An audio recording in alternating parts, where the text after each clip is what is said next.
Frrar. Galaxos Crew Book 4 by Layla Nash and Juno Wells. Read by Rachel Music. Copyright 2018 by Layla Nash.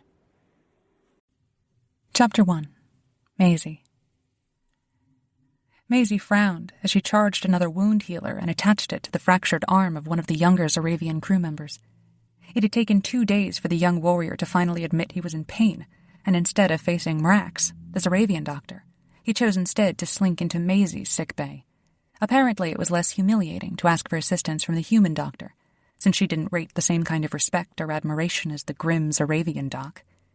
She fumed, clenching her jaw until she heard her teeth grind, and turned away before she said something she regretted.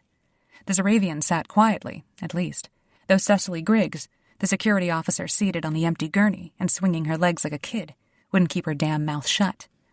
Jess is doing much better. That clinic figured something out with the antidote and managed to synthesize some kind of proteins that reversed a lot of the damage.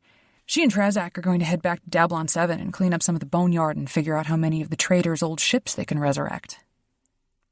And thus why Maisie fumed.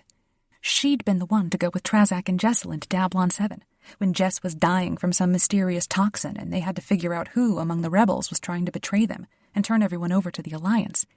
Maisie had been there, not Griggs or Violet or Isla. And yet still Isla insisted that Maisie stay behind, since it was too dangerous to confront the Dablonians and try to purchase the super-advanced weapon whatever that they'd developed to sell to the Alliance. Maisie was just the ship's doctor. She was just the one who'd saved all their lives at least once, some of them more than that.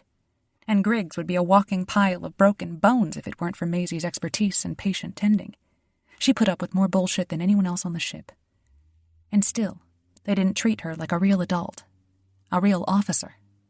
After their old captain sold the female members of the crew to a passing Zaravian ship, Maisie hadn't been completely on board with staying with the rebels and their shoddy ship and questionable manners and antiquated medical knowledge. They had dragged everyone into one catastrophic adventure after another, and Maisie gritted her teeth and went along because they needed her. And she'd sworn an oath as a doctor to take care of her crew.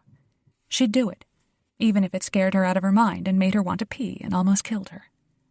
Griggs picked at her cuticles, still muttering something about the Dablonians and traitors. Maisie didn't look up from adjusting the settings on the wound tender. "How long are they going to be out there?" "Hard to say," Griggs answered. She rolled on her side on the gurney, frowning as she watched Maisie work. "Apparently the traitor amassed quite a collection of old ships and rusty buckets. Fricks thinks we can resurrect a whole fleet of fast ships, but I'm not so sure. It could be weeks, maybe months."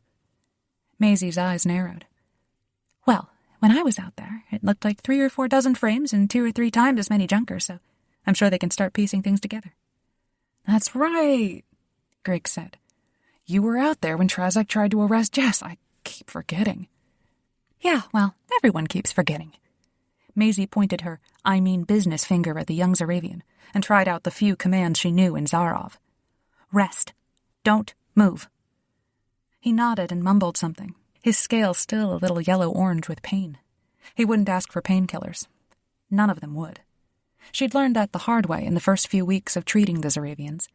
Along with their prickly sense of honor and the elaborate rules they had for combat and food and pretty much everything, they refused to show weakness, and acknowledging pain was clearly a weakness. She rolled her eyes and hooked a small pain management capsule to the tender, dialing it up until the Zaravian's eyes went half-closed, and he relaxed for the first time since he'd walked in. Maisie went to the supply closet to start restocking everything, unable to stand still with Griggs still there. The security officer sounded carefully disinterested. "I guess it's been easy to focus on Jess and Trazak as being the center of that adventure. You and Frrar both went along. How was that, being in a small crew?" Maisie repeated the doctor's oath a few times under her breath as she struggled to find calm. "It was fine. Don't you have something to do? Surely your mate needs some supervision."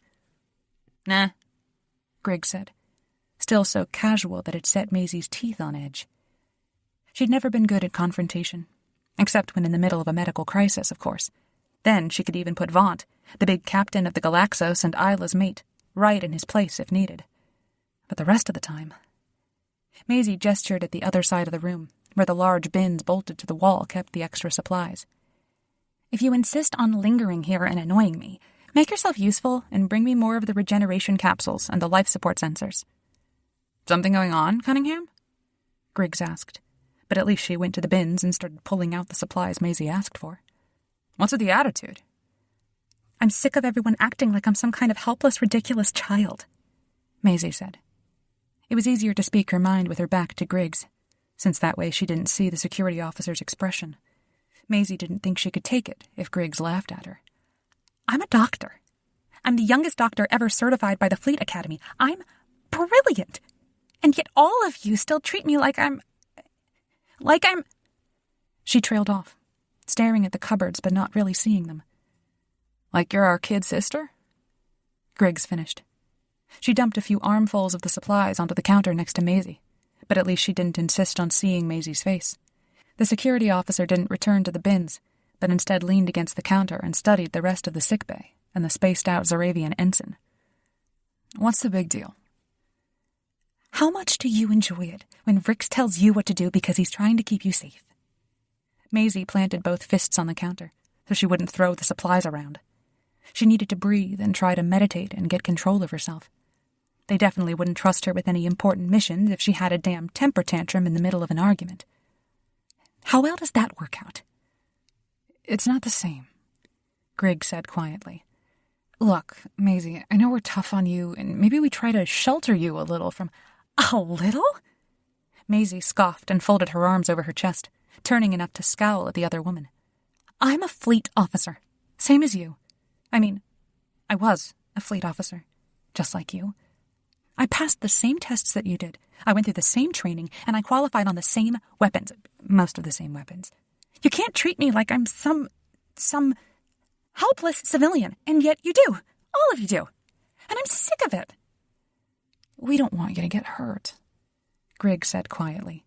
She reached to touch Maisie's arm. Come on. It's because we love you and worry about you and need you to be safe and fine. Who the hell is going to patch me and Jess up when we do stupid shit? We can't risk losing you. That's not your choice to make, Maisie said, and her voice went high and almost cracked. She wanted to stomp her foot and run away when her vision blurred. She hated crying when she got mad, but she couldn't help it. It would just make Griggs treat her like even more of a little kid. Damn it! It's my choice! If I want to go off and do something stupid, I don't need you telling me not to do it and protecting me from myself. I can be just as stupid and reckless as you. Griggs started to smile, just a touch, like she wanted to laugh, and that just made Maisie angrier.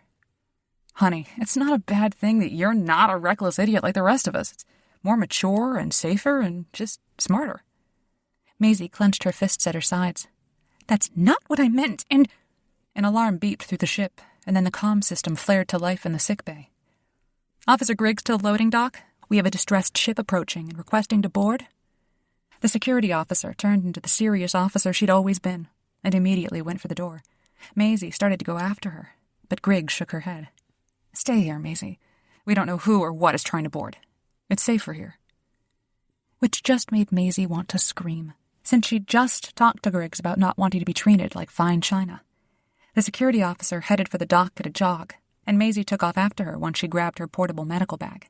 At least her job allowed her to get kind of close to the chaos, so long as Marax didn't beat her there. She gritted her teeth and wiped the last of her angry tears away. She could do this. She would prove to the rest of the crew that Maisie was just as tough and capable as all the other officers. Or she'd die trying. Chapter 2. Frrar. Frrar searched for the extension pipe for his laser torch, needing to weld a few more relays together before they distributed the complicated communication system to their other ships. Trazak wanted even more of them to go along with the ships he planned to resurrect out of the deserts of Dablon 7, which meant Frrar had to keep scrounging up parts and cobbling together the sophisticated machinery. He enjoyed the challenge, even if he'd rather have been on Dablon 7 piecing together ships instead. The rebels sent several engineering crews to the planet ahead of Trazak and Jess, since Trazak apparently didn't want just Frrar running around putting things together. The overall plan was to resurrect a variety of different ships with different signatures, so they could blend in across more galaxies, and for that, they needed a whole constellation of engineering specialties, which left Frrar on the Galaxos, fumbling with his laser torch and trying to fine-tune the electronics within the relays. The distress call sent a shiver through the Galaxos as the ship slowed, and Frrar peered out one of the docking bay openings to search space for a hint of the disabled vessel. Something about wanting to come aboard. His scales rattled when he caught the first hint of the distressed ship, and a familiar marking on the hull dragged him back a decade through space and time. The sand snake had crawled out of his hole and tracked Frrar down. His eyes narrowed and he bared his teeth. Faros. Both his hearts started to pound with rage. If the bastard thought he could just walk onto Frar's ship and act as if nothing had happened, Faros had another thing coming. He'd face the business end of Frar's dagger before he'd set foot on the Galaxos. Before he could reach for the comms console to alert the bridge to what a scheming piece of trash they were about to let on the ship, the bay doors opened and Vaughn strode in. "Get the crane ready. Zaravian sent out a distress call and we're—" "Let them drift," Frrar said, folding his arms over his chest. The captain's dark eyebrows rose and the spikes on his shoulders stood up. "What the fuck is wrong with you?" "That's the Schreiber," Frrar said. He clenched his jaw and refused to engage the long arm that would dock with the ship and allow the crew to board the Galaxos without depressurizing either of the ship. Faros' ship. It took a moment for recognition to dawn on Vaughn's face, since Frrar never discussed his family. The tale of his estranged brother had only been brought up once, when Frrar first joined the Galaxos crew, and never mentioned again, which was how Frrar preferred things. Faros was too obstinate to just disappear quietly and die like the sand snake he was, but Frrar wasn't going to waste another second of his life thinking about his brother, or thinking about how he ought to murder the cheating bastard. Vaughn's scales rattled, and some of the red irritation faded as realization dawned. "Your brother?" "Yes." Frrar ignored the insistent hailing calls and the Schreiber's efforts to dock with the Galaxos. "Let them fucking drift. I don't care what he's told you, but that dirty sand snake is just using this as an opportunity to steal from us and further dishonor my family. We are better off leaving them to deep space and going on about our business. I cannot let another warrior or a rebel ship languish in space, and you know it." Vaughn shook his head and went to the levers to begin lowering the boom that would capture the sleek pirate ship that Faros had the temerity to name after their mother. "You know that. It's against the law and against our code. If we turn back on those traditions, there will be no one to assist when we need the help." He would never risk his ship or his crew to help another, unless he thought he could ransom them for a hefty profit. Frrar put aside his tools to pick up weapons instead. He wasn't going to allow Faros to jeopardize the Galaxos and her mission, or her crew, including the half-dozen Earther women who still worked alongside the Zaravians. Frrar wasn't mated to any of them, but he wasn't about to let his estranged brother jeopardize the women. Faros might have fallen in with slavers as well as pirates, even though the thought made Frar's lip curl. "There's some other trick here, Captain. We shouldn't trust him." Vrick sauntered in, his expression guarded. "Shouldn't trust whom?" "His brother," Vaughn said, still maneuvering the boom and sealing the locks on it so they wouldn't accidentally detach from the Schreiber in the middle of the transfer. "We should have just used the transporter," Frrar said. "Would have been faster." "It still occasionally turns things inside out," Vrick said with a sideways look. "Or backward, or just dead. You'd wish that on your brother?" "That and more," Frrar said, gritting his teeth. He stayed back, gripping the charged stunner until his hands ached. The other two Zaravians exchanged looks, and Vaughn said quietly, "There was some bad blood there. We can discuss it later. For now, the other ship claimed to be in distress, so we will render aid. That said, Frrar has been adamant that his brother is a pirate and outlaw and likely to either steal from us or otherwise betray us. Keep your eyes open." "That's not a problem," Vrick said. He still looked far too relaxed for Frar's liking. "He flies for the rebels, though, from what they sent across comms." Frrar snorted, bracing himself as the first Zaravians ducked into the transporter arm and began the slow, careful trek through space to the Galaxos. "He'll fly for whoever pays him the most, and half the time he's only flying for himself regardless of who's paying him. He'll say all the right things and mean not a single one of them. Faros only cares about himself. He destroys everything he touches." His voice cracked, and in a heartbeat his scales went crimson-purple with grief, the shades of his lost love mixing with the fury of knowing her murderer walked free. His captain and the security chief both stared at him, on the verge of asking uncomfortable questions, and Frrar braced himself against the rage that would no doubt boil up if he had to think about all that Pharos had taken from him. The bay doors opened once more, and Griggs arrived, striding in with a business-like expression, and Frrar watched all of Rick's change the moment his mate appeared. The imposing Zaravian relaxed, and a hint of blue and purple swirled in his scales as he regarded the beautiful earther. It only made Frrar more aware of what he didn't have. Vaunt kept his attention on the Zaravians as they drew closer to boarding the Galaxos, his grip on the portal firm. Griggs started to ask questions, all businesslike despite that Fricks looked at her like a starving beast, and Frrar braced to have to explain yet again when the bay doors whooshed open. He scowled as he looked back and found the wide-eyed earther doctor, Maisie, hurrying to catch up to Griggs. She was the very last person Frrar wanted there when his bastard brother stepped onto the Galaxos. Maisie was too beautiful, and too innocent, and too very sweet. Pharos wouldn't be able to resist the urge to ruin her, to drag her away and spoil her, and leave her to die alone. He'd done it before. Frrar strode over to intercept the doctor before she could get more than a few feet into the room, his voice low. "You need to leave. Immediately." She jerked away as if he'd threatened her, and her mouth fell open as she stared at him.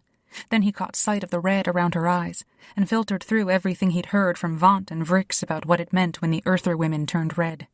It wasn't good, regardless of how or when it happened.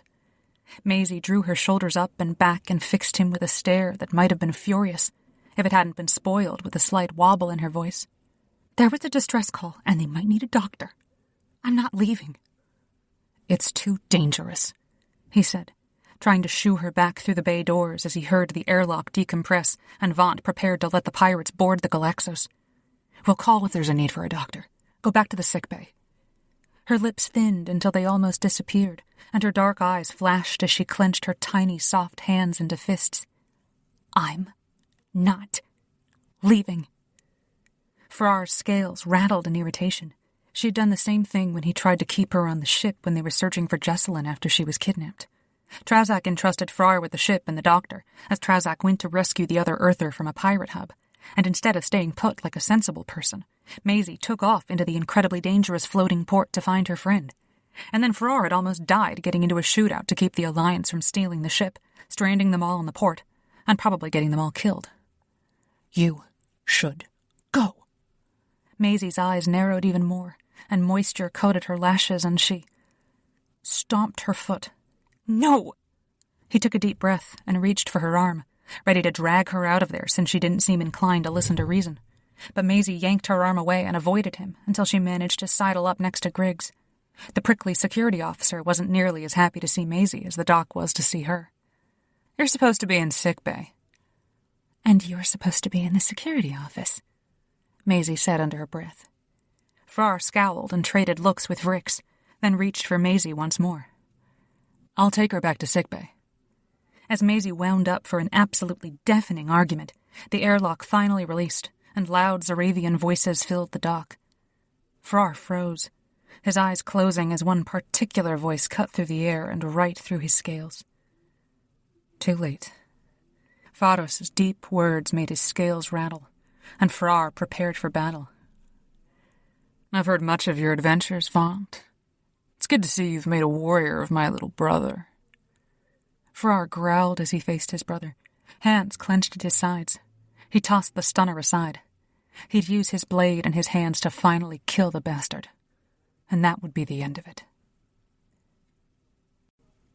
Chapter 3. Maisie. Maisie held her ground as Frrar tried to send her out of the bay, and was mostly glad she did when the rough-looking Zaravians from the other ship finally reached the Galaxos. The strangers looked completely worse for wear, even for Zaravians, who all tended to be kind of ragged. Vaunt greeted the newcomers while Vrix hung back, Griggs next to him, and Frrar turned an angry red. The leader of the newcomers had an easy smile filled with sharp teeth, unusual for the Zaravians, and he was just as big as Vaunt and Vrix. He wore the traditional Zaravian robes that made it difficult to tell how broad-shouldered he was, but the billowing fabric did not hide the dark blood congealing on the Zaravian's front and side and legs. Maisie blinked, adjusting her grip on the medical bag. She wouldn't be intimidated by them. The newcomer didn't lean on anyone else, despite the obvious pain, and shook Vaughnt's arm before his attention turned to Frrar. "Nothing to say, brother?" The Zaravian next to Maisie stiffened, and a soft growl rose in his chest. "No." Vrix glanced between the two warriors, and very carefully maneuvered Griggs behind him, though the security officer tried to peek over his shoulder to see what was happening. Maisie frowned, trying to read what caused the tension in the room. If they were brothers, surely there wasn't a reason for so much hostility. She hefted her bag and stepped forward, putting on her business-like doctor face. "Where were you injured?" All eyes turned on her, and the new Zaravian smile slid wider as he studied her from head to toe. "And who are you?" "Dr. Cunningham," she said, despite that she could feel her cheeks start to heat under his scrutiny. The two Zaravians who'd arrived with him from the other ship also eyed her. She refused to be intimidated by the incredibly fearsome warriors. She was a doctor. They all looked injured, and they'd boarded the Galaxos after sending a distress signal. Clearly, they were in distress of some kind, despite looking hungry more than hurt. "The ship's doctor. Do you require medical care?" "Yes," the stranger said, just as Frrar growled, "No." The stranger didn't even glance at the other Zaravian. "I've never been treated by an Earther. This should be interesting." Maisie ignored the scrutiny as well as the disapproval radiating from Frrar. "Great. I've never been anyone's first. Let's go." Griggs snorted as Maisie turned on her heel to lead the way to the sickbay, and it was only then that Maisie actually heard what she had just said, and her whole face burned and she went lightheaded and wanted to run instead of walk, so she could hide in some of the cupboards instead of having to confront any of the Zaravians who were trying to parse out what she'd meant. Maisie kept moving, holding up a hand to fend off Griggs as the security officer jogged to catch up and grinned so widely Maisie could almost count her back teeth. "I don't want to hear it. Who the hell are those guys?" "Pirates," Griggs said. She glanced back, but kept up easily. "Or rebels. Or both. They're all kind of fuzzy on the details. I didn't know you'd never been anyone's first, Maisie." And she grinned more. "I hate you right now," Maisie said. She slammed her palm against the wall next to the sickbay so the doors opened, clipping her shoulder on the left one since it was always slower than the other. She tossed her bag onto the counter and went to the main gurney, pulling a fresh sheet across it, and glanced at the half-asleep ensign with his wonky arm. "Get your brute of a man to have someone take this little chick back to his quarters." Griggs chuckled and waggled her eyebrows. "Don't get all flustered just because you accidentally flirted with the big handsome pirate." Maisie gripped the rail of the gurney and wished her head would just explode. She'd never felt so much like a joke around the rest of her crewmates. "Get out." The security officer glanced at the half-open doors, rolling her eyes. "Come on, Maisie, I'm just teasing. It's completely... Get out!" Griggs blinked, and all amusement disappeared. "Maisie, what?" She'd had enough. She'd really had enough. "I'm serious, Griggs. Get out." Silence answered.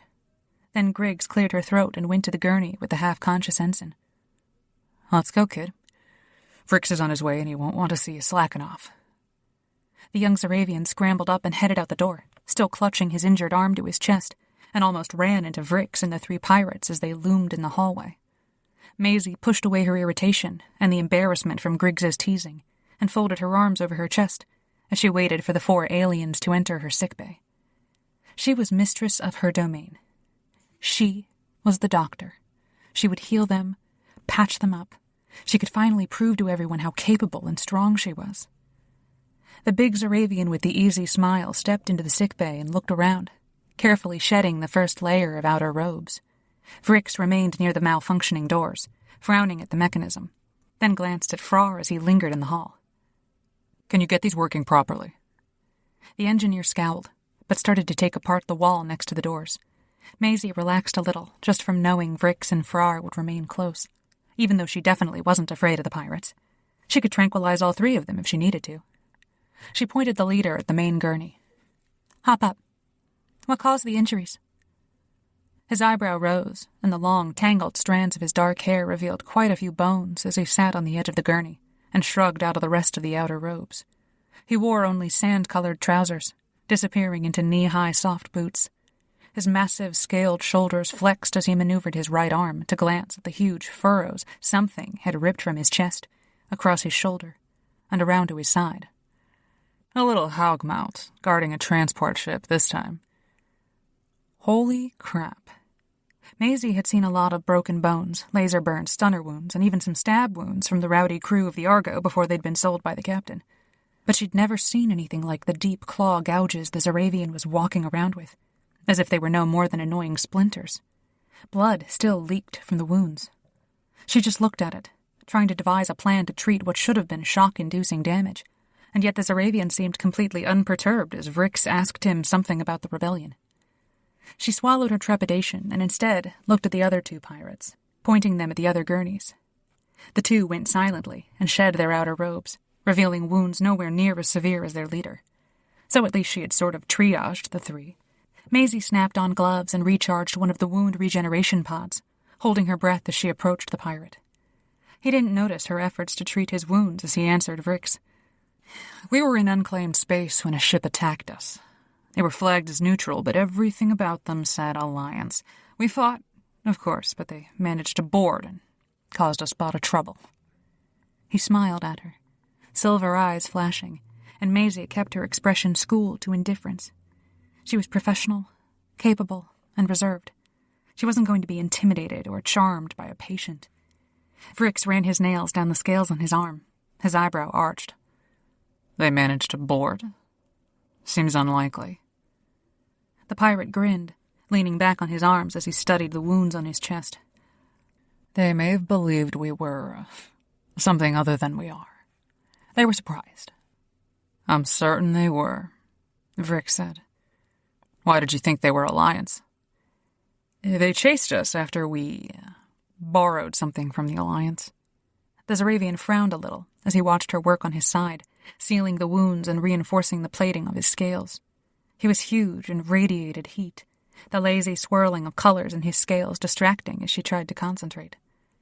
A neutral ship wouldn't give chase like that, especially into neutral space. Vrix's expression darkened. "You stole something from an Alliance-affiliated ship, got caught, got chased by a neutral ship into neutral space, got boarded, and then killed the crew?" "We didn't kill anyone," the pirate said. "We may have encouraged them to seek employment on a nearby ice planet, but they were all alive when we left them." "Typical," Frrar said from the doorway. The other Zaravians glanced in his direction, and the pirate stiffened just a touch. "Do you have something to contribute, Frrar?" "Like you? No. Nothing of substance." Maisie frowned as she looked at the engineer, puzzled. He could be bristly and overbearing on occasion, like when he tried to keep her from helping Jess on that awful pirate rest stop, but he'd never acted like a total brute before, and he looked about half a second from killing the warrior who was supposed to be his brother. Vrix wasn't entertained. "Set aside your issues until we sort this out. Then you can go into the gym and beat on each other until you're bloody." "Excuse me," Maisie said, her irritation and uneasiness getting the better of her. All the Zaravians staring at her didn't help. "If you're going to fight, could you get that out of the way before I bother to heal anyone up? I don't like having to redo all my work." Frrar stared at her like she'd grown a second head, and the pirate started to chuckle before he inclined his head in a courteous gesture. "My apologies, Doc. I won't undo your handiwork until at least tomorrow." "Say that you don't," she said under her breath, certain her whole face was red, and bent once more to study the way the claw marks gouged under his arm and across his back. She retrieved another wound regeneration pod and handed it to Vrix, pointing at a second pirate. "Make yourself useful and put that on him." Maisie was still surprised when they listened to her, more so because the grim Vrix actually took the pod and slapped it onto the injured warrior. She took a deep breath and left the main pirate to finish up with the third pirate. At least the day was somewhat more interesting than she'd expected. The Galaxos continued on her way to one of the planets known as being a way station in the intergalactic slave trade to help some previous acquaintances rescue some survivors, and now there was a pirate ship attached to them. She sighed and got another capsule from the bin against the wall that Griggs hadn't bothered to shut or lock.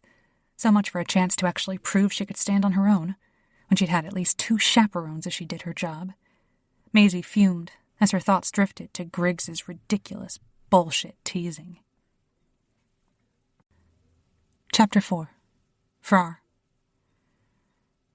Frrar wouldn't have left Maisie alone with his brother for a blink, even with Fricks there, so it was a shred of good luck that the sickbay doors malfunctioned and gave him a reason to linger nearby. The delicate Earther liked to think she was as rough and tough as some of the other Earther women, but Frrar knew she wasn't, and he preferred that. Maisie was calm and sweet and soft, looking only at good things and hopeful outcomes and the healing power of her knowledge. He found all kinds of reasons to linger near the sickbay, whether to fix the doors or tinker with the machinery or anything, just to be near her. Being in her presence relaxed him, even if he didn't know why. So he couldn't trust Pharos anywhere near her, because his brother would crush that out of her. Pharos remained on the gurney, content to watch Maisie work on his second-in-command, and kicked his heels against the metal contraption that held it up. So we find ourselves in a bit of a situation, Vrix. I need to go after the other ships that were supporting the neutral one that attacked us, but we need a bit of assistance. We've already got pressing business elsewhere, Vrix said. At least he didn't sound particularly perturbed about not helping Frar's brother. The nearest rebel base will be your best bet. Pharos shook his head, almost dislodging the healing pod thing that Maisie had set on his shoulder, and she scowled as she went to adjust it once more, with a stern warning to stop fussing. Frrar folded his arms over his chest and leaned against the doorway, scowling at his brother.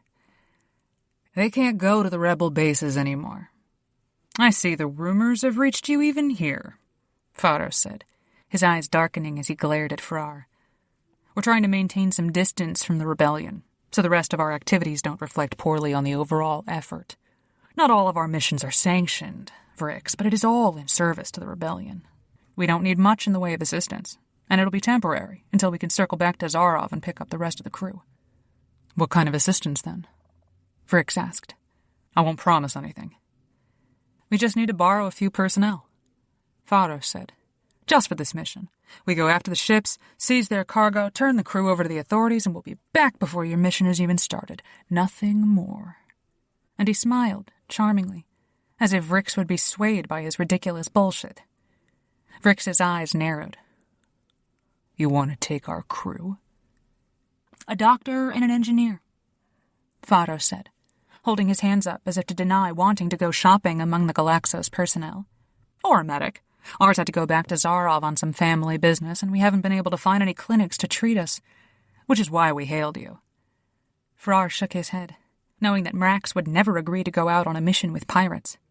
And engineers. He was the only engineer on the Galaxos, unless they wanted to count the crazy Earther engineer, Rowan, who was like walking chaos. Frrar considered himself a bit of a mad genius when it came to machinery, but the Earther was absolutely fearless, which made her terrifying to work around. Pharos was still talking about the engineering requirements, something to do with the propulsion system as well as the communications suite.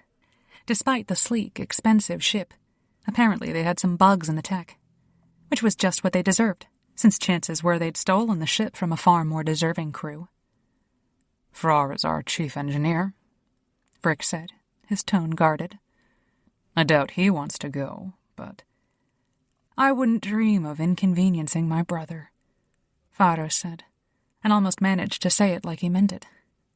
Frrar bristled, his jaw aching as he clenched it, but he swallowed down before he said something he regretted in front of Maisie.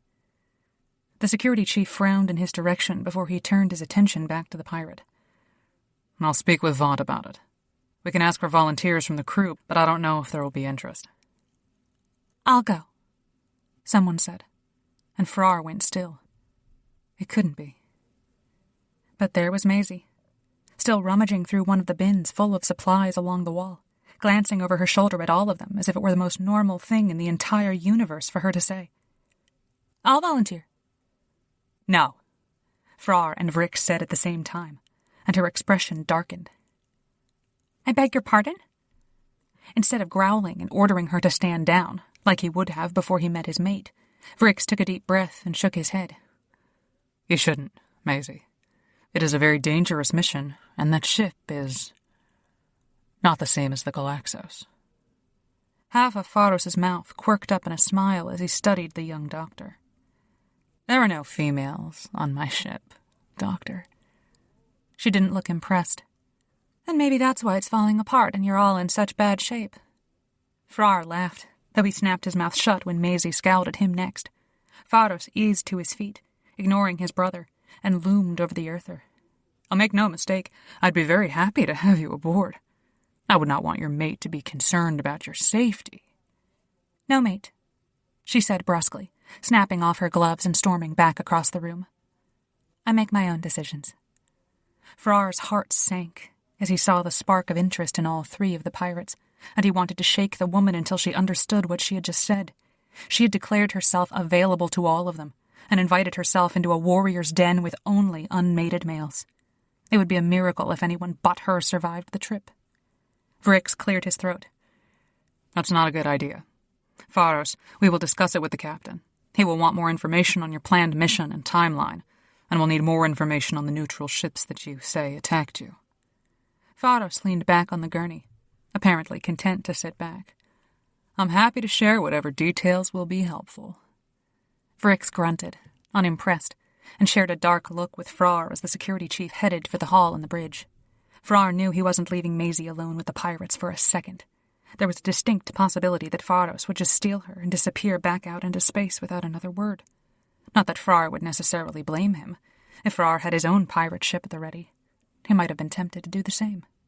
For her part, though, Maisie looked pretty fierce as she prepared some of the medical devices on the other side of the room from the Zaravians, her back to all of them. There are 2 doctors on this ship, and Mrax should stay, since he was here first. Mrax knows more about fixing Zaravians, Frrar said. He didn't want to argue with her in front of his brother and the other 2 pirates, but he wasn't about to let her think her leaving the Galaxos was actually a possibility. There was no way in all the deserts of Zarov that he'd let her disappear with his brother. It would be better if anyone wants to go on the suicide mission with these pirates. Let it be Mrax. She gave him a cold look, but there was something about the soft skin around her eyes that made him think there was something else going on underneath the anger. Fear, maybe. He wasn't adept at reading the Earthers. They made it so difficult, with their skin only staying one color. Faros crossed his long legs on the gurney and studied where the wound regenerators worked on his shoulder and side. I'm sure Mrax isn't anywhere near as beautiful as you, Doc. More color bloomed in her cheeks, but she didn't dignify the comment with a response as she finished restocking the cupboard. She headed for the door instead, her tone indifferent. I'll see if there's anything edible in the galley. Try not to create any more wounds while I'm gone. Frrar stepped aside to let her pass, baring his teeth as all 3 of the pirates watched her go with a bit too much interest, and he fixed his brother with the most threatening look he could muster. At least Faros rolled his eyes and redirected his attention to the ceiling. And so here we are, brother. Frrar clenched his jaw and braced himself for a really unpleasant conversation. He didn't think they'd be able to follow Maisie's directions about the wounds. Chapter 5. Maisie. Maisie barely kept her composure as she fled the sickbay, certain that one of the Zaravians would come after her and try to either talk her into or out of what she'd just said. The rational part of her brain screamed that it was crazy, that she absolutely should never even consider going anywhere with a bunch of terrifying giant Zaravian pirates. The rational part of her brain vehemently agreed with both Vrix and Frrar on what a terrible idea it was, how dangerous it would be, how questionable the pirates actually were. She shook herself and kept up a quick pace to the canteen so she wouldn't turn on her heel, reverse course, and go to take back what she'd said. She'd volunteered to go with them. She had.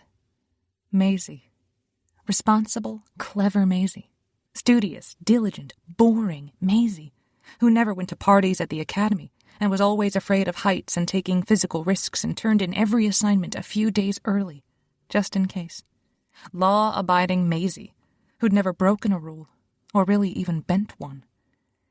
That Maisie had just volunteered to be a ship's doctor to rebel pirates. Pirates! She laughed in disbelief and ignored the sideways look from one of the younger Zaravians. Just what Maisie needed. Rumors about her being crazy spreading through the Galaxos and the pirate ship, even if she started to believe it herself. No one else was in the canteen, the small cafe where the crew could get snacks and drinks if they didn't want to go to the mess hall, which wasn't really a mess hall like they'd had on the Argo. It was just a larger room with better robots for ordering and preparing bigger meals. It was just as rattletrap as the rest of the Galaxos, which hadn't been much improved in any meaningful way, even after Trazic and Jess brought back the ridiculous amount of money the Alliance had been willing to pay as Jess's bounty. Maisie fiddled with the ordering console to survey the options as she pondered. Everyone had been very hush-hush about why Jess's bounty was so enormous, particularly when it was pretty well known what the rest of the bounties would be. No one told Maisie anything, and when she'd asked Griggs and Isla what happened, they just mumbled about special circumstances and changed the subject. She didn't know if they just didn't trust her with the information, or if they wanted to protect her from some ugly truths. Maisie didn't need to be protected from things like that. She was a fleet officer and a doctor, and saved lives. Having to confront some of the not nice sides to the Alliance and maybe even some of her friends was fine. She could handle it. Well, she was mostly sure she could handle it. She selected a hot chocolate, since she'd been craving it, and they'd finally restocked with actual Earth chocolate at one of the way stations, and some of those awful Zaravian snacks that were miraculously always available on the Galaxos. They'd run out of shampoo and soap and dishes and serviceable uniforms and all the engineering crap that Rowan needed to keep the ship flying, but somehow the stinky, rotting cabbage and fermented nastiness were always available. When the stores got to be half full, it was an emergency requiring an immediate detour. Not when no one could get clean or had actual uniforms to wear. No, that wasn't an emergency or even a higher priority. Just when the garlic and eye-watering red paste supply had a dent in it. Maisie frowned into the hot chocolate as she eased onto a battered metal chair to wait for the conveyor to spit out the small dishes of stomach-turning food. But chances were that was all they'd have to eat on the pirate ship, so she'd have to suck it up and eat the stuff, or bring her own supply of dehydrated meal replacements. She'd survived on that for long periods of time before, especially at the academy and during medical school when she was too busy studying and doing rounds to eat. She made a note on her mental checklist to visit the stockroom, or at least ping the quartermaster on what kind of dehydrated replacements they had and how much of them were available to take with her. She finally began to enjoy her hot chocolate, pushing away some of the panic of her rash decision. Maybe Vaunt would refuse to let any of the Galaxos crew go with the pirates, and she wouldn't have to worry about retracting her willingness to volunteer. It had to be really dangerous to go running around with pirates. And if she wanted to be taken seriously as an officer equal to everyone else, then she needed to think rationally and logically about her decisions, and how they would affect the rest of the crew. She couldn't just go following every whim and thought that sparked in front of her. Newton's laws. What had she been thinking? Maisie ran her finger around the edge of the mug. But then, the way Pharos had looked at her, like he really saw her. Sure, maybe he was just one of those Arabians who was intrigued by an Earther woman without scales or horns. But maybe he saw her real medical skills and knew she'd be an asset for his ship. She'd dealt with boorish males of all species at the academy and treated all manner of patients during her residency. She could handle them well enough. Maybe the pirate ship was the only real place Maisie could spread her wings and find her own path, away from the protective arms of her shipmates. She started to chuckle, picturing the reaction when any of the other Earthers heard Maisie volunteered. But then she paused, her finger still on the mug. Of course, Pharos was supposed to be Frrar's brother, and yet it was clear the engineer did not think highly of the other warrior. It looked instead as if they'd almost come to blows right in the middle of the sickbay. Normally, Frrar was even-keeled, if a little chaotic and prone to making crazy engineering decisions that could blow things up.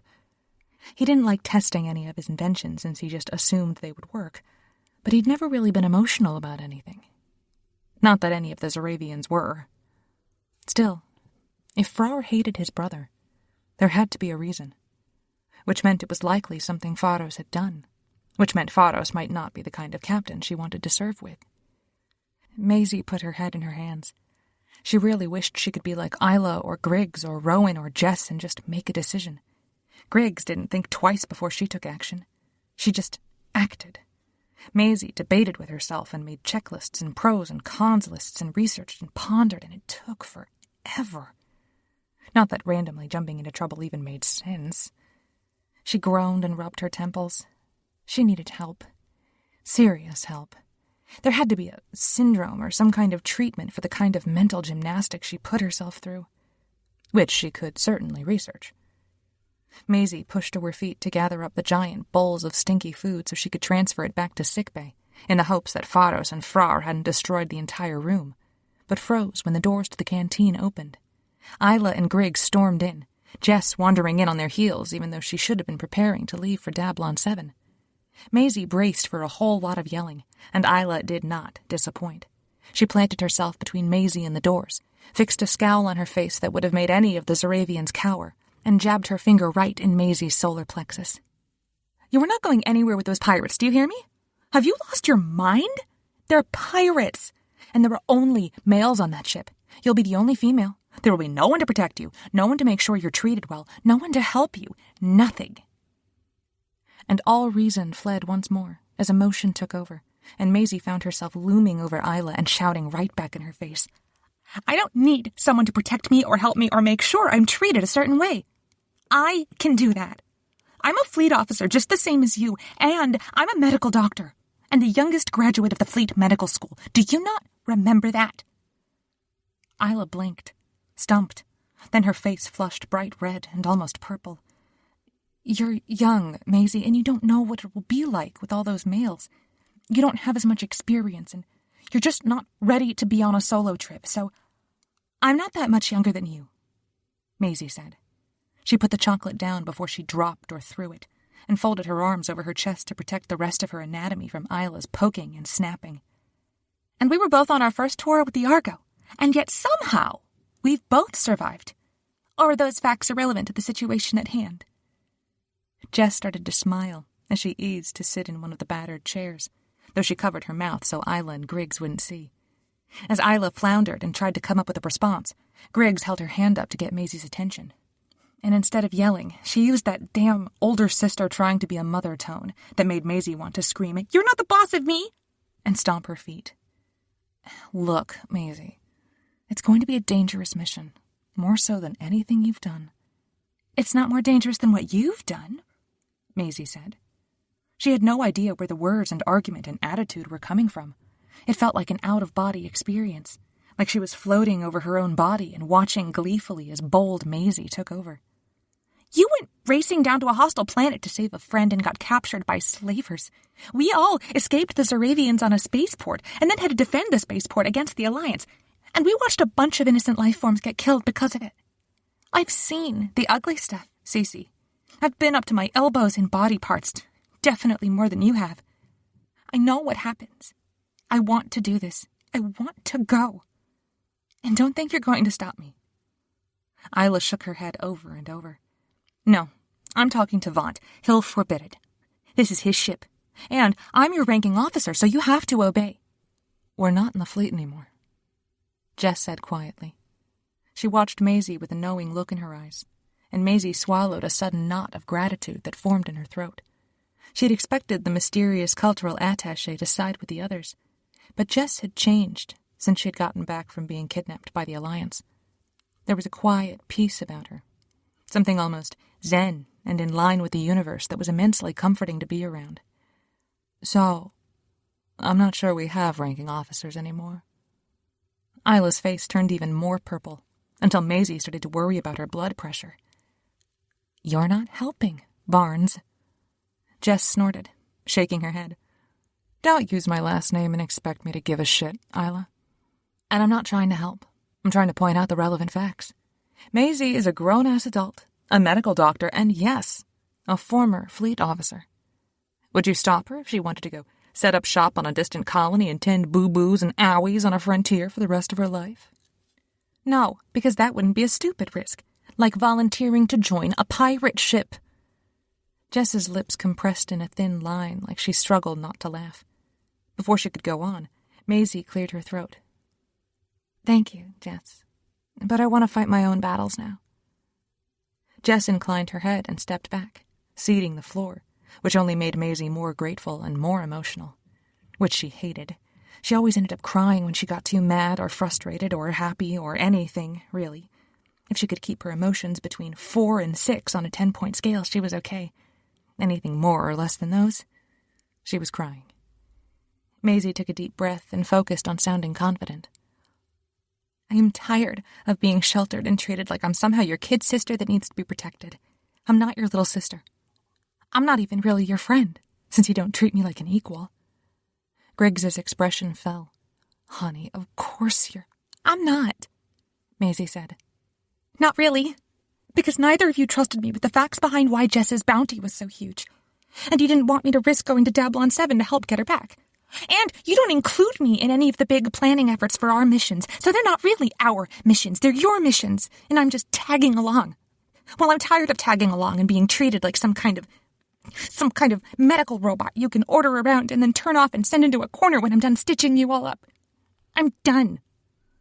That's not how we feel at all, Maisie, it's not. Isla started, moving forward like she meant to hug Maisie. Maisie stepped back, holding her hands up to fend her off. She didn't want to be distracted, and if Isla hugged her, chances were pretty good Maisie would burst into tears from frustration and anger, and then it would all be over. They'd never take her seriously again. That's how I feel. You're all stifling me here. I am stifling on the Galaxos and the Hawking. I'm going with the other ship when they leave on their mission. Isla looked suddenly tired, shaking her head.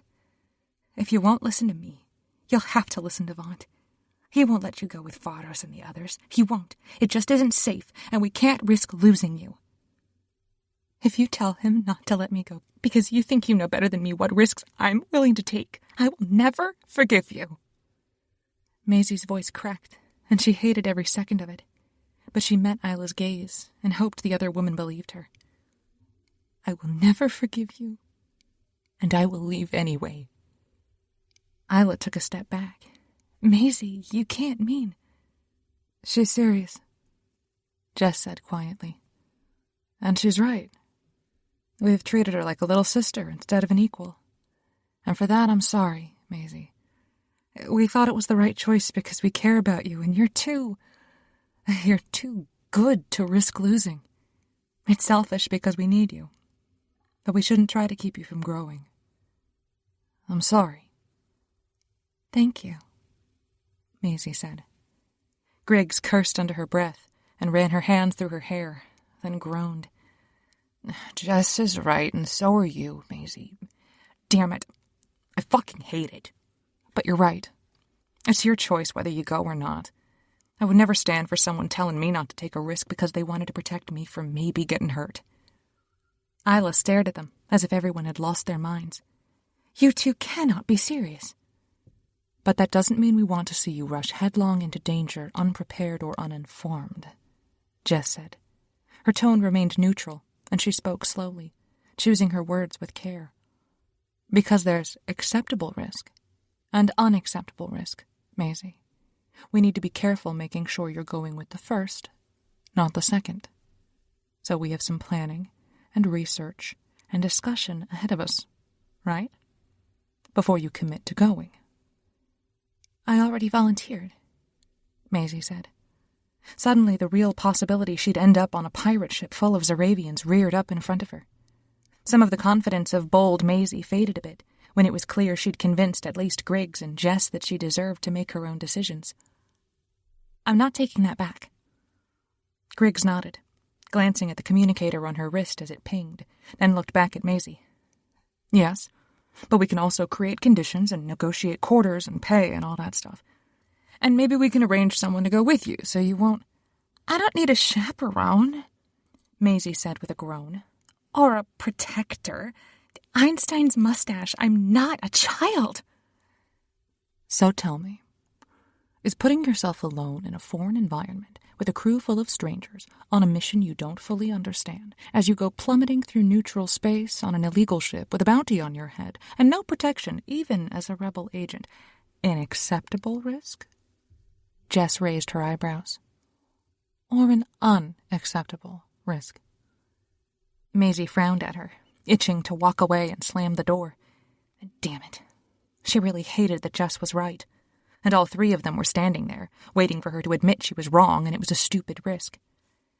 To you, it's probably unacceptable. Righto. At least Jess didn't sound so furious and emotional, like Isla, but instead was cold and calculating enough that Maisie started to suspect she wasn't really a cultural attaché. And what's your escape plan if things go wrong? If it's just you, Those Zaravians can isolate you and prevent you from getting help or getting free. It's not like you can just hop off the ship wherever you want. Not with a bounty on your head and possibly getting caught by slavers. So we need to figure out a way for you to communicate with us and potentially escape if you need to. Fine. Maisie ground her teeth. But none of this changes my mind. I'm still going, and none of you are going with me. Griggs got a bit of spark in her eyes. Well, I don't think you can stop us from volunteering. None of you are engineers or doctors, she said. And I really doubt Vrix would let you disappear into space with a whole crew full of Zaravians. It would be fun to tell him that, though, Jess said thoughtfully. Get the boys all in a tizzy. Isla scowled. You are no help at all, seriously. I don't even know why I bothered to bring you. You needed a voice of reason, Griggs said. That's me. Which led to smirks and snorts all around, since Griggs was never the voice of reason. Jess straightened from her slouch in the uncomfortable chair and started to pick up the Zaravian food that Maisie meant to deliver to the sickbay. Here's a plan. I'll go with you back to the sickbay, and we can quiz these pirates on what they're doing and how they would accommodate you on the ship. Then you and I can come up with a solid plan. So when Isla betrays you by telling Vaught not to let you go, you'll have so many solid arguments in favor of going that he won't have a choice. Okay? Maisie almost held her breath. Okay. Isla gripped double handfuls of her hair like she would tear it all out and scream at the same time.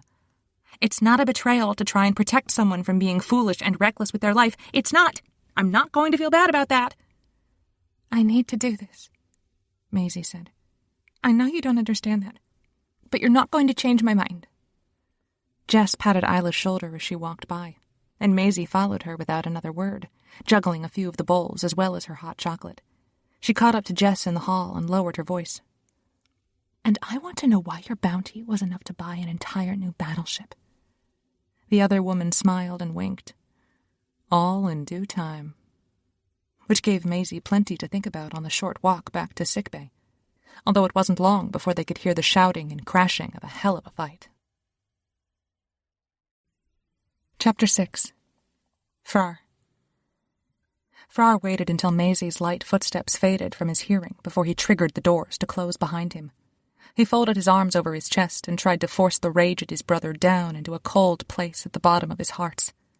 Pharos watched him, expressionless, and his scales remained faintly green, their neutral tone, as he waited for whatever accusations Frrar threw at him. Which just made Frrar angrier. He didn't want to give his brother the satisfaction of knowing he'd irritated Frrar, even if it was painfully obvious with the red and orange swirling in his scales. How did you find us? As hard as it may be for you to understand, brother, I didn't go out of my way looking for you. And I find it exceptionally surprising that in all of rebel-held space and neutral territory, your ship crossed paths with ours. Were you tracking our communications? The corner of Pharos' mouth twitched. It was coincidence. Nothing more. Frrar didn't believe him, and not just because his brother was a lying bastard who should have been disowned by their parents decades ago. The other pirates with him remained carefully disinterested, which only convinced Frrar that they knew the truth, and it wasn't the line of snake shit that Pharos tried to feed him. Then it will be coincidence when you get the hell out of here immediately, detach your ship, and disappear again. We can't, Pharos said. He glanced down as the regenerator on his side beeped and disengaged, falling to the gurney where it rolled itself into a ball to wait to be recharged and reloaded. As I told your captain, we're in dire need of additional crew in order to deal with the little problem we ran into, and to take care of the mission we were running when they interrupted us. The rebellion could face setbacks if we're not able to complete our missions. I doubt your captain will turn his back on our needs in the name of the rebellion. Vaught knows better than you the needs of the rebellion, Frrar said. His jaw ached from clenching, and part of him hoped that Vrix or Vaught would return to interrupt, so Frrar didn't have to look at his brother's deceitful face another nanosecond. He'll see through whatever tale you're selling. He knows what you are. And what's that, brother? Pharos said, his voice low and dangerous. He sat forward on the gurney, the scales on his shoulders rattling. What am I? Frrar bared his teeth. A liar and murderer. And a coward. The other two pirates grumbled, their expressions darkening. No doubt they hadn't seen the depths to which Frrar would sink, or they were already there themselves and couldn't remember what it was like to not be a pirate. Frrar pushed to his feet, looking at his shoulder to check the amount of healing that had occurred. Then his dark, silver eyes narrowed, and his knuckles cracked as he clenched his fists. "I'm no coward, Frrar." "A thief always is," Frrar said. He braced for the fight. He wanted the fight. They'd beaten each other bloody the last time they crossed paths, and Frrar thought he wouldn't have the chance to kill the bastard again. Apparently, Frrar didn't remember the lesson from that fight. "You want to face me again, brother?" The pirate growled and leaned forward like he would launch at Frrar. "You smug sand snake, I'll break your spikes and hand them back to you before I'm done with you." They clashed immediately, and Frrar ducked a wild swing from Frrar, throwing his brother over his shoulder so he crashed into a gurney, and Frrar leapt to his feet. The pirates got out of the way, at least not stupid enough to get involved, and Frrar didn't care that they were all wounded as he trashed Maisie's orderly, pristine sickbay. He threw Frrar into the wall, denting it, and grunted as Frrar retaliated with a boot in Frar's guts to send him flying into a crate of supplies. He snarled, tackling his brother, and they hurtled at the doors just as they whooshed open. Frrar cursed and tried to avert their momentum as he caught sight of Maisie's wide-eyed look, and his brother slammed into the far wall, barely missing the other earther with the doctor. Frar's shoulder clipped Maisie's, and the doctor went down in a heap. He twisted so he wouldn't land directly on her, and braced his hand on the smooth floor to keep himself from crushing her delicate skin and bones. Imagine going through life without scales to protect you from danger. Maisie whimpered and stared up at him, her eyes clear and enchanting. And for a long moment, Frrar forgot to breathe. His rage evaporated immediately, and he almost forgot his brother even existed, much less cursed and bled a few feet away. The other earther, the only one in the hallway still on her feet, rose from what looked like a fighter's crouch and frowned down at all of them. "Well, I don't know if I want to ask what that was about. But what the hell was that about?" Frrar moved carefully so he wouldn't hurt Maisie, and tried to breathe normally. He could have made a joke or called his brother a coward once more, but Frrar also kept his mouth shut. Family business was kept within the family, or at least within the circle of warriors. There was no reason to let the earthers know the problem. Frrar didn't want Maisie to think poorly of him because of his shitty brother. Jess, the other earther, and Trazak's odd mate, leaned down to grab the front of Maisie's uniform to haul her to her feet. "Great, very informative. Everyone back into the sickbay." Frrar eyed her up and down, taking in the woman's form. "And who are you?" "She's not your business," someone snarled from down the hall, and Trazak stormed up, his scales a furious scarlet from head to toe. The normally even-keeled second-in-command strode right into the pirate and knocked him back, ready to brawl in the narrow hall. "She's my mate. Get your fucking eyes off her, pirate." Frrar should have let Trazak kill the pirate, which was well within his rights as a male trying to protect his mate. But part of him still wanted to be the one to make Frrar pay for all the pain and anguish he'd caused the universe.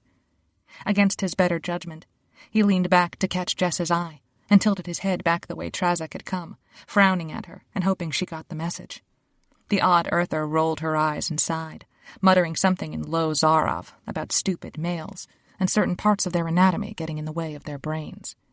Then Jess leaned against Trazak's back and slid her arms around his waist, distracting him from the unmoving, silent pirate as she nuzzled between his shoulders. "They're both bleeding, my love.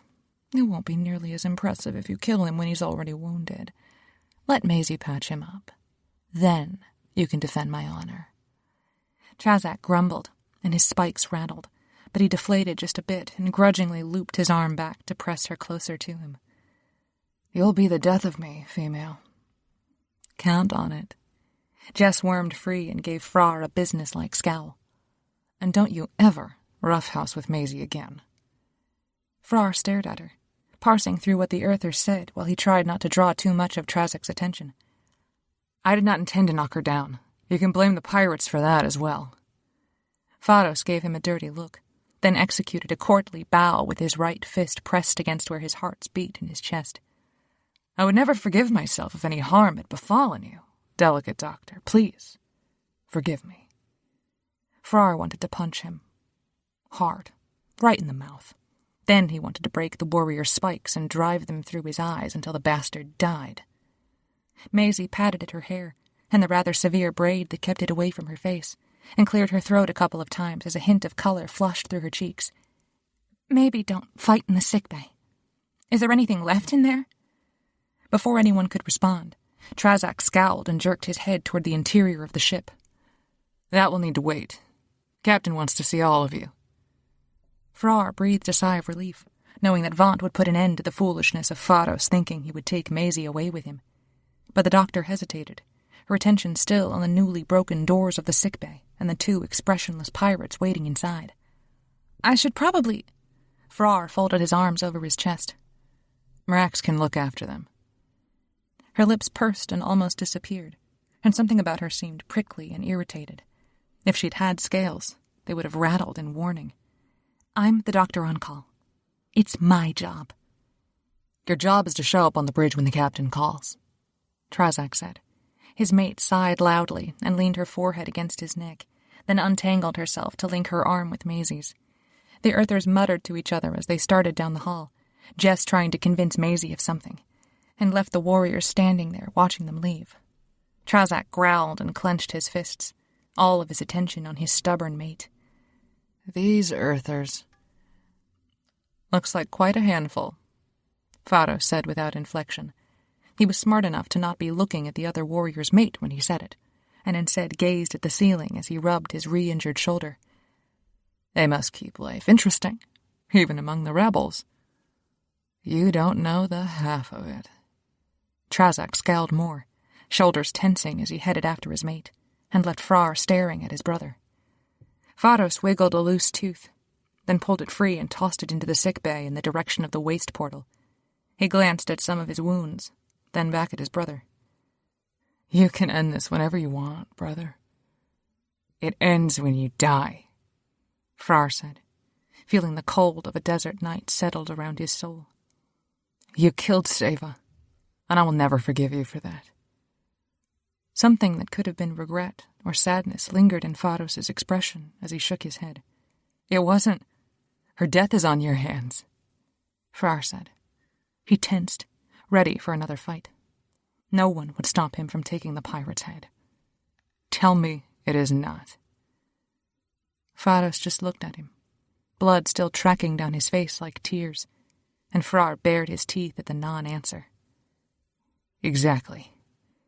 Get moving, so Vaunt can throw you off his ship and I never have to see you again.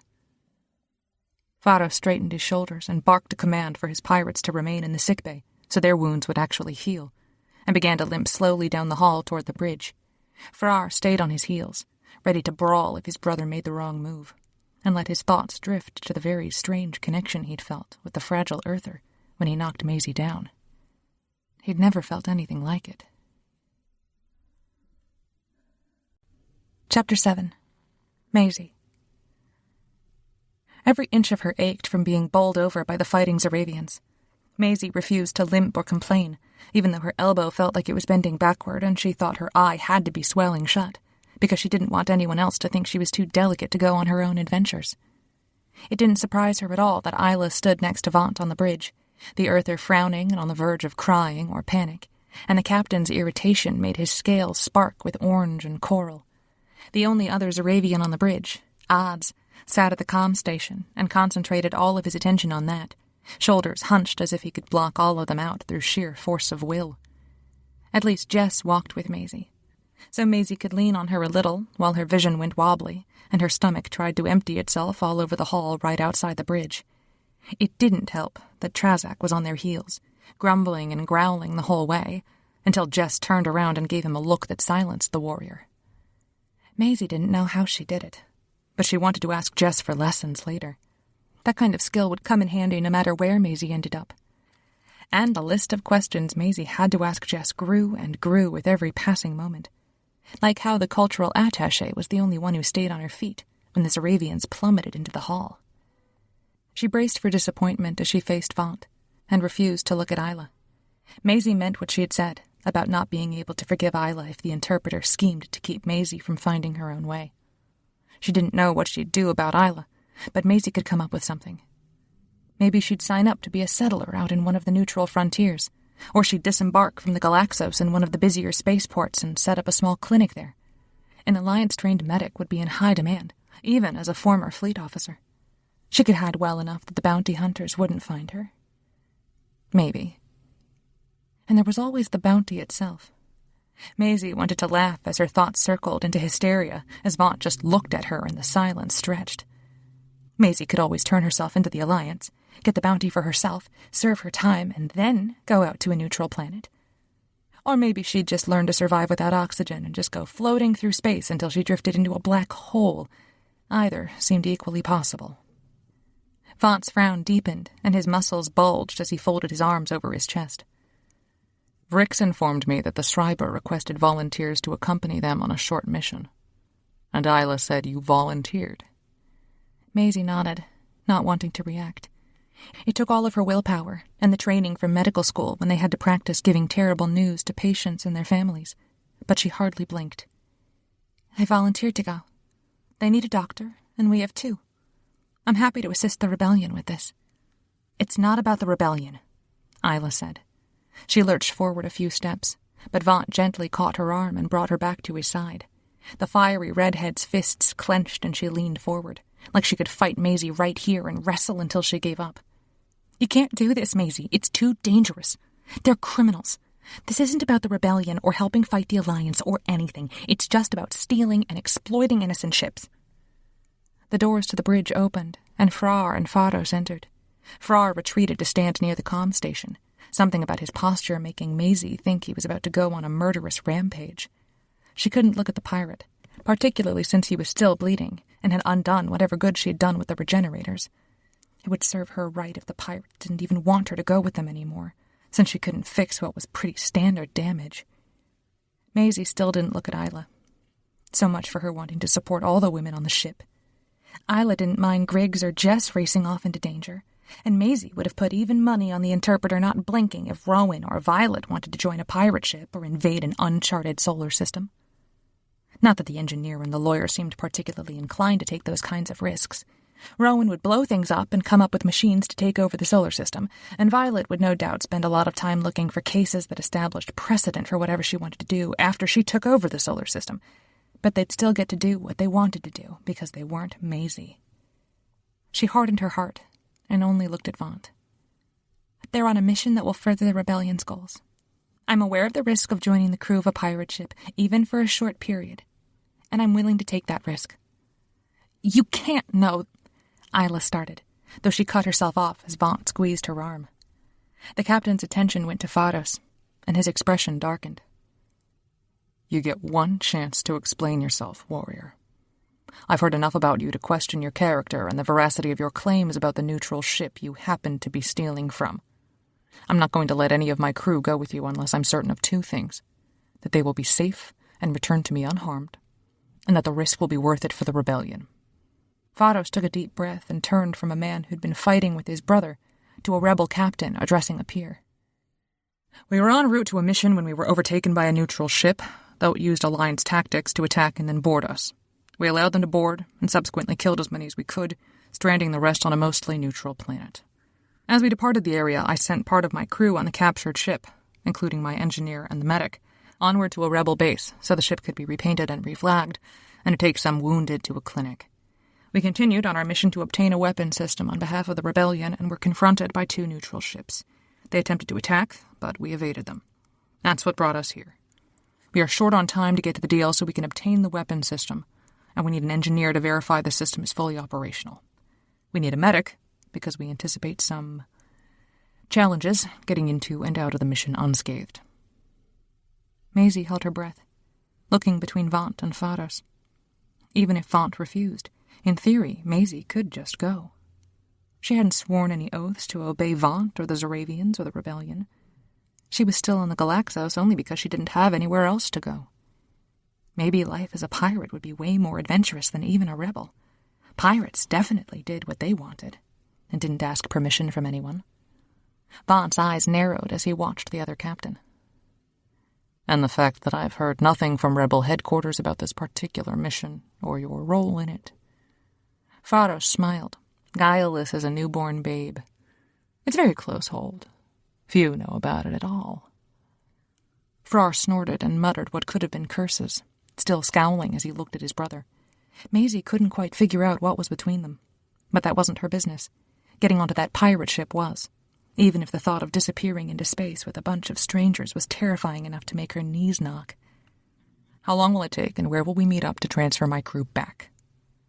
Isla scowled at her mate, her fingers digging into his scales, and she hissed something at him that Maisie couldn't hear.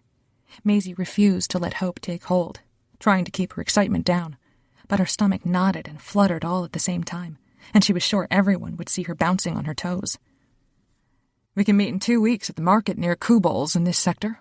That should be enough time for you to take care of your business, for me to deal with our little mission, and we can meet up to switch crew back. If they don't want to stay with us, that is." And Faros smiled, all easy and relaxed, and Maisie wondered if she really might want to stay on the pirate ship. None of them knew her, or her history, or all the embarrassing stories that all the other Earthers knew. She could become someone completely new. She could become a pirate. Maisie bit her lip to keep from squealing in glee at the thought. A chance for full reinvention, starting over as a completely new person, especially if she was the only one from the Galaxos to go. Maybe they'd convince Rowan to go along as the engineer, but at least she was more concerned with machinery than telling tales about Maisie. Maisie linked her hands behind her back and squeezed her own fingers, not daring to look at Jess as the other woman leaned nonchalantly on the navigator's station. Vaunt made an irritated noise and rubbed his jaw. "I can't stop my crew from volunteering to go with you, but I will not force anyone to go. If any do choose to accompany you on this mission, I will require frequent comms with them and your word of honor that they will be returned to my ship. On my honor as a warrior of Zarov, you have my word they will be returned to you." Faros once again put his fist over his heart's, just like he had when he apologized to her, and her cheeks heated at the memory. She could tell the Galaxos captain didn't like it, but he couldn't ask much more. He shook his head and glanced over at Odds. "Very well. Make it known to the crew. Call for volunteers if there are any." "I volunteer," Maisie said, proud that her voice didn't shake. She looked at Faros instead of the others, and took a step in his direction, just so they knew for sure that she hadn't changed her mind. "I'll go, if you don't mind an Earther as the doctor." Faros nodded, a hint of his teeth showing. "I do not mind." She nodded, swallowing a grin of triumph as Isla started to object, and Vaunt kept her from completely freaking out. Maisie glanced at the doors, then back at the viewing screen where all of space drifted by, then back at the pirate. She didn't know what to do with herself. "Then I'll just go pack. When do we leave?" Isla made a strangled noise. "You can't possibly—" "Later," Vaunt said under his breath. "It's her choice." Odd studiously avoided looking at all of them. "The call to the crew, sir." "They requested an engineer," Vaunt said. His scales rattled as Isla stormed off the bridge. The air blew with her curses, and from the look on his face the captain knew he'd have a hell of a fight on his hands the moment he returned to their quarters. But he didn't let it stop him. "You can poll the crew and I'll go."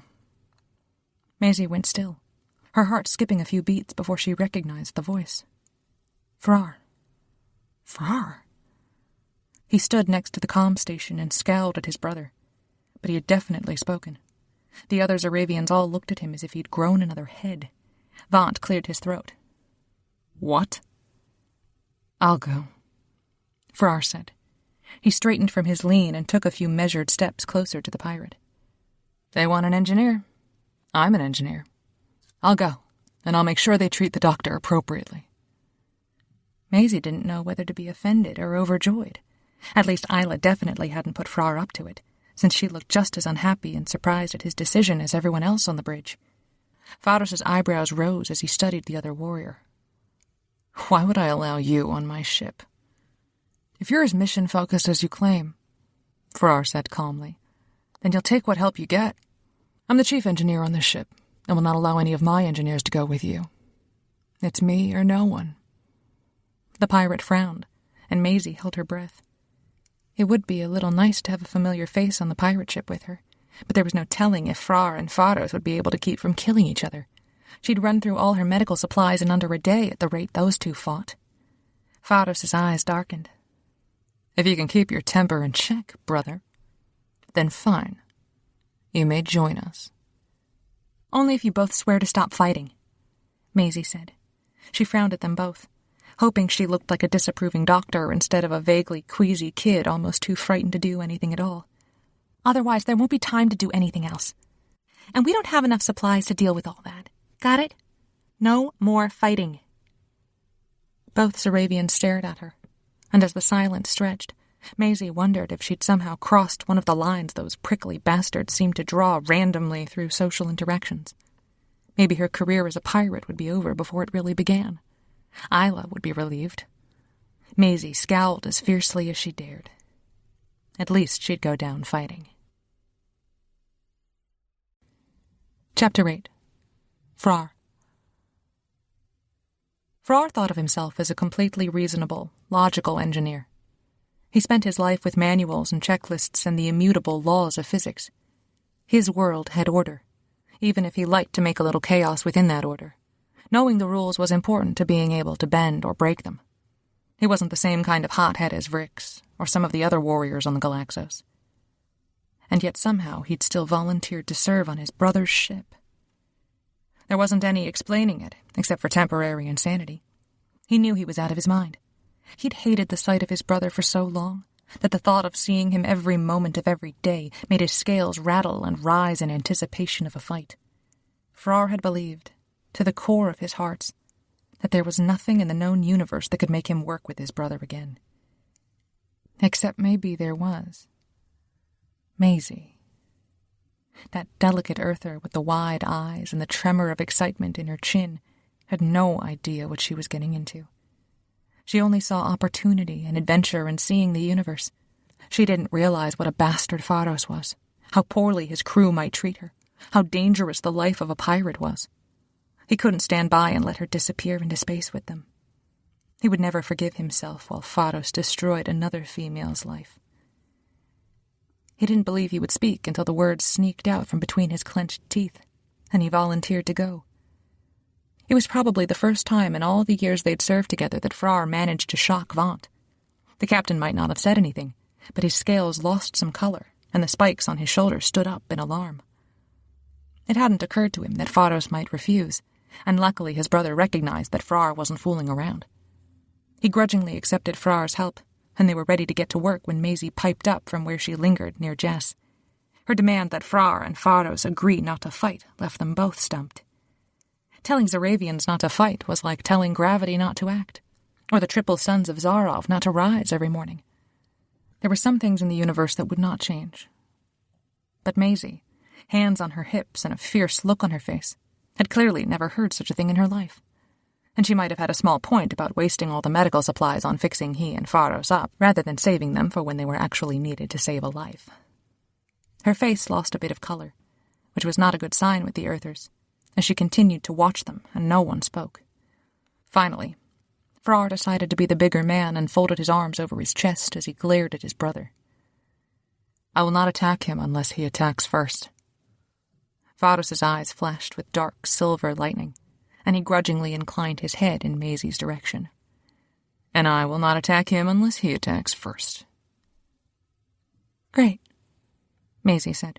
Her voice sounded thready and weak, like she couldn't believe they'd agreed, and she started toward the doors. Then let's get packed and go.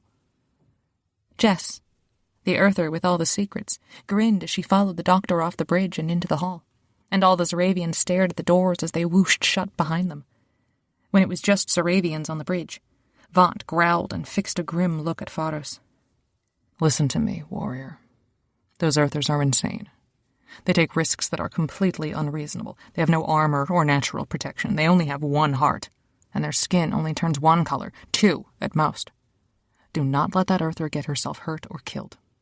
My mate is very attached to her. Pharos put his right fist over where his hearts beat. I swear I and my crew will protect her with our lives. Don't bother with the oaths, Frrar said. He doesn't mean them, and won't keep to them anyway. I will make sure Maisie returns, Vaunt. And you'd better return alive as well, Frrar. the captain said. Don't think you can disappear into space either. You're the only one who knows how to keep the Galaxos running. Frrar grunted, unconcerned with the hint of warning in Vaunt's voice. I think the Earther engineer can manage well enough. She's crazy enough to take the right risks. You got an Earther engineer? Pharos asked, so casual and indifferent that it set Frar's hackles up immediately. Vaunt heard it too, and his expression darkened. Don't push your luck, warrior. Wouldn't dream of it, Pharos said. He glanced down at his shoulder and the blood that congealed down his arm, then tilted his head at the door. I'll head back to the infirmary to get patched up. We don't want to take advantage of your hospitality for long. The captain's teeth showed as he took a step in the pirate's direction. If you're low on supplies, there's a spaceport nearby. We just resupplied, Pharos said.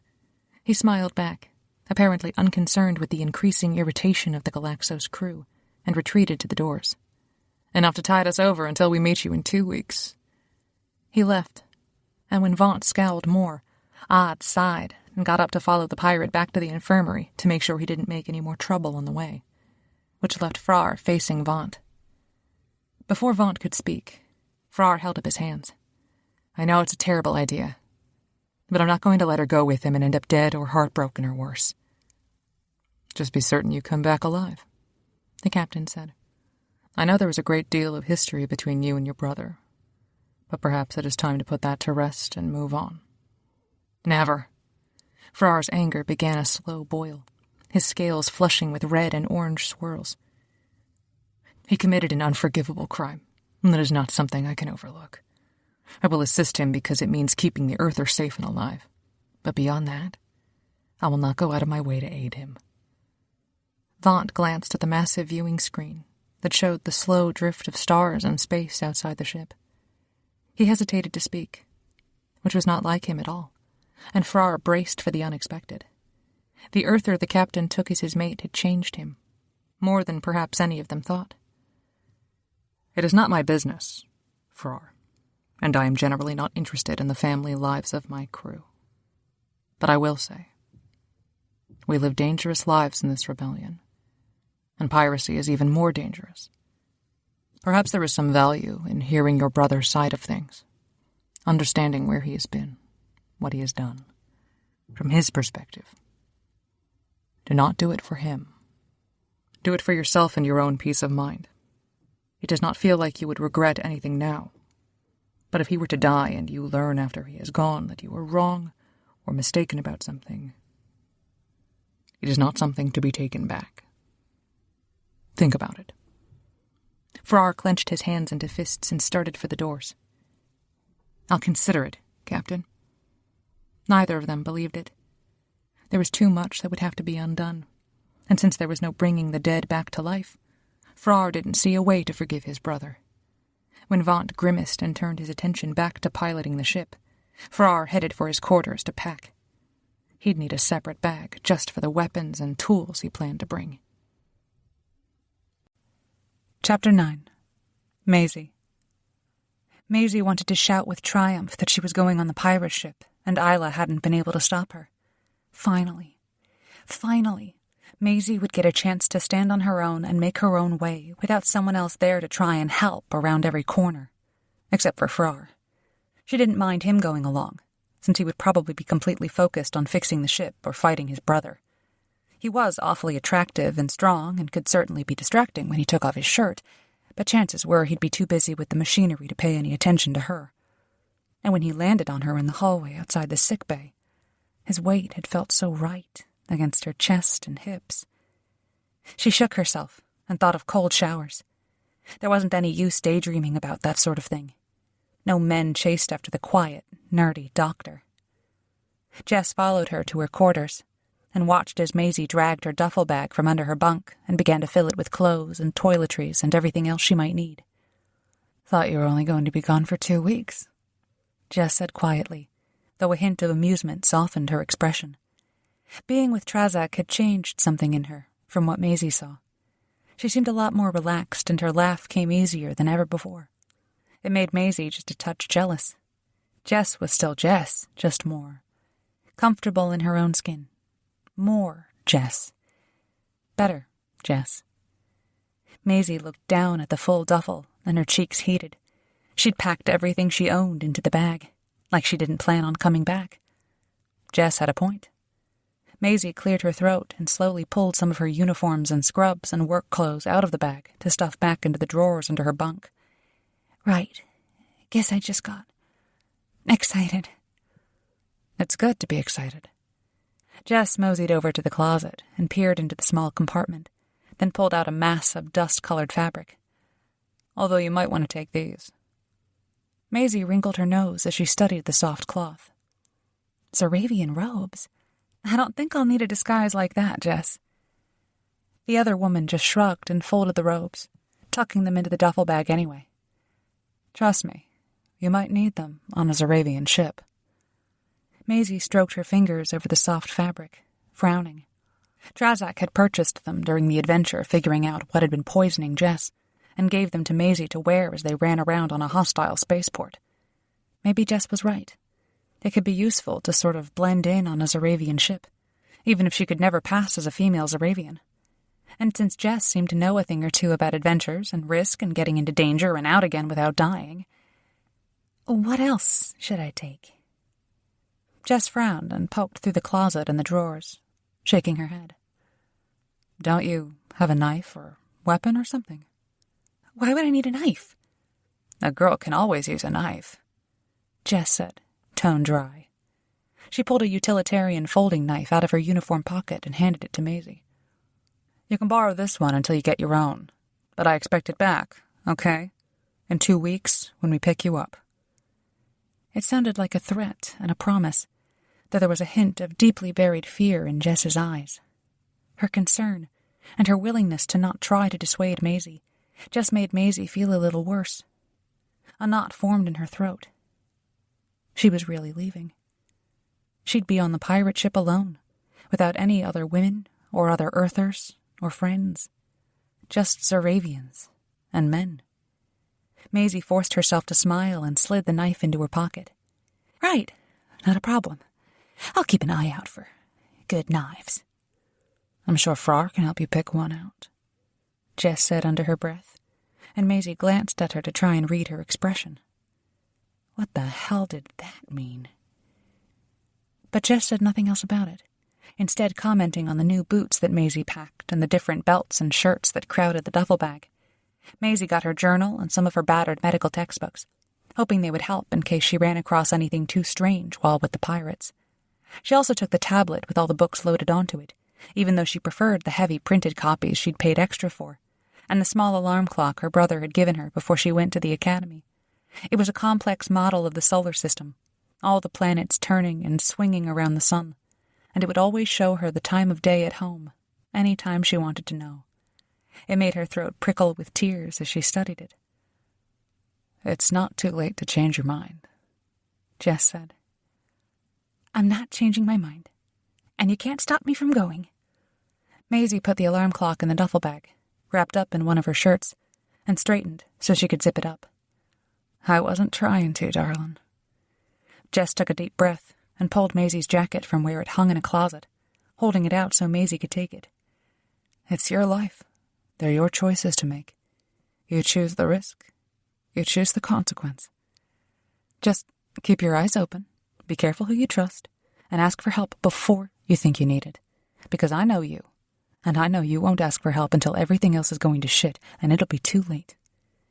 You're worse about that than I am, Maisie muttered, though she couldn't help smiling a bit. But okay, fine. I'll keep that in mind. Good. Jess pulled something out of her pocket and handed a small device to Maisie. She demonstrated how to unfold it and activated it, and punched in a code that made the thing hum and light up. This is a communicator you can use to contact me from anywhere in the universe. Frrar knows how to fix it, so if anything happens and you think it's broken, let him take a crack at the repairs. They've built more so that Frrar can call back to the Galaxos if anything goes wrong. But I want you to keep this one for yourself. This is how you call me. If you call me, Maisie, we'll come get you. There's no shame in needing help, you hear me? If you call me, Maisie, we'll come get you. There's no shame in needing help, you hear me? Maisie took the device and concentrated on it, rather than the look on Jess's face. Right. I'm sure it'll be fine. I'm sure it will, too, Jess said. She reached out and squeezed Maisie's shoulder, and her voice dropped to a conspiratorial whisper. But I've learned to plan for the worst and hope for the best. So this is us planning for the worst. You call for help, and we'll all come. It won't even matter what Vaunt and Trazic and the rest of those idiots think. We'll just put them all in the brig and steal the damn ship. We'll look after each other. Here? Maisie nodded. She'd almost like to see Jess and Griggs and Isla lock up their mates and take over the ship.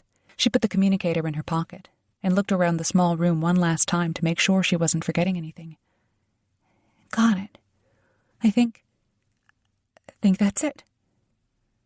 There's no use delaying, Jess said. She shoved her hands in her pockets and followed Maisie out of the room, carrying the jacket that Maisie had left on the bed. I learned that early. Putting things off just gives them more power. So strike out like you're 100% confident and know exactly what you're doing, even if you're shaking inside from the tip of your nose to your toenails. Got it. Maisie took a deep breath and forced herself to smile, grateful that at least Jess didn't even try to talk her out of it. Where did you learn all this, Jess? Training, she said, easy enough. They continued down the empty halls toward the sick bay, since Maisie needed to pack up more supplies. Jess helped her fill up one of the bins in the empty room, since all 3 of the pirates had disappeared, and didn't seem to have any trouble even with the cupboards that should have been locked. Information officer training. Maisie paused, her hands full of regenerator pods, and stared at the other woman. I beg your pardon. Yeah, I haven't told most people. Jess looked just a touch ashamed. I've been meaning to, but it's hard to break old habits. I was an information officer. That's why they tried to poison me, and the Zaravian trader kidnapped me to sell me to the Alliance, and it's why my bounty was about 4 times what everyone else's was. My head was, well, it still is, worth a lot more to the Alliance than a regular head. But it also means that I know what you're heading into, because I've been in a lot of similar situations. It took a second for Maisie's thoughts to stop whirling, staring at her friend and trying to reorder the universe. But eventually it made more sense that Jess was an information officer than it ever had that she was some kind of cultural expert. Maisie nodded and made another circuit through the sickbay, wondering what the hell she needed to stock up on. There was no telling what kind of trouble the Zaravians would get into. She dug into one of the boxes in the back of the farthest cupboard and found some prosthetics she could use for new scales, although she didn't know if Zaravians actually lost scales. Maybe they didn't fall out, but instead just healed over like new skin. Then, what should I know? Maisie asked. She concentrated on getting more of the prosthetics, since they could be used as casts and solid bandages for stubborn Zaravians who wouldn't sit still long enough for the regenerators to work. From your experience, I mean. Jess leaned back against one of the gurneys, fiddling with the sheets. Like I said, keep your eyes open. Know where you're at, how to get away, where to hide, where the weapons are. Only trust Frrar, regardless of what the others say. Frar's a good guy, and won't try to talk you into anything. If you're unsure about what the Zaravian pirates might say or mean, ask him. He'll help you understand. Maisie nodded. Something about Jess's calm demeanor and the matter-of-fact way she talked about thinking about escapes and weapons and people talking her into things helped the panicking corner of Maisie's stomach to settle down. Jess had no doubt done things that were far scarier, and she'd done them all alone, if what Maisie had heard about information officers was true. Maisie had Frrar in her corner, and a crew full of Zaravians who were somewhat trustworthy, even if they were pirates. At least they weren't 100% enemies, and they needed her for something too. She cleared her throat a few times until she was sure her voice wouldn't break, and kept her voice low so there was no chance Isla could somehow hear her from wherever she was on the ship. And did you feel nervous before you left for something new? Nervous? Jess smiled, a bit of a chuckle escaping, and leaned against the wall near the still dented door. That's generous. There were times I was knee-knocking scared. Shit your pants, petrified. Yeah, but I still went. The trick is to acknowledge the fear and all the terrible shit that can happen, and wrap all that up in a box and put it away to deal with later. Maisie nodded, studying her friend. They'd told them something like that at medical school, for dealing with emergencies and catastrophes and grieving families. Take all your emotions and put them aside. Take one step at a time. Deal with one emergency at a time. That makes sense. Yep. Jess glanced up as a series of tones came over the broadcaster that made it clear the pirate ship prepared to depart. All right, girl. Let's get moving. I'll drag that one and you get your clothes. Thanks, Jess. Maisie swallowed a knot of fear and tried to get her legs to move, even though she'd somehow lost feeling below her thighs. The comfort and safety of the familiar sickbay closed around her and made it even harder to leave. Jess got through the door with the unwieldy box of supplies, then glanced back at her, waiting. Maisie took a deep breath and concentrated on Jess. She could do it. She could definitely do it. Maisie asked to go. Maisie wanted to go. She really did. Half of Jess's mouth quirked up. I don't know how long they'll wait, Doc. Maisie's cheeks burned, and she managed to shuffle forward. I know. It's just a little. It's hard to step into the unknown, Jess said quietly. But remember, Maisie, this ship was a terrifying unknown for a while, remember? After Wits sold us off the Argo. And now it's like a home. It's possible to make a home anywhere in the universe with enough time and the right people. She was right. Completely right. The first time Maisie saw the Galaxo sickbay, she'd been horrified at its smallness, archaic equipment, and the lack of real supplies and technology. It was borderline quackery when she first showed up. She whipped it into shape, and she could do so again on the pirate ship.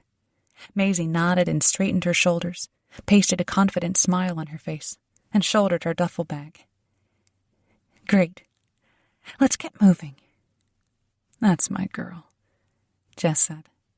She slapped Maisie's shoulder and led the way toward the loading dock. I almost wish I were going with you. Maisie shook her head, even though her heart jumped in excitement at the thought. Probably better if you stay here and keep the others from chasing after me, Jess snorted, shaking her head. You don't know the half of it. Be safe and smart. Don't say goodbye. We never say goodbye. It's just, see you later. You hear? Maisie nodded. She didn't want to admit that her sinuses burned and her hands started to shake as they reached the loading dock and found only the pirate captain there with Frrar. A few crates of equipment moved through the connecting arm to leave the Galaxos and board the other ship. One of the younger engineers maneuvered the controls for the connector, then nodded for Maisie and Jess to put the bag and box on the conveyor, then moved them through space. Then Maisie had to suck in a breath and steel herself for a goodbye she didn't want to say. Jess hardly blinked, her expression suddenly impassive and entirely professional. She shook Maisie's hand. I expect a full trip report when you get back. It was the last thing Maisie had expected. She nodded automatically at the order, almost clicking her heels together from force of habit. Roger that. Good. We'll see you when you get back. Jess nodded, squeezed Maisie's hand, and glanced past her at where the two Zaravians watched them. The information officer's entire demeanor hardened, and Maisie had zero doubt left that she was one of the Ministry's cold-blooded saboteurs. I'll have your scales as my floor if anything happens to her. You'll wish that the Hogmount got you. Faros's eyes narrowed as he studied her, but Frrar at least knew not to mess with her. Understood, Barnes. Safe travels. She grunted and strode back out of the loading dock without another word, and Maisie stared at where she'd disappeared, her mouth suddenly filled with cotton. She really wasn't brave enough for this kind of thing.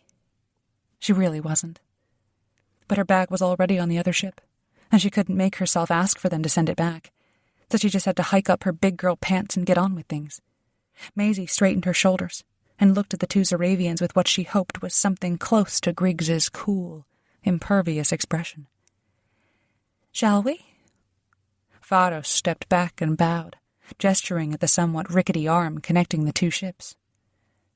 "After you." She wanted to demand that Frrar went first, or Faros went first, or anyone else went first, since she had no idea what awaited her other than a pirate crew. But she could fake it. She had to fake it. Jess would fake it. So Maisie arched an eyebrow as she walked past them and ducked into the arm. "Great. See you on the other side." And she stepped into space. Chapter 10. Frrar. She had taken 3 steps into the arm before Frrar got his thoughts working enough to form an objection, but by then it was too late and she was far enough into the transfer that it didn't make sense to turn back around. Faros frowned as he studied Maisie's progress. Does she realize, do you think, that she forgot every scrap of safety gear? Or was this one of those fearless earther things? It's hard to say, Frrar said, his words mostly a growl. He wanted to shake Maisie for taking a stupid risk like that, jumping into space protected only by the thin metal and plastic of the connecting arm. She hadn't even bothered with a helmet and oxygen or a suit. Nothing. You can't usually explain their actions. Well, Faros said, shaking his head, this will be more interesting than I thought. Do you want to go next, or shall I? I don't want you behind me, Frrar said, but I'm not going to let you unhook the arm before I get over there. I'll go next. He gave a hard look to Coles, operating the arm, and the other warrior nodded to acknowledge the order. Frrar hadn't bothered with goodbyes to anyone, since warriors wouldn't be concerned with something like that, and didn't want to be out-crazied by Maisie. So he too walked into the connector without any safety gear, even though his engineer's brain screamed at the stupidity of the risk. If the arm were damaged during the transfer, he had 0 chance of surviving without a protective suit and helmet and oxygen. Still, he couldn't step into a crew of Zaravian warriors in head-to-toe safety gear after an earther female popped up without any of it. So he took the same stupid risk she did, though he did it completely aware of all the terrible consequences that could have killed him in the few short moments it took to transfer to the pirate ship. He clenched his jaw to keep from panting from sheer adrenaline as he strode through the transfer arm. His hands clenched at his sides and refused to slow down or acknowledge the potential danger of barreling into a hostile crew. Frrar stepped onto the pirate ship, prepared to confront a rusting bucket of outdated tech, and found instead a half-circle of Zaravians staring at Maisie as she put her hands on her hips and lectured them about cleanliness. Apparently the loading bay wasn't up to her standards. Frrar swallowed his laughter, and instead grumbled as he caught Maisie's arm and drew her back, trying to send the signal that she was his, and not to be trifled with. Some of the confusion cleared from the Zaravians after her status became less confusing, but there was enough color in their scales and rattling spikes that Frrar knew she had sparked quite a bit of interest among the pirates. Before he could orient himself or otherwise assess the rest of the crew, his brother emerged from the conveyor arm and crowded him out of the way. Frrar ground his teeth and caught a glimpse of his own scales turning red, as Faros slid around him and started giving orders to the crew. Faros left the engineers to unhook the arm from the Galaxos, and instead slid his arm around Maisie's shoulders. I'll show you to the sick bay while the quartermaster arranges your quarters. We have not had a female aboard the ship, so we will make special arrangements. Don't feel obligated to go out of your way, Maisie said. Frrar stalked along on their heels, unwilling to let her out of his sight, and gripped the straps of his bag until his knuckles ached. The wide-eyed doctor looked around at the sleek pirate ship's interior, her steps slowing so she could take in the orderly chaos of a ship preparing to get underway. I survived the Fleet Academy. I'm sure I could survive being in proximity to... No, Frrar said. You need your own quarters, and I'll need quarters right next to hers. Faros gave him a dirty look. I'm not sure I can accommodate that, brother. You'll have to, Frrar said. He ignored the slight scowl as Maisie looked over her shoulder at him, because he damn well wasn't going to let her put herself in a position for trouble to find her. It was dangerous enough just being on the pirate ship. He wouldn't sleep a wink if he wasn't close enough to protect her from the other warriors. That's the requirement. I don't remember agreeing to that, Fados said. He kept walking, leading the way into the maze of similar-looking corridors, occasionally calling orders to passing crew members. You both agreed to stop fighting, Maisie said, scowling at them. Surely there are 2 rooms in reasonable proximity that will suffice for both Frrar and me. It doesn't have to be fancy. I could sleep in a broom closet if there's a mattress and a sink. Fados' scales showed his irritation, but he smoothed his expression and inclined his head to Maisie, still a charming liar and criminal instead of an honorable warrior. I'll make sure the quartermaster knows what to look for. I'm certain we can do better than a broom closet. Good. Maisie peered at the doors where Fados stopped, then looked up and down the corridor. Is this sickbay? Fados punched a code into the panel on the wall, letting the doors whoosh all the way open before he stepped through and gestured for her to follow. Yes, state-of-the-art. As advanced as we could manage. Holy crap! Maisie whispered in awe, staring around her with even bigger eyes. She dropped her luggage as she turned in a circle and took in the full extent of the fancy room. Frrar wasn't impressed. It was newer and cleaner and more advanced than the sickbay on the Galaxos, but that didn't mean anything. Just because it was bigger and had more storage and gurneys didn't make it better. It was probably all stolen equipment and bootleg medication and regenerators. Nothing of quality, no doubt. More dangerous by far than anything they had on the Galaxos. He scowled as they surveyed the multiple gurneys and some sort of full-body regeneration contraption, though the engineering side of his brain boggled with the opportunities to tinker with all the mechanics. Where did you get all of this? Maisie's fingers drifted across a complex robot array of some sort, as she moved like a sleepwalker through the large part of the room and toward a semi-private alcove near the back of the sickbay.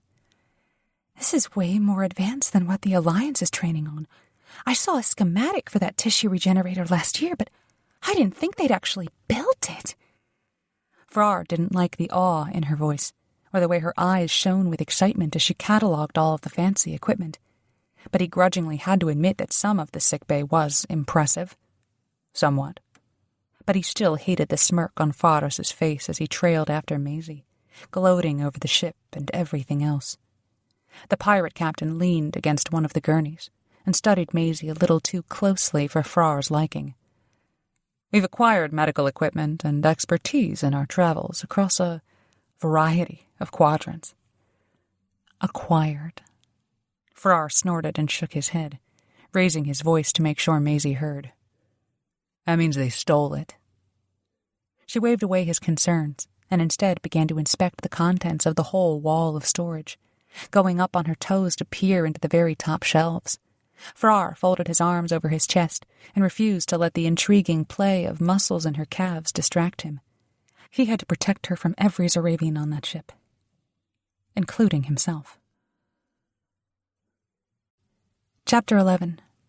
Maisie. Maisie had no idea a ship like the Schreiber could possibly have such an advanced medical ward. It was practically more advanced than all the hospitals and clinics she'd been in since leaving the Argo, and even better, as hard as it was to believe, than the fleet hospitals where she'd trained. Of course, the fleet deliberately gave them substandard equipment to test doctors' abilities to work in low-tech situations and accommodate civilizations that were less advanced and wouldn't welcome the magic of advanced tech. Still, her heart beat faster, and part of her almost wished someone would be injured so she could treat them with all the amazing gadgets, which made her wonder. She turned on her heel to frown at Fados. You've got all this amazing stuff and you still need to borrow a doctor? This kind of equipment practically thinks for itself. Fados' smile never slipped, though his gaze drifted away from her for a moment. He turned away from the small alcove, hidden from view, as if to conceal whatever remained within it. Her sense of unease grew. He was hiding something, and more than just where he got all the fancy equipment. The pirate captain cleared his throat and gestured for her to leave the sickbay. We can talk about that later. It's of no consequence. He was too smooth, too practiced. She didn't budge. Actually, I'd like to know the answer now. Anyone could figure out how to use this equipment. They come already set up to run every possible procedure. You don't need me. Frrar tensed behind her, a slight growl vibrating in his chest, and Maisie was more than just a little glad he'd come with her. She'd have been in a whole galaxy of trouble if she'd boarded the pirate ship on her own. Not that she'd ever tell Frrar or Layla or Griggs that. Ever. Pharos folded his arms over his massive chest and scowled as he looked at the wall past her shoulder. Fine. You weren't supposed to know yet, but we are where we are. Maisie's heart beat a little faster. What was he hiding? What secrets were about to jump out at her from the small alcove where Pharos had turned around? She leaned forward a bit, wanting to meet it head-on, regardless of what it was. She'd learned that much in medical school. Bad news didn't get better with age. Even though the pirate ship was on a fast path away from the Galaxos, they were definitely still in range to summon help if needed. The pirate captain retreated and stood aside, so Maisie could see the expensive containment shield that took up the entirety of the alcove, along with more fancy medical gadgets. She peered at it, overwhelmed with the simple amount of lights and tubes and metal arms, and stopped in her tracks when she saw the small figure in the center of it all. He looked like a tiny version of a Zarov warrior, wearing simple robes, and hopped to his feet the moment he saw Pharos and Maisie. The little Zaravian beamed and held his arms up to the much larger warrior who stood over him, saying something in Zaravian that Maisie didn't understand. She'd never expected to find a child on the pirate ship, and she'd certainly never thought that one would reach for Pharos with that much excitement. It took a moment for her to gather her thoughts. Pharos fished the little boy out of the medical equipment and held him in one arm, looking at Maisie and Frrar without expression. This is my son, Farrell. Maisie managed to smile, putting aside her shock, and shuffled a little closer so she could speak quietly to the little boy. Hi there. He smiled shyly, leaning closer to his father, and patted his hands against Pharos's chest. The pirate grumbled something to the little boy, and translated for Maisie. He is happy to meet you, but he's never seen an Earther woman before, so he might be a little shy. That's quite all right, Maisie said. She wished that she had brought a present or toys or something, that there was surely something that could be made into a game within the high-tech sickbay. She didn't take her eyes off the little boy, marveling at the different texture of his skin. He hadn't formed scales yet, and the spikes on his shoulders were little more than nubs, so he looked rather fragile and delicate, or at least defenseless. Is he ill? Why is he in sickbay? He was born with health challenges, yes. Pharos didn't seem to mind as his son tangled his fingers in the warrior's long hair, playing with the beads and braids. We do not know exactly what the challenge is, unfortunately. So we have searched galaxy after galaxy to find new technologies and new tests and new opportunities. Maisie nodded, turning to study the equipment that had formed the containment circle where the boy had been playing with a miniature knife and sword combination. She couldn't explain the knot of emotion that formed in her throat as she watched the impassive, giant warrior holding his tiny, fragile son. What are the symptoms? There is some kind of blood poisoning, Pharos said. He bounced his son against his hip, but didn't take his eyes off her. He's not often able to fight off diseases, so we must constantly set the scanners on him to see if any germs have gotten hold of him. His joints are not as strong as they should be, and his growth has been slower than other boys his age. Maisie winced at the litany of problems and started to click through the history panel on the different machines so she could review the data the machines had gathered. It was remarkable to have such a litany of diseases that the medical community hadn't been able to address or even identify.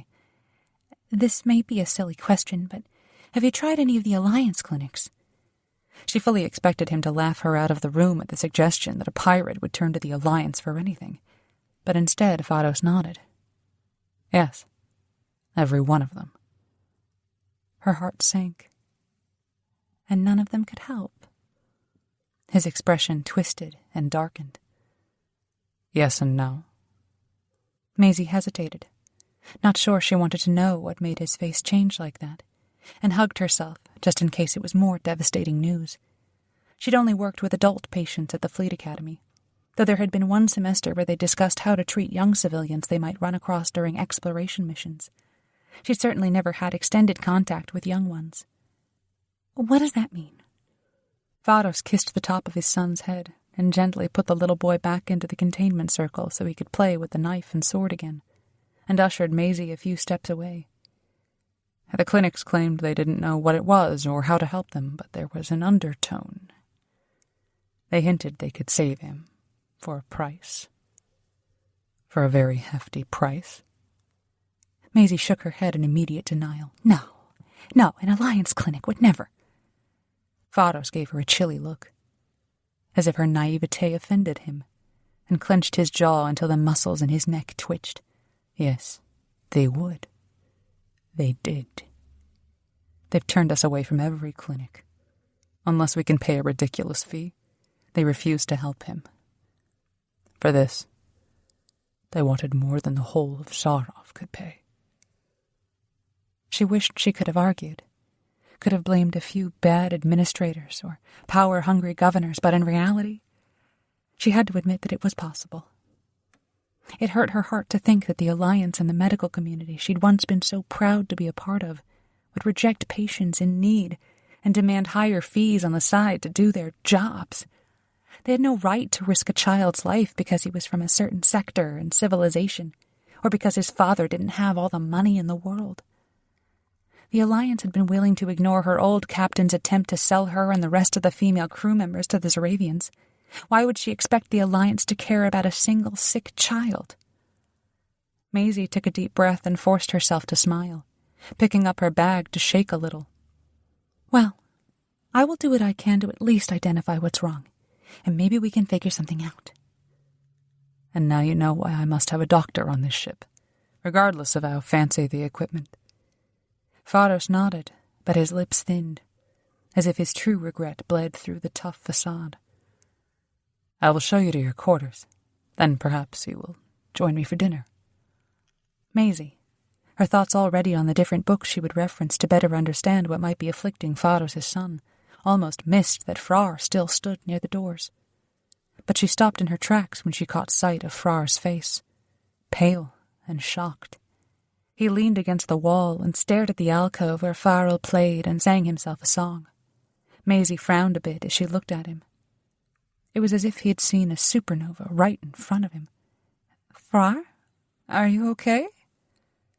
His scales had lost all of their color, something she'd never seen before in any of the Zeravians. She reached for his arm to try and take his pulse, fearful for his blood pressure and the working of his hearts. He ignored her, but dragged his attention from the alcove to his brother, and something like grief crossed his expression. He looks like his mother. Yes, Vados said, no inflection in his voice. He does. And does he know you killed her? Frrar asked, in a deceptively quiet, calm voice. Maisie sucked in a breath and stumbled back, dropping her bag, and nearly fell into a pile of very expensive regenerators. She didn't think Vados was a murderer, but he was a pirate, and he was Frrar's brother, so maybe. All of her went cold. There was no telling what he would do to keep the secret. She wondered how long it would take for her to fish out that strange communicator that Jess gave her, and held her breath as the two brothers stared each other down. Chapter 12. Frrar. Frrar hadn't been that impressed with the sickbay, though the Earther doctor looked mesmerized as she gazed at all the equipment and shiny shit. He wanted to get her safely into her quarters so he could regroup and come up with a plan for surviving his brother and figuring out what underlying motives drove the Schreiber through that sector. And then Vados picked up a youngling inside the sickbay, and Frrar's heart stopped. The youngling had Seva's face. It was clearly her son, and Varos's. Frrar heard a great whistling in his ears, and his heart thundered and tried to break through his chest. He'd never dreamed that Seva had a child before she died. before Pharos killed her. And yet, there he was, the living, breathing evidence that Frrar's true love had been stolen by his brother. Space reoriented itself as Maisie smiled and cooed at the youngling, and for a wild moment Frrar could imagine her with younglings of her own. Perhaps half-Saravian younglings with long dark hair, and their mother's eyes and bold earther mannerisms.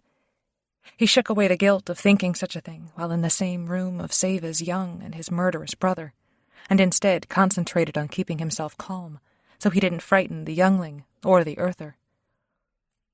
"And does he know you killed her?" Pharos went still, and his scales swirled with a red so deep it was almost black-purple with rage and grief, and his fists clenched at his sides. "I did no such thing. Say it again, and we will fight to the death, brother." Maisie went white, which was on Frrar's checklist of earther colors as not good, and cleared her throat a few times before she shuffled toward the door. "No fighting, either of you. We might be in sickbay, but I'll not have you kill each other in front of a child." Pharos never took his eyes off Frrar. "This is a confrontation long in the making." "Yes," Frrar said grimly. "No," Maisie said. Her voice trembled and her hands shook, but she put herself between them and faced Pharos, poking him in the chest despite the armor and scales. "Put it aside for now, after we're done with this mission. Then the two of you can face each other down and beat each other bloody, but you must remember your child needs us to find a cure for him, which you cannot do if both of you are dead." Frrar folded his arms over his chest, wishing his brother would make a move and justify an immediate showdown. But instead, Pharos's gaze dropped to the earther in front of him, and the muscles in his jaw jumped for a long time before he managed to speak. "You were foolish, little earther, for putting yourself between my brother and me. Do not do it again." But the moment passed, and Pharos strode toward the door, his posture stiff and his scales still tinged with anger. "This way." Maisie swayed once the captain's attention was no longer on her. Frrar caught her elbow to keep her upright, then picked up both of their bags to follow his brother once more into the corridor. He dragged the earther along in his wake, despite that she pulled at his grip, asking about the youngling. Rage ran through him until he saw nothing but his brother's back, wanting to slide his dagger right into the beast's side. It was bad enough Pharos stole Seva away through duplicity, but he did so knowing that Frrar loved her, and she loved Frrar. Pharos convinced her Frrar had died on a mission and swooped in to console her, and within a moon or so they were mated. It was too late by the time Frrar returned to Zarov to greet his beloved, and he departed again immediately so he wouldn't have to see them together. Less than a year later, she was gone, and his brother disappeared with a pirate crew, and what remained of Seva's memories. Frrar growled as a young Zaravian, perhaps an ensign, strode up with a small tablet and conferred with Pharos. Then the captain gestured at a pair of doors to his left, on the same corridor as the sickbay. "Hopefully these quarters will suffice." Maisie started to smile and thank him, those ridiculous earther manners taking over, but Frrar scowled and entered one of the rooms. "We'll see." He didn't like leaving her in the corridor with his brother. He clenched his jaw and snapped his fingers at her, gesturing for her to follow, and the earther's face darkened, her eyes narrowing. He filed that expression away for later, so he could investigate what it meant. The quarters were small, but clean and sufficient for the short amount of time they would be on the Schreiber. Frrar checked the vents and panels, made sure everything was in working order, then grunted and dragged Maisie to the next room while Pharos stood in the corridor and gave orders to his crew. The second suite was slightly nicer than the first, with a better washroom. Some of the panels looked newly repaired, which was either a good sign that Pharos at least kept his ship up to date, or a bad sign that underlying problems were only addressed when something caught fire. He clenched his jaw and went back into the hall to retrieve her bag, tossing it onto the bunk. "He'll stay here." She folded her arms over her chest and glared at him, her cheeks slowly reddening. "Oh, really? And what if I wanted the other room?" "Why would you? It's smaller and not as nice." "Maybe I have my own reasons." Those beautiful eyes narrowed, and she picked up her bag, trying to brush past him. "So I'll take those quarters, and you can stay here." He caught her arm, irritation outweighing his surprise. "Don't be ridiculous. You'll stay here." "No, I won't." She wrenched at her arm, almost injuring herself, and Frrar released her before she ended up flailing around like a hogmount in a snare. Pharos raised his eyebrows in the corridor. "Is there a problem?" "No," Maisie said. She marched back to the first room, nearly running to the door when it failed to open fast enough, and she turned brighter red as she dragged her bag inside. "I'll be staying here. If you will excuse me, gentlemen, I need to freshen up. Let me know when dinner is served." The door slid shut, and once more the Earther left Frrar and Pharos stumped, frowning at the door together. "Most strange," Pharos muttered. Then he shook himself and scowled at Frrar. "You can find your way to engineering, I'm sure. Don't trouble yourself." Frrar took an aggressive posture, guarding Maisie's door. "And stay away from the Earther." "Why?" His brother ignored another crew member who appeared, all of his attention on his brother. "You've got a claim to her?" Frrar didn't blink. "Yes, she's mine. Stay away from her." What kind of warrior lets his female join a pirate crew? Pharos's lips curved in a cruel smile. Or stay in separate quarters. We're negotiating. Frrar couldn't let his brother see a hint of weakness, otherwise Pharos would exploit it, and Frrar would spend the entire mission on the defensive. "Leave the Earther alone." "We'll see. Get to work, brother. 2 of the 5 engines were damaged. We'll need them all repaired as soon as possible in order to get this mission over with." Pharos didn't wait for a response, and instead strode after the messenger, attention on some other problem. Frrar stood in the corridor until his brother was out of sight and out of hearing, then turned his attention to Maisie's door. He wanted to knock, to try and explain to her, but that look on her face. He didn't need a checklist to know she was furious, though he couldn't pinpoint what could have angered her. He shook his head and chalked it up to the strange Earther customs and expectations, then went to drop his bag in his quarters and change before he got to work in the engine room. Earthers were strange creatures. That much was for sure. Chapter 13.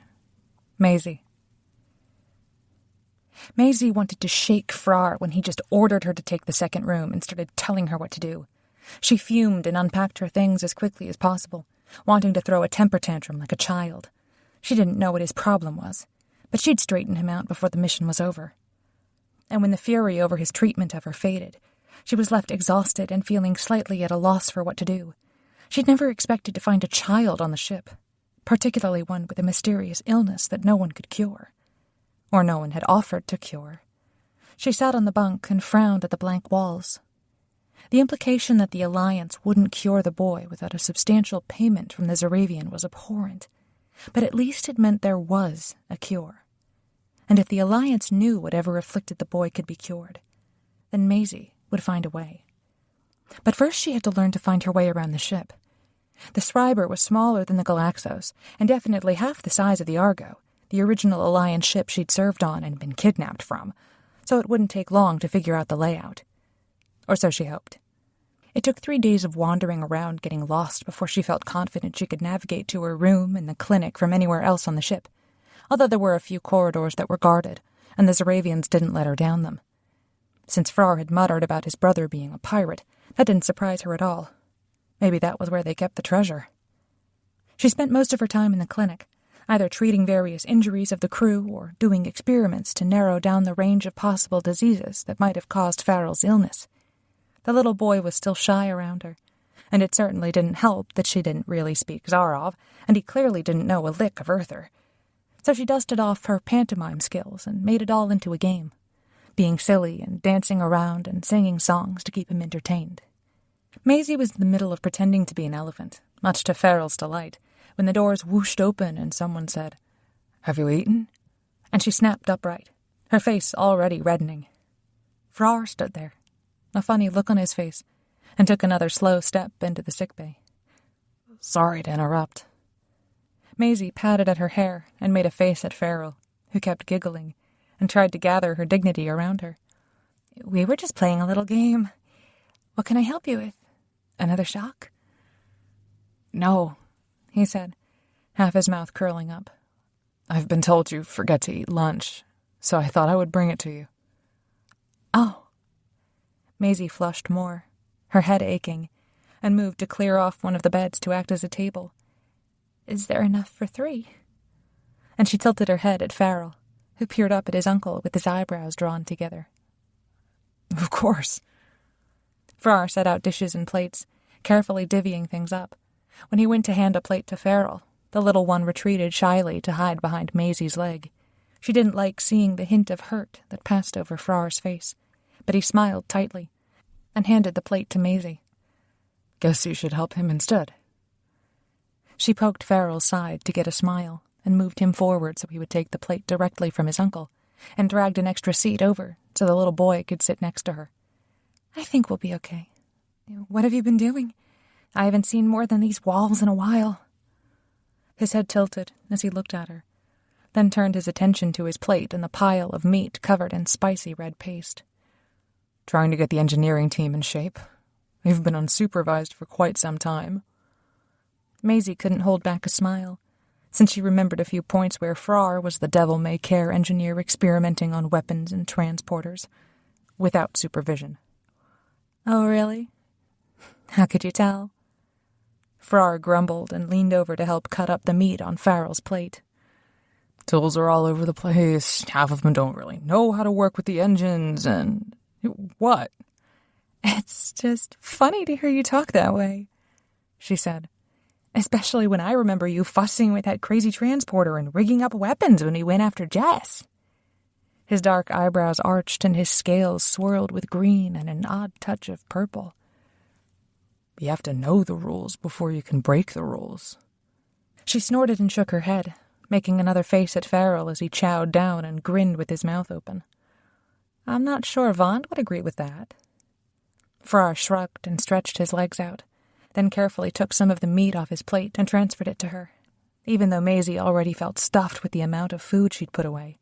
At least the pirates ate well. "It's good for him. Keeps him alert. Besides, I'm comfortable in chaos. There's order within chaos. You just have to recognize it." She definitely didn't think that was the case. When she saw chaos, she just saw a mess. She pondered the plate and why Frrar had sought her out. They hadn't really talked or crossed paths since she got all bossy about who would sleep where, and though she had heard him enter and leave his quarters, she'd avoided running into him as much as possible, and that wasn't easy on such a small ship. He took a deep breath and ran his hand through his long, dark hair. "I should apologize. It does not come naturally to us to consider what another wants, and I should not have spoken to you the way I did. The only reason I insisted you should take my quarters was because they are safer, easily defended, and more comfortable." Maisie blinked, too startled to otherwise react. She had never heard the Zaravians apologize. Ever. For anything. It drove Isla crazy, since, according to her, Vaunt was wrong a lot. She eyed him and wondered what motivated him to actually search her out and apologize. She figured he was just there to keep an eye on his brother and make sure that Maisie eventually made it back to the Galaxos, one of those territorial Zaravian things. Or maybe because Isla and Grigg strong-armed him into promising to keep her safe. He waited for her response, and Maisie floundered. She wasn't prepared for that kind of conversation with Frrar. He was still too intimidating and capable. He'd literally saved their lives with his wacky gun as they raced for the ship out of a seedy spaceport, chased by Alliance agents who wanted all of them dead. He'd done a heck of a lot more in his life than she could even imagine. She cleared her throat and tried to smile. "Thank you. I appreciate that." Frrar nodded, content, and started putting more food on Farrell's plate. Maisie wasn't sure how much Frrar actually ate, since he seemed to be more interested in feeding both of them instead of himself. He glanced at her, and then back down to the food, though she could see his mouth curl up at the sides. "How do you find your quarters?" "They're terrible," she said. cramped and uncomfortable. The bathroom's horrifying, and apparently no one on this ship knows what proper cleaning supplies are. His grin spread and made him look far less severe. A little bit more purple and green and blue worked its way into his scales, and she could hardly look away, mesmerized by the swirls. "We can certainly still trade." "Not a chance," she said. "I made my bed. I'm going to lie in it." Frrar's head quirked as he looked at her. "I'm unfamiliar with this idiom. I've made my bed as well. You're welcome to lie there if you'd like. It's more comfortable than yours, I'd wager." "No, it's not. That doesn't mean I won't." Her whole face caught fire as she stared at him and tried to parse through how to explain. "It just means I made a choice, and I have to live with it. It's not really about being in bed at all." Frrar giggled and reached up to pat her cheek, apparently entertained by the way her skin turned red, and Frrar managed to hold back a grin despite watching Maisie struggle. He nodded and watched his plate instead of her. "Ah, of course. My mistake. But the offer stands." Maisie stared at him. What the heck did that mean? He wanted her to sleep in his bed? Was he flirting? Propositioning her? Did he expect her to sleep with him because he'd come on the mission? Before she could demand that he explain himself, the doors to the sickbay opened and Pharo sauntered in. His eyebrows rose to see Frrar there with food. Then the captain's expression darkened. Pharo bounced to his feet and darted over to his father, and for a long moment, Maisie didn't know what to say or do or even where to look. The tension between the brothers vibrated through the air until it weighed her down, and Frrar's scales immediately went from a lovely blue-green to red and orange. At least with the Zoravians, you knew pretty quickly where you stood, just based on what color they turned. Pharos picked up his son, but didn't take his eyes off his brother. "I just stopped by to see how things are going, Doc." Maisie, still a bit flustered from the conversation with Frrar, got to her feet and went to punch the screen on one of the advanced scanners. "I haven't found anything useful, but we've been playing some games and testing his energy levels based on nutritional input, and—" "Take a breath," Pharos said. Pharo wiggled free and bounded over to where Maisie stood, holding onto her uniform trousers as he craned his neck to see what she did. The captain folded his arms over his chest and completely ignored Frrar, who fumed just a few feet away. "Do you require any additional equipment or information?" Maisie picked Pharo up absently to show him the screen, but glanced back at the two Zoravians. "No, I think—" She froze. Both men had turned an odd shade of amber or violet, which she had never seen before, and they both watched her with an intensity that made her stomach flip. She cleared her throat a few times and managed to finish her sentence. "I think we're doing the best we can. Nothing stands out that would make things easier. It's just experimentation at this point." Pharos made a rusty sound in his throat and his eyes flashed. Before he could get any closer, though, Frrar threw his arm across his brother's chest to hold him back. "A word with you, brother." Maisie held her breath. That looked like the prelude to another brawl. She put her shoulders back and fixed them with a scowl. "No more fighting." Frrar inclined his head to her. "I swear on my honor. No fighting." "Of course," Pharos said, smooth as silk and just as slippery. He retreated a step at a time, even with Frrar, until they both backed out into the hall and the doors whooshed shut. Maisie exhaled, then looked down at Pharo, who looked just as puzzled as she felt. "I hope you grow up to be more sensible than those two." Pharo peered up at her, then did his best imitation of an elephant, so Maisie had to join in, and it wasn't long until they were both laughing too hard to stand up. Chapter 14. Frrar. It didn't surprise Frrar for a second when his brother showed up to spoil his time with Maisie. Pharos had kept him so busy over the previous few days that Frrar hadn't had a free moment to check in on the Earther, which was exactly how Pharos wanted it, he suspected. Pharos didn't believe Frar's claim that Maisie belonged to him, not with the way she'd avoided him and wandered around alone and unprotected among the crew. And one glance at his brother's scales when he saw Maisie holding the boy only confirmed it. Pharos lusted after Maisie in more than the normal hot-blooded way. Pharos saw her as mother to his child, even more than he wanted her in his bed, which made Frar's jaw clench until he feared for his teeth. Stay away from her. I can't help it if the Earther enjoys my company, his brother said. I would caution you to stay out of my way. Like I did 7 years ago. A hard, icy shell formed around Frar's heart, particularly with the image of the youngling, who should have been his son, remained so close in his mind. And how did that turn out? Stay away from the Earther before you get her killed. Pharos' teeth flashed in a snarl. Shouldn't you be down in engineering, running things? I'll stand out here every moment if I have to. The thought of his brother bothering Maisie, or, worse, trying to ensnare her, drove him mad. He couldn't allow it. Maisie deserved more. A mate with a real job, not a pirate. And a man with honor and strength and loyalty. He didn't want anything to do with making a deal with his brother, but if it was the only way to keep Maisie safe from Pharos' dishonorable intentions, he steeled himself. Stay away from her. She's mine. The pirate captain's eyes narrowed. You expect me to simply walk away from a female who already protects my youngling and comforts him? She doesn't behave like she's yours, brother. I haven't seen my son so captivated in his entire life. How dare you ask me to give that up? She's already helping your son, Frrar ground out.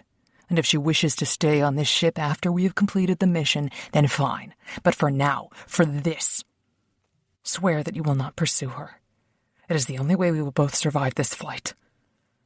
Pharos watched him for a long time, clearly debating, and he finally growled in irritation. Is it not enough that I have ordered every male on this ship away from her on penalty of death?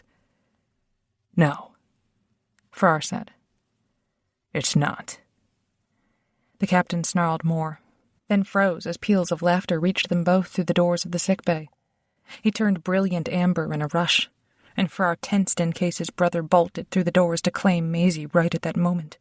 But Pharos restrained himself for once and clenched his hands at his sides as the spikes rattled across his shoulders. Can you not hear that, brother?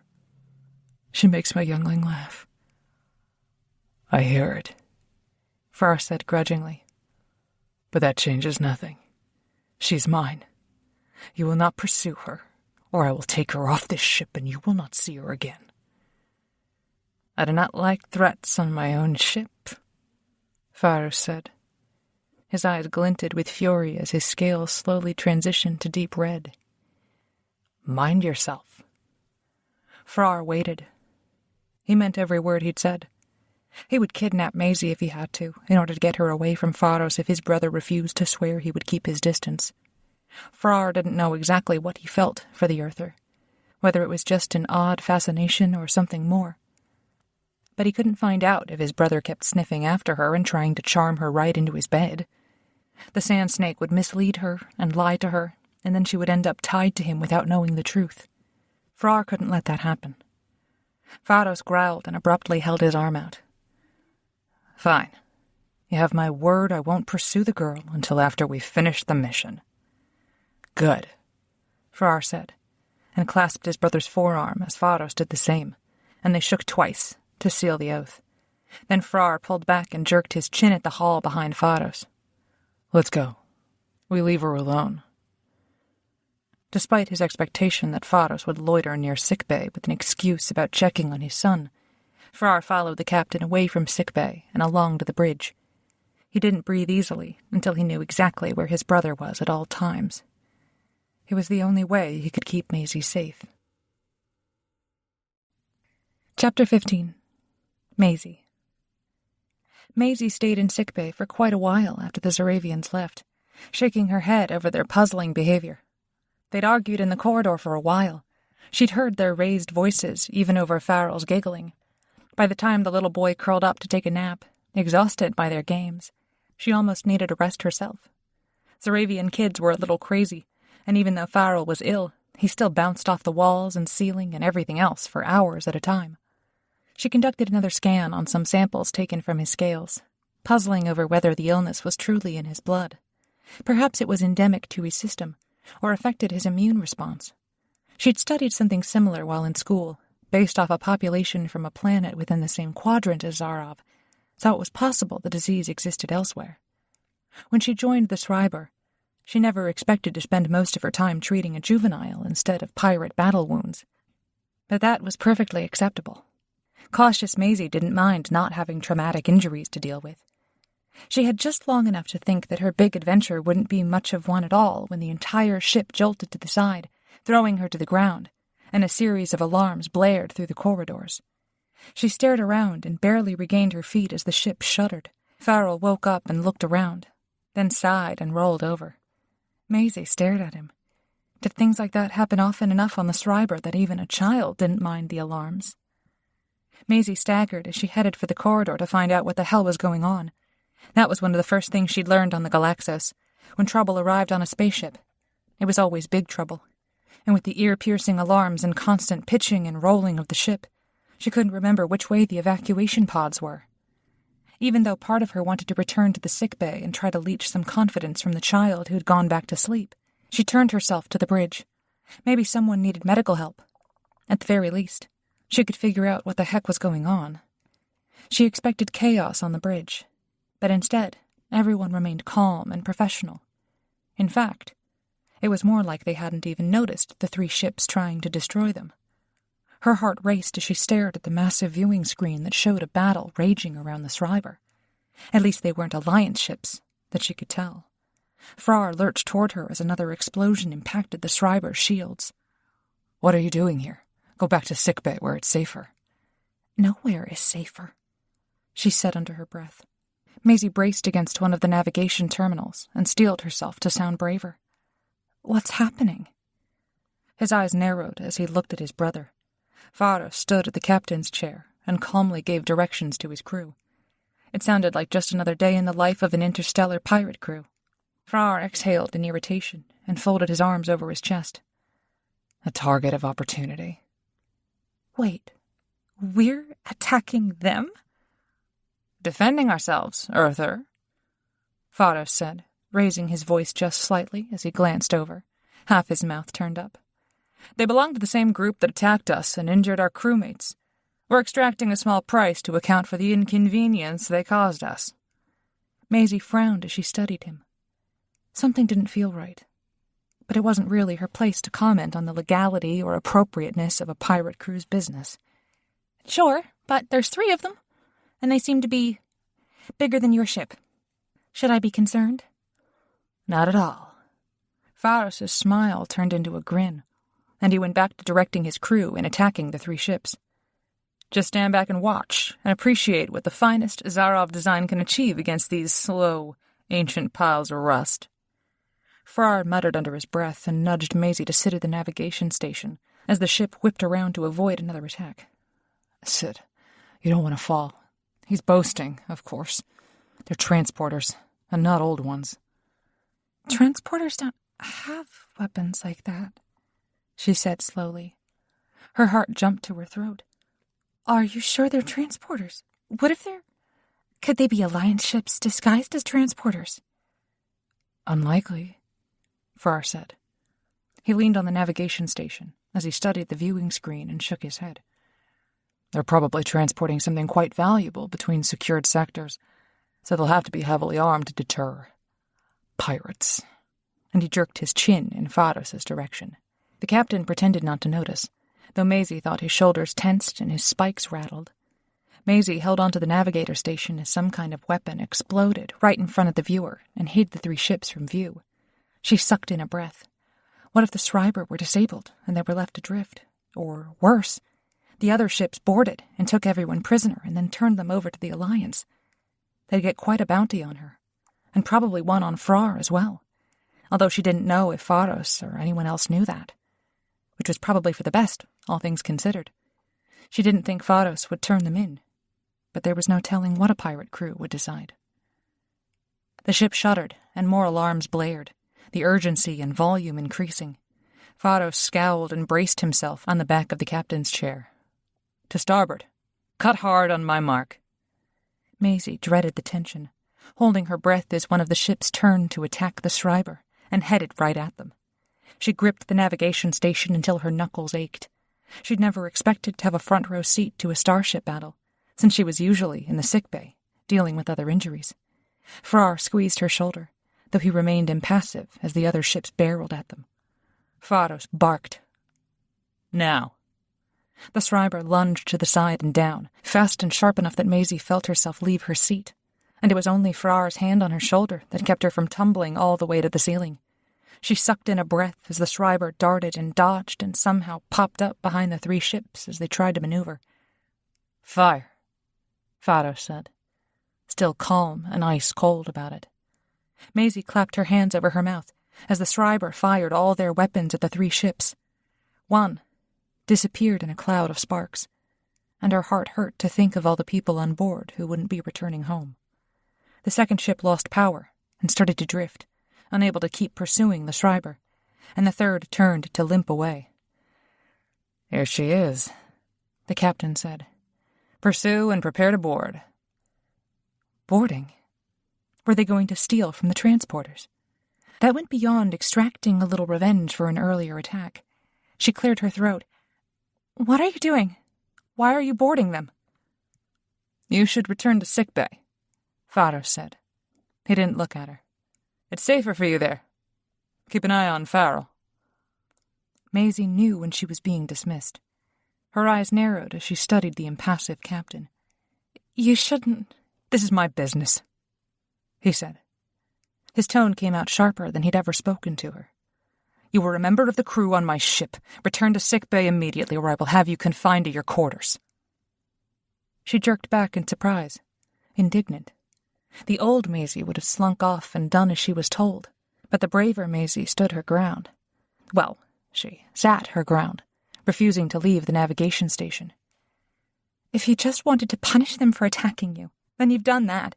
It's bad enough you've killed all the people on that one, but the other ones... Faros growled slightly, and one of his crew nodded, apparently receiving an order, and started toward Maisie. She prepared herself to be dragged off the bridge and thrown in the brig, but Frrar put himself between the pirate and her. I'll handle it. Go back to your station. The Schreiber jolted, and then what looked like long hooks deployed to capture the listing ship. Faros turned his attention to the viewing screen as if he dismissed them both from his mind, although the spikes on his shoulders rattled and told a different story. Maisie wanted to argue, to make him see that boarding the ship was wrong, and would just dig a deeper hole for himself and his crew to extricate themselves from. But Frrar took her arm with a gentle grip and tugged her to the exit. Maisie set her heels, craning her neck to see the viewing screen, and sucked in a breath, as the other ship filled the entire screen as the Schreiber reeled it in. But they're going to... Hush, he said. The Zaravian lifted her up and carried her out of the bridge, and practically all the way back to sickbay. Maisie scowled at him and tried to free herself. You can't condone what he's doing. That's... Piracy? The corner of his mouth twitched as he watched her. I told you he's not a nice guy, Maisie. He's a pirate, and his crew goes around hurting people, stealing from them, taking what they want and leaving wreckage behind. He might do it mostly on behalf of the rebels, but he does it entirely for himself, too. If there's not profit or prestige involved, Faros isn't interested. She shook her head and stared down the hall at the bridge. She ignored the various crew members jogging past, calling to each other about storming the other ship and finding new weapons, pulling on their armor and battle gear. But he's not like that. The way he treats his son, the way he's talked. I don't believe it. He's a pirate, Frrar repeated quietly. His silver eyes searched her face, and he touched her cheek in a gentle, glancing caress. He lies. He may love his son, but that doesn't mean he likes anyone, or cares whether they get hurt. Maisie's stomach swerved and dropped as she looked up at the tall Zaravian in front of her.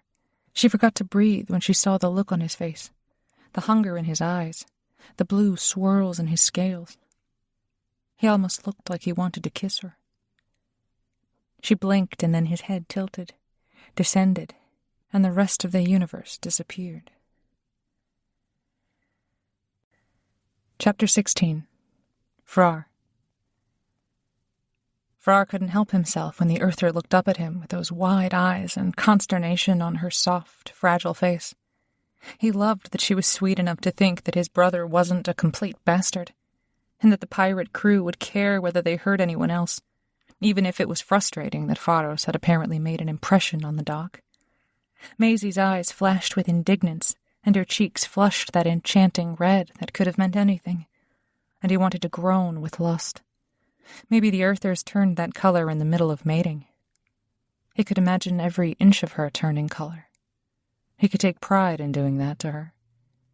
She was still looking at him as he tried to explain that Pharos didn't care about hurting others, and Frrar reached up to touch her cheek. So smooth, so soft, so very fragile. Even with the alarms going off around them and the crew running to the loading bay and attack pods to board the other ship, the only thing that mattered was Maisie. She paused to breathe and her eyes widened, her pupils dilating, and a low growl vibrated through him. He needed to taste her, needed to feel the warm heat of her mouth. He caught her face and slid his fingers into her soft, shiny hair, tilting her head so he could brush his lips to her. She made a curious little surprised sound that ignited need all the way through him, sending him rocketing into infatuation and the need to protect her. Frrar cradled her head and leaned into her, and Maisie gave way, bracing her hand on his shoulder. Her fingers brushed his spikes and he groaned again, deepening the kiss as her lips parted to allow him in. He pressed her to the wall and hoisted her up so he didn't have to bend down. Her arm wrapped around his neck as she clung to him, and Frrar gripped her ass to support her. He broke the kiss to leave a trail of nibbles and bites down her throat. Maisie cleared her throat a few times, but her voice still went high when she spoke. "This isn't the best place to make out like a..." She whispered a soft moan as he sucked on her earlobe, and Frrar growled in anticipation. He needed to find out what other noises she could make. The whole ship jolted and nearly knocked them off their feet. Frrar braced to keep Maisie upright. When his hand squeezed her waist, she turned brilliant red, almost purple, and held onto the wall. "I should check on Farrell." His eyebrows rose as he studied her. "You don't want to find a better place to make out like something?" Her cheeks reddened. That's not a good idea." "It's a fine idea," he said. He wasn't going to force her, but he didn't want her to think he regretted anything. He damn well didn't. "But maybe it can wait until we're not on a pirate ship, She gulped audibly and bobbed her head, and staggered to the sickbay doors and slid through before he could say anything else. Frrar started to grin as he watched her go, not only admiring her fine Earther ass, but reveling in the memory of her, soft and sweet against him. It certainly gave him something to look forward to. He didn't linger in the corridor long, but instead followed the last crew members to the loading bay. They extended a docking arm to the other ship. Frrar peered out one of the viewing screens and saw that the attack pods had already landed on the transporter to subdue the crew. A different tone blared through the alarm system, and the loadmaster called out instructions on getting to the ship.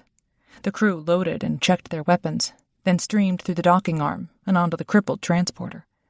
Frrar hung back, arms over his chest, as he evaluated their operations.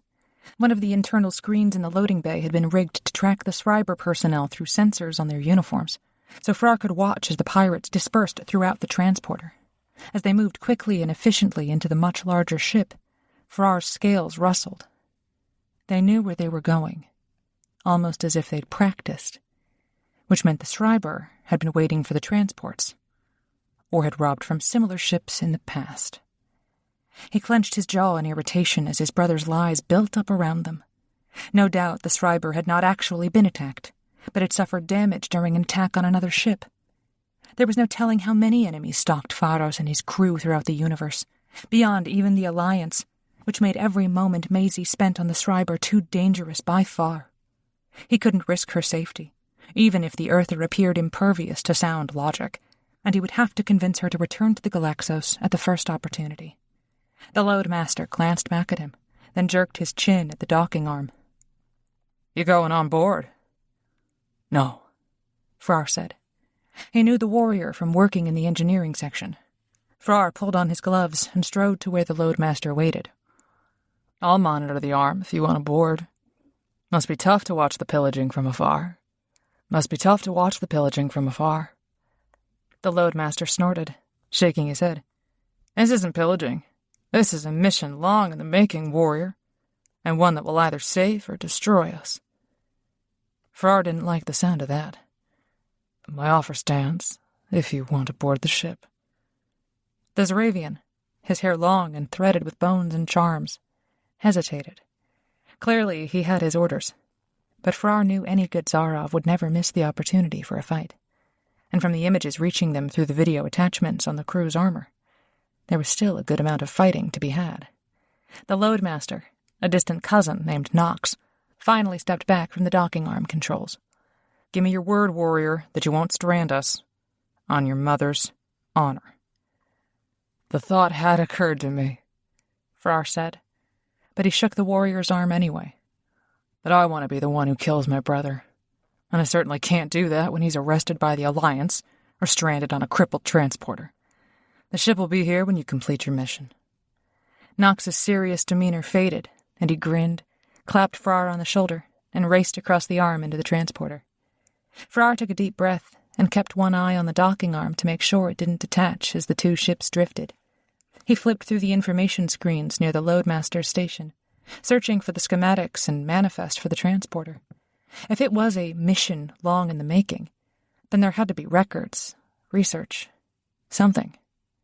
The crew converged around one of the storage holds in the transporter and began to work on freeing something large there from its bindings. Frrar worked faster, not wanting to miss the opportunity, and held his breath as the ship's manifest scrolled past him. He wasn't great at deciphering the helio characters the transporter used, but luckily whoever translated it the first time left behind good notes.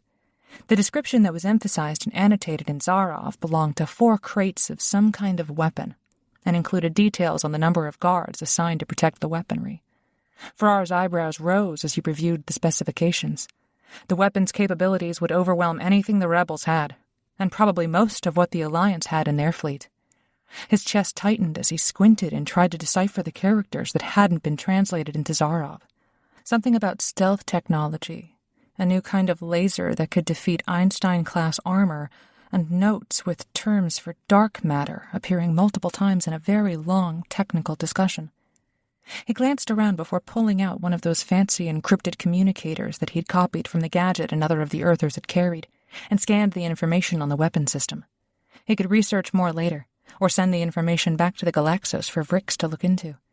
There was no telling why Pharos wanted the weapons, beyond just making his ship deadlier. He'd taken a lot of risk to attack a transporter that size with 2 additional ships with it, and from the initial damage on the Schreiber when it hailed the Galaxos, it might have been a second attempt.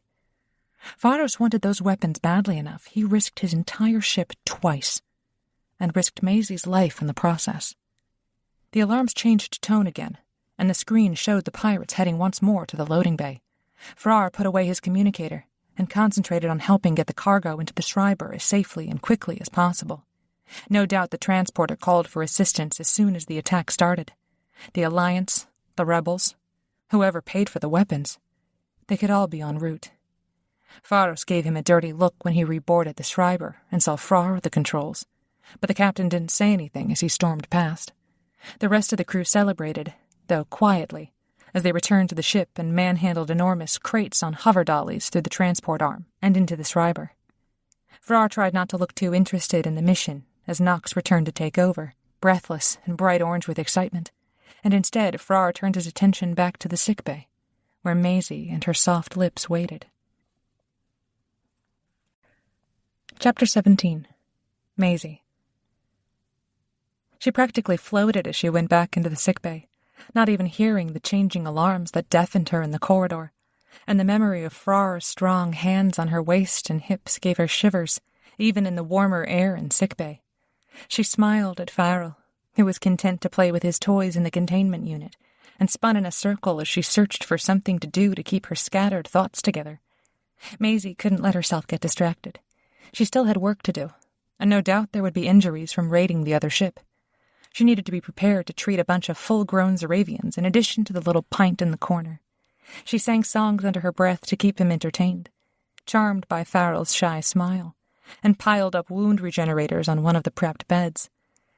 Still, though, thoughts of Frrar's kiss lingered at the front of her mind. She hadn't expected him to be so careful with her. Those Zaravians were sheer muscle covered in armored scales. Everything about them was rough and scary and intimidating. But the way he'd held her face... Her skin prickled and she shook herself before she forgot to charge the transfusion pods. Maisie had to concentrate. People died when doctors didn't concentrate. Maisie looked up as the sickbay doors opened and one pirate dragged an injured pirate in. She sighed and pointed at the bed that wasn't covered in regenerators. "Put him there, please." Then she was too busy to think about anything except the task and body in front of her. Half a dozen Zaravians arrived with serious or life-threatening wounds, mostly burns and holes from laser weapons, and Maisie ran through a lot of her supplies to keep them alive. Farrell observed it all with solemn eyes, and even though she regretted that he'd grown up seeing grievous injuries right in front of him, the boy was a welcome distraction for almost everyone else. Even the gruff warriors talked to the kid as they waited for the regenerators to heal up their wounds. Maisie couldn't understand most of what they said, but the tone said the pirates teased him like a bunch of grumpy uncles. Farrell did his best impersonation of a grim Zarov warrior when he responded, which just made the pirates grin and tease him more. Maisie even found herself halfway entertained as the whirl of faces and injuries continued around her and the day wore on. The serious injuries gave way to less dangerous ones, although they should have sought treatment immediately instead of after dinner, and half the crew appeared eventually with some cuts and wounds while they chewed through dinner and drank their eye-watering liquor. She lectured all of them on making terrible life choices, but the pirates treated her much the same as they treated Farrell, bemused tolerance, as if they couldn't decipher why she did and said what she did. Maisie wanted to fume over it, but at least one of the warriors brought her a trinket in thanks. She really didn't want to be charmed. She shouldn't have been. They were pirates, after all, and there was no telling who they stole the gifts from. But at least one took a bead from his hair to give to her. So maybe they were taken from Zarov before the warriors became pirates. She didn't understand all of their complex rules about honor and codes and gifts, so part of her was reluctant to accept anything. But then again, it could have been a grave insult not to accept.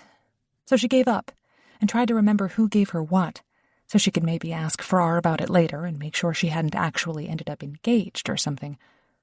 Although, her whole body flushed at the thought, what if Frrar gave her something? Or started fighting with one of the others because of something the warriors gave her? She rolled her eyes at herself, searching for trouble when she already had enough in front of her, and got back to business. She didn't have time for mooning around over a male and whether he was interested in her. His kiss pretty much made that clear, and it definitely didn't need translation. Maisie had hit the point of exhaustion where she used the gliding stool instead of walking around when Pharos reappeared. He carried a tray with several plates and piles of food and placed it on a counter not otherwise occupied. Maisie knew it was childish to pout, but she still ignored him as the captain brought food to his excited son. Pharos murmured to Farrell and carried on a calm conversation that made no attempt to include her, and gradually some of the tension drained out of her shoulders.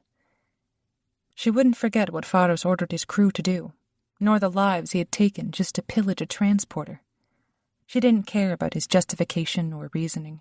Nothing he said could make up for the thousands of lives that had ended on the escort ship with the transporter. When Pharos spoke, she almost didn't understand him with the fatigue in his tone. They were not the innocents you thought them, Maisie.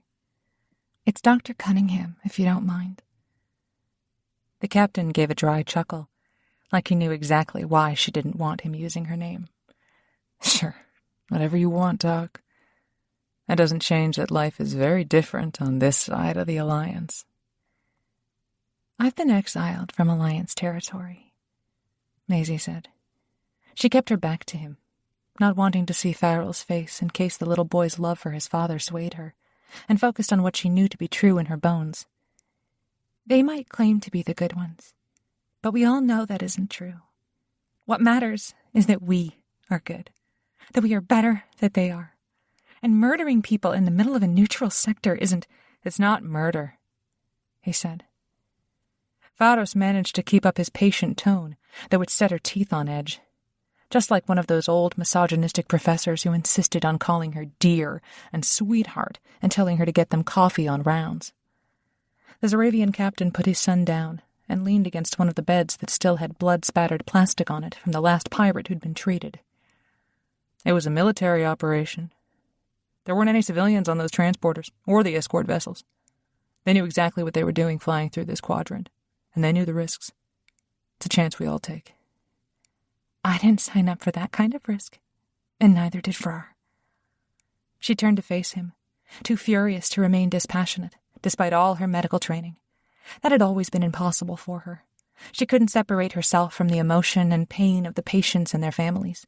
She needed to feel the desperation and grief. It motivated her. It drove her onward to find a solution, a cure, even when things looked hopeless.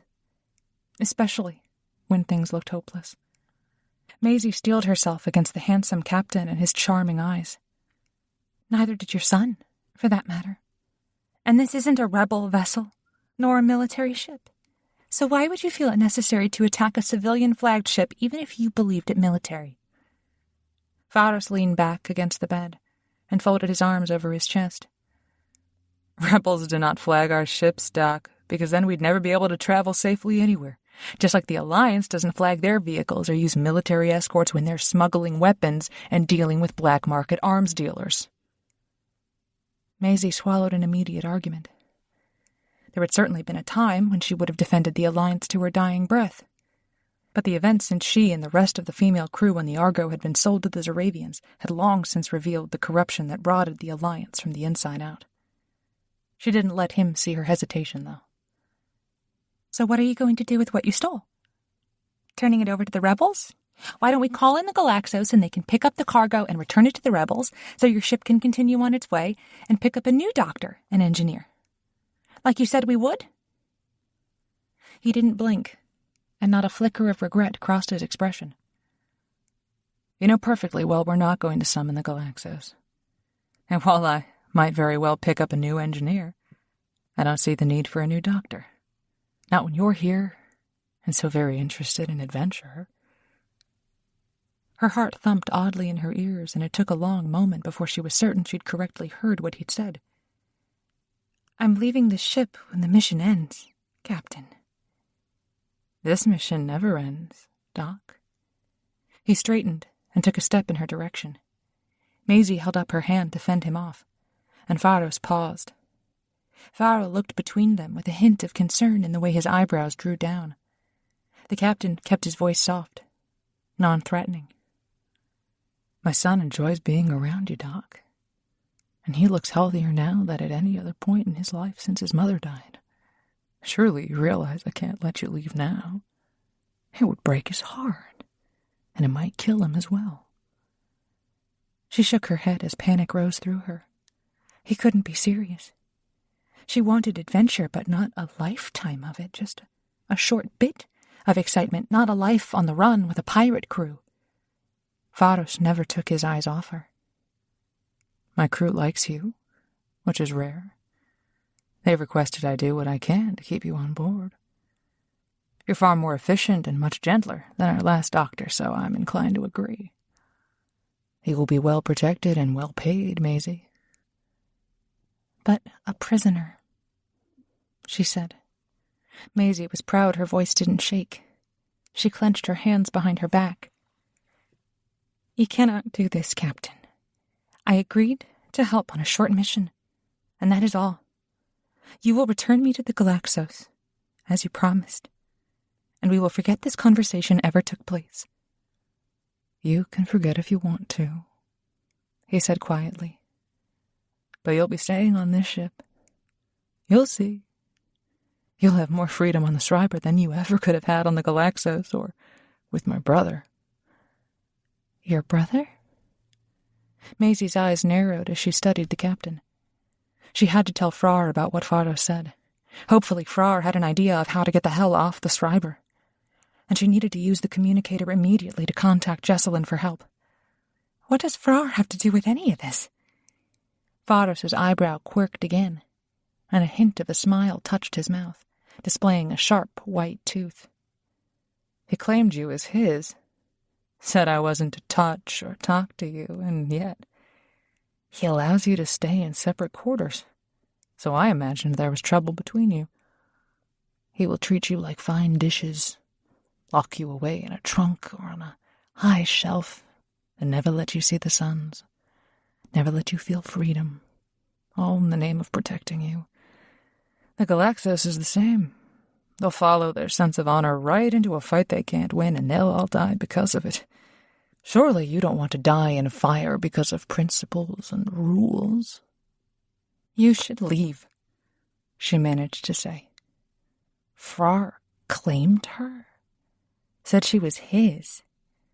Was that why he kissed her? Maisie's thoughts whirled almost too fast to keep up with, particularly with Faros standing right in front of her with that swagger and confidence. And even though part of her agreed that Vaughnt's dogged adherence to the rebel creed and the laws they enforced grew tiresome at times, she also knew that was the only thing protecting them from all the pirates and thieves and complete criminals roaming through space. The rebels stuck together against the worst of the worst because they were all they had. The captain shrugged and straightened up, retrieving more food for his worried-looking son before he sauntered to the door. Think on it, Maisie. I'm not staying, she called after him.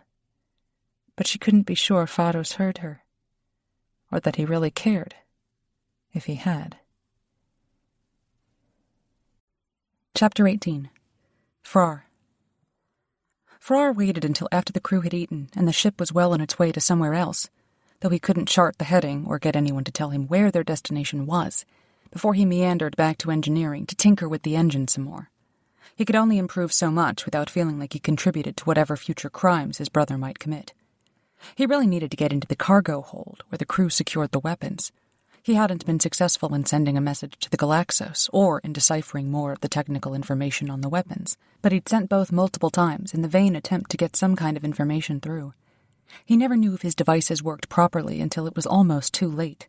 He made a mental note to increase his testing and calibration timelines before he fielded a new machine. He was always too excited to get a capability finished and in use that sometimes he skipped a few steps. Frrar lingered in engineering, debating how close he needed to get to the cargo hold, and held his breath as others entered the large bay. He remained still and silent behind one of the louder centrifuges. No true Zaravian warrior would have hidden from a threat, but Frrar knew he'd learn more from eavesdropping than full-on confronting whoever entered. No one whispered unless they had something to hide, and Faros never lowered his voice for anything. Frrar held his breath as Faros spoke with his first mate, a surly Zaravian with scars on his face called Wyzak. Send the message immediately. I want them to know what happened. I will, Wyzak said. His voice grated like rough sand under scales. But dealing with the Alliance, that goes against everything we've worked for. You can't trust them. I trust them to want their gear back, Faros said. Do not tell the crew. If the Alliance wants their weapons back, they'll agree to give me what I want. It's the only way. Faros, Wyzak said quietly. As your friend, I understand, but as the first mate of the ship, I have to say that this will backfire on us. The Alliance will be able to track us. They're not going to let us get away with stealing their cargo and trading it back to them. There's no guarantee they'll actually follow through, and... Faros' voice sharpened. The Alliance knows how to heal my son. They know, and they refuse to do it. The only way to guarantee their compliance is to hold hostage something they love, power. They'll try and fuck us over, we all know that. Which is why we have to fuck them over first. Frrar clenched his jaw to keep from growling in sheer rage. Faros stole the weapons to trade back to the Alliance, knowing it would cripple the rebellion and get all of their comrades and fellow rebels killed. He couldn't fault Faros for trying to save his son. But the price was too high. There had to be another way. Faros and Wyzak argued quietly for a few more minutes, but it was clear that Faros' mind was made up. The first mate eventually agreed, shaking his head, and strode off to start issuing orders. The captain paced around in engineering for some time, muttering under his breath, and eventually responded to a muted call from the bridge and headed out without finding Frrar. Frrar took his time edging out from behind the centrifuge when he was certain no one else remained, and counted himself lucky that he didn't have a tracker on him like the rest of the Schreiber crew. Or so he hoped. If he had, no doubt Pharos would never have had such a conversation in the engineering bay. He edged out of engineering and went back to the mess hall to pick up a snack, even though his instincts screamed to get back to the sick bay so he could find Maisie, get her to an escape pod, and get the hell out of there before they both ended up in front of the Alliance agents who negotiated for the weapons. If Pharos had no issue with destroying the entire rebellion for his son, chances were he wouldn't think twice about turning Frrar or Maisie over to the Alliance for the bounties on their heads. It took far too long to engage in stupid bullshit boasting and listen to the stories of the pirates who'd boarded the transporter, which was expected from a warrior, and to make his way back to the corridor that led to sickbay and his quarters. He searched for signs of Pharos or Wyzak, but found nothing. Perhaps they'd gone back to the bridge to initiate their treachery and call the Alliance. The Alliance fleet would be headed their way the moment they knew the transporter had been attacked. The entire quadrant would be riddled with danger. Which meant he and Maisie had to get out fast. Frrar edged into sickbay and found Maisie leaning against the wall, her eyes half closed. She jerked upright when she saw him, and color returned to her cheeks. "What's going on? Is someone else hurt?" "Not yet," Frrar said. He moved quickly into the room after locking the doors so they couldn't be opened, and checked that his nephew slept before he approached Maisie. "We need to leave. Immediately." A shadow crossed her expression. "Why? What's going on?" "They stole weapons," Frrar said. He picked up a satchel and started to pack supplies. "They took Alliance weapons off the transporter. Pharos planned to trade them back to the Alliance in exchange for the cure for his son." Maisie's face went white. "What?" "I know. I don't want to believe it," Frrar said. He caught her wrist and tugged her toward the door, shouldering the bag of supplies.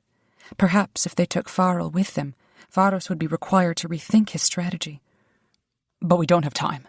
He's reaching out to the Alliance to set up the trade right now. So this quadrant is about to become very dangerous. We need to get back to the Galaxos." "How are we?" Her voice trailed off as she watched him. "What are you doing?" "We're taking the boy with us." Frrar gestured for her to exit. "Pack your stuff up, quickly. We need to leave while the crew is all drunk or busy." Maisie took a deep breath, and he feared that she would break apart or refuse or question what he said. It sounded absurd on the surface, that a rebel captain would willingly return weapons to the Alliance. But Maisie nodded and unlocked the sickbay doors to return to her quarters. Frrar exhaled in relief and went to where Farrell slept. He reached into the containment net and lifted the boy out, whispering a quiet prayer under his breath, and held the child against his shoulder as Farrell stayed asleep. It felt like an eternity before Maisie returned, carrying her bag and completely breathless, and for a moment he had a flashback to when they fled Alliance agents off a seedy spaceport in a different neutral quadrant. She'd been impressively brave during that little misadventure, even when she could and should have been incoherent with fear. She'd even charged after Trazic when he rescued Maisie's friend.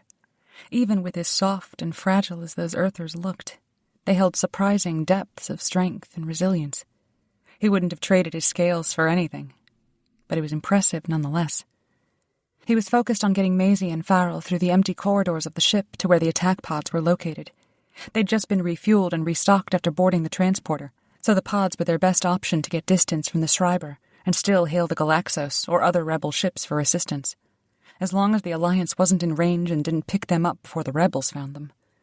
He pushed away the thought. The child still slept. Frrar jerked his chin at Maisie to enter the pod first so he could keep an eye on the corridor, and began the sequence to release the pod from its mooring on the rear of the ship. She reached through the opening and said, "Hand him to me." Frrar maneuvered the child to pass him into the escape pod, but froze as Maisie's already pale face went bloodless. Her mouth hung open, and she stared at something behind him. A soft curse escaped, and the spikes on Frar's shoulders rattled. He turned and found Pharos, arms over his chest and murderous rage in his eyes, standing behind him. Pharos's voice remained deceptively quiet, despite the crimson and gold flashing through his scales. "Well, brother, Care to tell me what you're doing with my youngling? Frrar took a deep breath and debated whether it would be worth fighting or simply throwing the boy into the escape pod and launching he and Maisie to safety. Wyzak, the second in command, appeared in the corridor behind the captain. Frrar's hearts sank. Chapter 19. Maisie.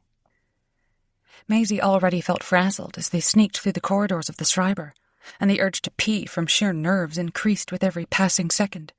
Getting into the attack pod alleviated some of the terror, until Pharos managed to track them down and loomed behind Frrar like something out of her nightmares. Frrar abruptly shoved Farrell at her and tried to close the hatch to the pod. Go! Go! Pharos roared and leapt forward, and Frrar tried to block him from reaching the pod. Maisie caught the boy and put him in one of the seats, trying to pull the hatch closed and lock it. She could come back for Frrar as soon as she contacted the Galaxos, and Pharos wouldn't dare hurt him so long as Maisie had Farrell with her. But someone caught the hatch from the other side and wrenched it open. Maisie stared up at the grim first mate as he leaned down and caught her by the neck of her uniform. She cried out in surprise as he lifted her out of the pod and pinned her against the wall with one hand so he could retrieve Farrell and her bag with the other. Pharos and Frrar battled it in the hall, but as she watched, Pharos pulled out a stunner and zapped his brother with the highest setting. Frrar dropped like a stone in gravity. Her heart clogged her throat as all hope of escape disappeared. Pharos straightened and carefully pulled his long black hair from his face. He adjusted his uniform and took a few casual steps closer to her, though his scales remained red and orange with anger and violence. What the hell is going on? What possessed you to try and steal my youngling? You're going to destroy the rebellion, she whispered. You can't do it. You can't do it. You can't give them the weapons. The captain's expression turned stony. You don't know what you're talking about, Arthur. You have no idea. I've treated enough wounds to know the consequences that will... You know nothing, he said. Maisie flinched away from the abrupt violence in his movements, the tension and bulging muscles in his shoulders and chest.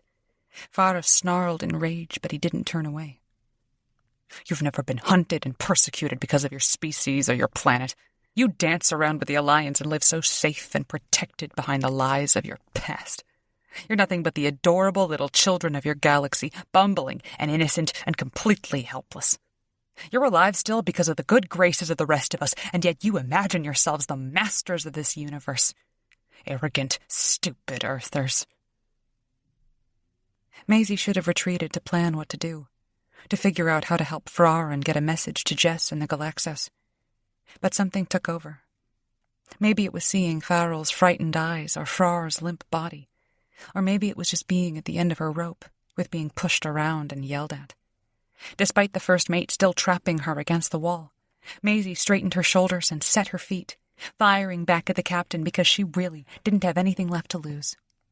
Maybe we are helpless and innocent. Maybe we are. But that's better than being cold, heartless sons of bitches like you. You're condemning the children and families of the rebellion to a miserable death or a very short life at the hands of the Alliance. You're no better than they are. You're worse than they are. Because you know exactly what you're doing, what you're contributing to. Pharos' eyes narrowed and flashed silver. I'm nothing like... Frrar was right about you, she snapped. Maisie tried unsuccessfully to pull free and maybe punch him. But when Wyzak didn't move, she kicked at Pharos instead. The Zoravian didn't bother to dodge and didn't even seem to notice when her boot collided with his shin. You're a miserable bastard and you deserve to rot on some Newton-forsaken prison colony in an abandoned sector. You don't care about anyone but yourself. I care about my son, Pharos said. His teeth bared in the quiet, scary kind of fury she remembered from when Trazak confronted the Alliance agent over Jess's injured body. The captain's hands clenched until his knuckles popped. My son. No one else's. He is my responsibility and my priority. I care less about the rest of the world than I do a sand snake or hogmouth. They're nothing. Maisie shook so much she thought her teeth started chattering. She'd badly misjudged him. Charmed by a handsome face and swaggering attitude, a life of adventure in a shiny spaceship. She'd been a complete fool. Maisie stiffened her backbone and dug deep for the courage she'd nearly run through. And what legacy do you leave him with? When he grows up, do you think he'll thank you for giving the Alliance exactly what it wants and extinguishing the hope of the rebellion? How will you face him? At least he'll be alive to resent me, Frrar said. She fumbled for a response, disbelieving. But the captain didn't give her a chance to retort. He took his son from the first mate, then kicked at Frrar as he walked away. Lock them up. I'll deal with it later. Maisie shrieked with fury and struggled as much as she could as the impassive Wyzak half-carried her down the corridor. 2 other crew members picked Frrar up by the shoulders and legs and carried him after them. Wyzak started to shove Maisie into her quarters, but she braced a hand on the wall before he could do so. Wait, let me tend to him. That was a serious shock he got. I want to make sure he wakes up. Wyzak's eyes narrowed as he considered, and when he didn't speak, Maisie tried to play on that whole stupid, innocent earther reputation she apparently had. She blinked rapidly and didn't mind a few tears that coated her lashes. Please, I'm worried about him. At least let me worry with him. The pirates should have just locked her in her quarters and been done with it, but at least Wyzak had hearts hidden under all his layers of scales and armor. The first mate heaved a sigh and jerked his chin at Frrar's quarters. Maisie's legs shook so badly she had to lean against the wall as she hobbled in after the 2 Zaravians dropped Frrar unceremoniously on his bed. Wyzak frowned at her through the doorway and finally said, "Don't do anything stupid," before he retreated, closed the door, and locked them both in. Maisie clenched her hands into fists and stared at the locked door.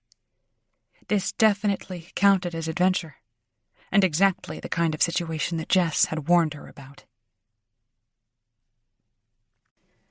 Chapter 20. Frrar. Frrar woke with a roar and immediately launched to his feet, ready to kill his brother. The last thing he remembered was the sharp pain from a stunner, and then the horrified look on Maisie's face as another male pinned her to the wall. Another male touched her.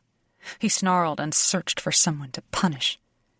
It took several long minutes before he recognized where he was. Back in his quarters. The nice quarters with the comfortable bed and large bathroom that Maisie should have taken. Breathing heavily, he tried to get control of himself. And all control fled once more when he spotted Maisie herself, pressed into a corner with wide eyes.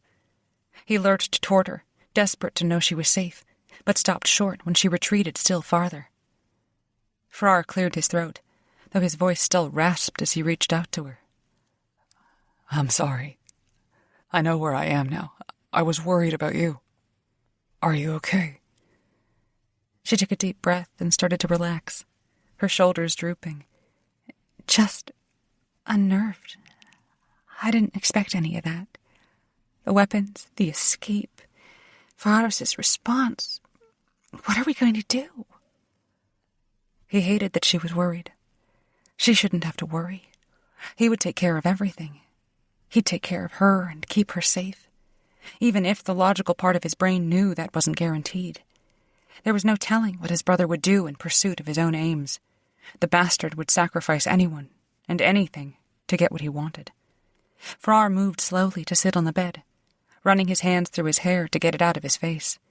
He didn't want anything blocking his view of her. "We'll make a plan, and we'll get out of here. We'll alert the rebels, and they'll stop Faros, and he won't be able to trade the weapons to the Alliance." "What about Farl, though?" she whispered. Frar's heart sank. He loved his nephew from the time he first laid eyes on the boy, and it killed him to think Farl would die because the Alliance refused to provide the cure. "You can still save him. I know you can. You'll be able to figure it out." Her mouth turned down at the corners, and she looked away. "I don't think I can. Not with this equipment. It's state-of-the-art, but it isn't specialized enough." "Don't worry about that now," Frrar said. He reached out to her and caught her wrist, drawing her up to sit next to him so they could lean back against the wall together, comfortable on the bed. "Right now, we need to plan how to get word back to the Galaxos. We'll save Farrell if we save ourselves. The Galaxos will get him to a hospital that can save him, and we won't leave until we know for sure that Frrar will be fine. Okay? Maisie nodded, even if she still looked miserable, and he couldn't stand that expression on her face. He squeezed her hand, and she looked at him, her beautiful face and soft skin calling to him with a memory of their kiss. Just like that, any measure of self-control he might have wielded escaped him. Her alabaster skin and vibrant eyes ignited the primal fire in his heart. He wanted to taste her, to hold her, to possess her. Her eyelids turned heavy, and her gaze as starry as space around them. Maisie must have felt the tension in the air, as if she read his mind. Frrar pulled her closer, his mouth descending on hers. That first kiss was probing, barely contained but still chaste compared to the places where his mind wanted to take her. The spikes on his shoulders hardened just as his scales flashed blue and purple. Maisie's eyes fluttered open, and she took a minuscule step back, gazing at Frrar's rapidly changing body with a mixture of curiosity and concern. Frrar wanted to override that timid build-up, but he knew he had to take things slow. He had to make her feel safe, desired, his, in that order. He searched his mind for something to say or do that would make her feel more at ease. He didn't want to scare her. He reached out to her, not tentative so much as he was guarded. His cock throbbed, and it took everything in him to keep from pouncing on her like a caged animal. Maisie leaned into him and made a soft sound of wanting. Her lips parted and her lids dropped, eyes closed and waiting for him. Frrar's mouth covered hers with only a fraction of the passion boiling up in his body. His hands outlined the contour of her body, lingering on each and every curve. To his surprise, she pressed herself against him, as if to give him the go-ahead to take things further. He didn't need to hear the same message twice in order to obey. His cock bulged and strained against the fabric of his pants, giving her something to rub against. His body twitched with need, and his arm wrapped around her, keeping her close so he could feel her soft, delicate body against his scales. Still, he wasn't about to rush it, or do anything that might have a negative impact on her. Slow and steady would do it. Maisie's inquisitive eyes met his again. Without breaking their locked gazes, Frrar started to peel off her clothes, piece by piece, and gently pushed her onto the bed behind them. Maisie shivered as the cool air touched her skin, her nipples puckering and goosebumps rising all over her flesh. The earther's skin was fascinating in its softness and odd reactions. He couldn't wait to find out what else it could do, how it felt against his scales and his cock. Frrar didn't bother to hide his arousal. Not that he could have anyway, because the shades of his scales were unmistakable. And so was the slickness between Maisie's legs. Frrar wasted no time before feasting his eyes on the incredible sight of the woman before him. He explored every inch of her naked body with his eyes before his brain turned off. He was guided only by his instincts, sharper and clearer than ever. His tongue dragged over Maisie's abdomen, past her navel, all the way down to her slit. He breathed on her clit, just to give her a taste of what was about to come. Her pussy glistened, heat radiating from her sex.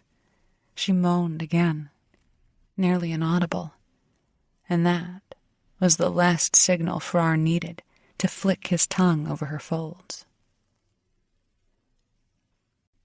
Chapter 21. Maisie.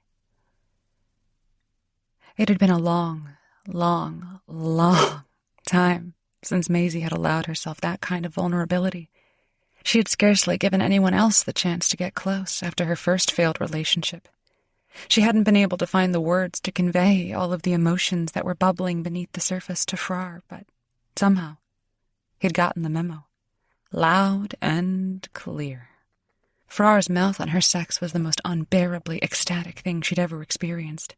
Ripples of pure pleasure traveled through her body, a roller coaster of bliss.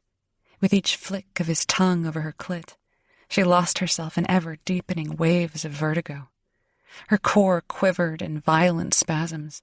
Maisie ground her hips up against Frrar's face. The frantic, raspy cries of pleasure that escaped her lips came in a breathless, quickening pace. Her heart pounded against her ribs, and the edges of her vision blurred in a haze as she slid her fingers into his long, tangled hair. "More," Frrar growled, driving his tongue into her slit over and over. Maisie's legs splayed in the air in a V as she lay powerless to do more than grab his shoulder spikes. The barest touch on the hard lengths throttled him away from sanity. "I want you to come for me," Frrar said gruffly before diving back into her. The build-up to Maisie's climax gave way to an earth-shattering release. Her pussy throbbed one final time before wave after wave of ecstasy coursed through her in bright tremors. Maisie moaned, legs wrapping tightly around Frrar's neck. His scales flamed bright violet, that same lustful purple and blue hue that almost launched her into round 2 full body spasms. That was... Maisie struggled to catch her breath. Frrar cut her off with another passionate kiss. It reignited her passion until she moved languidly against him and returned the kiss to his fire. A quick peek between them confirmed her suspicions as his hard cock pressed against her, and Maisie swallowed a moan. Finally. She'd been waiting for him her entire life, even if she hadn't known it. "Frrar," Maisie whispered in between erratic kisses, "I want to make you come for me, too." "Maisie," Frrar moaned, pressing their bodies together. His cock slid firmly between her legs, and Maisie's insides turned to molten lava. She slipped her hand into his underclothes, but Frrar caught her wrist. "I need you." Maisie was about to tell him that there was no rush, when his eyes met hers, and he added, "Now." A tingle fluttered down her spine. Her legs parted instantly. "I want you inside me," she said, less a statement than a plea. Frrar's scales flashed again. In the span of a heartbeat, his cock was out, thick and bulging in his fist. Maisie bit her lip and spread her legs in welcome as his heavy hips forced her thighs apart even more. It wasn't the sort of thing she often felt the courage to do in bed, but with Frrar, it felt good. Shedding her shyness felt natural. He wouldn't judge her. He wanted her just like she was. There was something deliriously tantalizing about getting down and dirty with him. Chapter 22. Frrar. The contrast between Maisie's demeanor before Frrar had gotten her off and after was staggering. He almost couldn't believe it was happening until her swollen pussy was wide open and she was lying in wait for him. Fuck. He loved it when a woman showed him her wilder side. Without missing a beat, Frrar slid one long, thick finger, then 2, into her channel. With his other hand, he stroked his cock to keep himself from losing his fucking mind and not plunging inside her. He hated waiting even another second before sinking into her wet head, but she felt too small and delicate to withstand the powerful fucking he longed for. Her body stretched around his fingers, still way too tight. He didn't mind the problem at all, since the velvet walls of her sheath would hold him tighter still. But he didn't want to hurt her. Maisie moaned as he moved his hand faster, her pussy drenched around his fingers. When he was satisfied that he wouldn't hurt her, he withdrew his fingers and replaced them with the head of his cock, slowly pushing inside her. "Oh," Maisie said, startled. "Frrar." He wanted to rail into her hard and fast. He wanted to feel her soft and smooth under his weight, and he wanted her writhing against him as ecstasy stole her breath. Her channel clamped around him, very nearly forcing him out when he tried to sink deeper into her.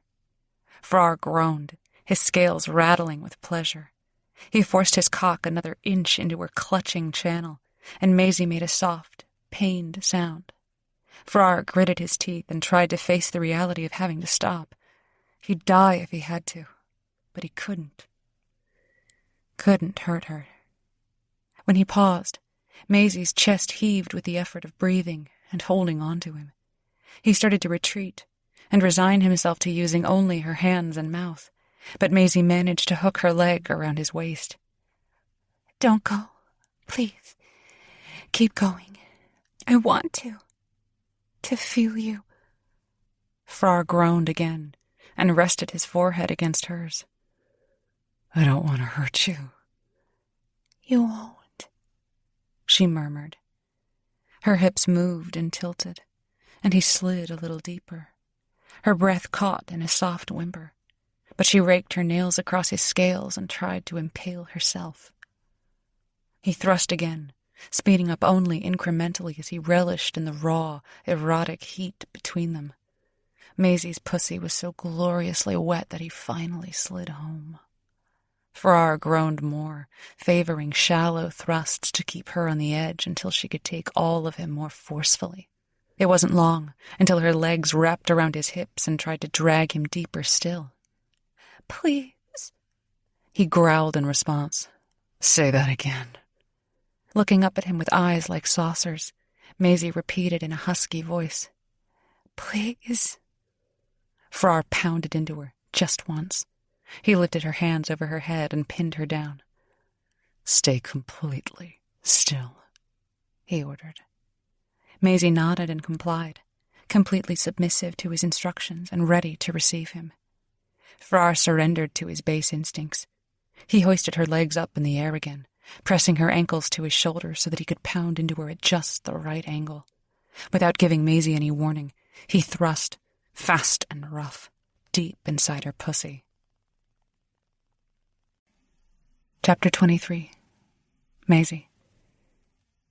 Maisie hadn't been able to inhale and exhale before delirium set in again. She choked out a desperate moan and dug her heel into his shoulder. She squirmed and writhed with every quaking thrust, her hips bucking against Frar's groin.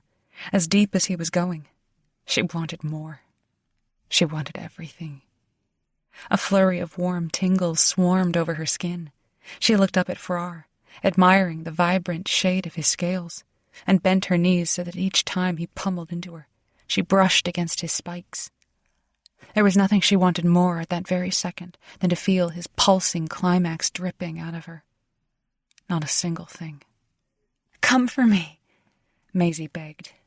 Come in me. I want to feel you. Frar's gaze bored down on her. Maisie gritted her teeth, waiting for his say-so to teeter over the edge.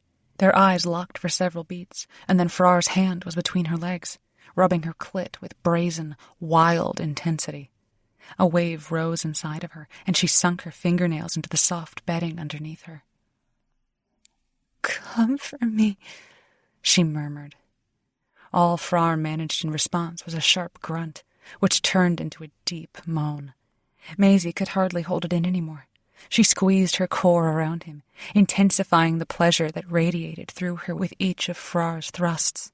Frrar roared, and before it registered in Maisie's mind, her entire body convulsed along with his, like their pleasure reverberated off of each other's. He exploded inside her, his hips colliding against hers in one final, abrasive move.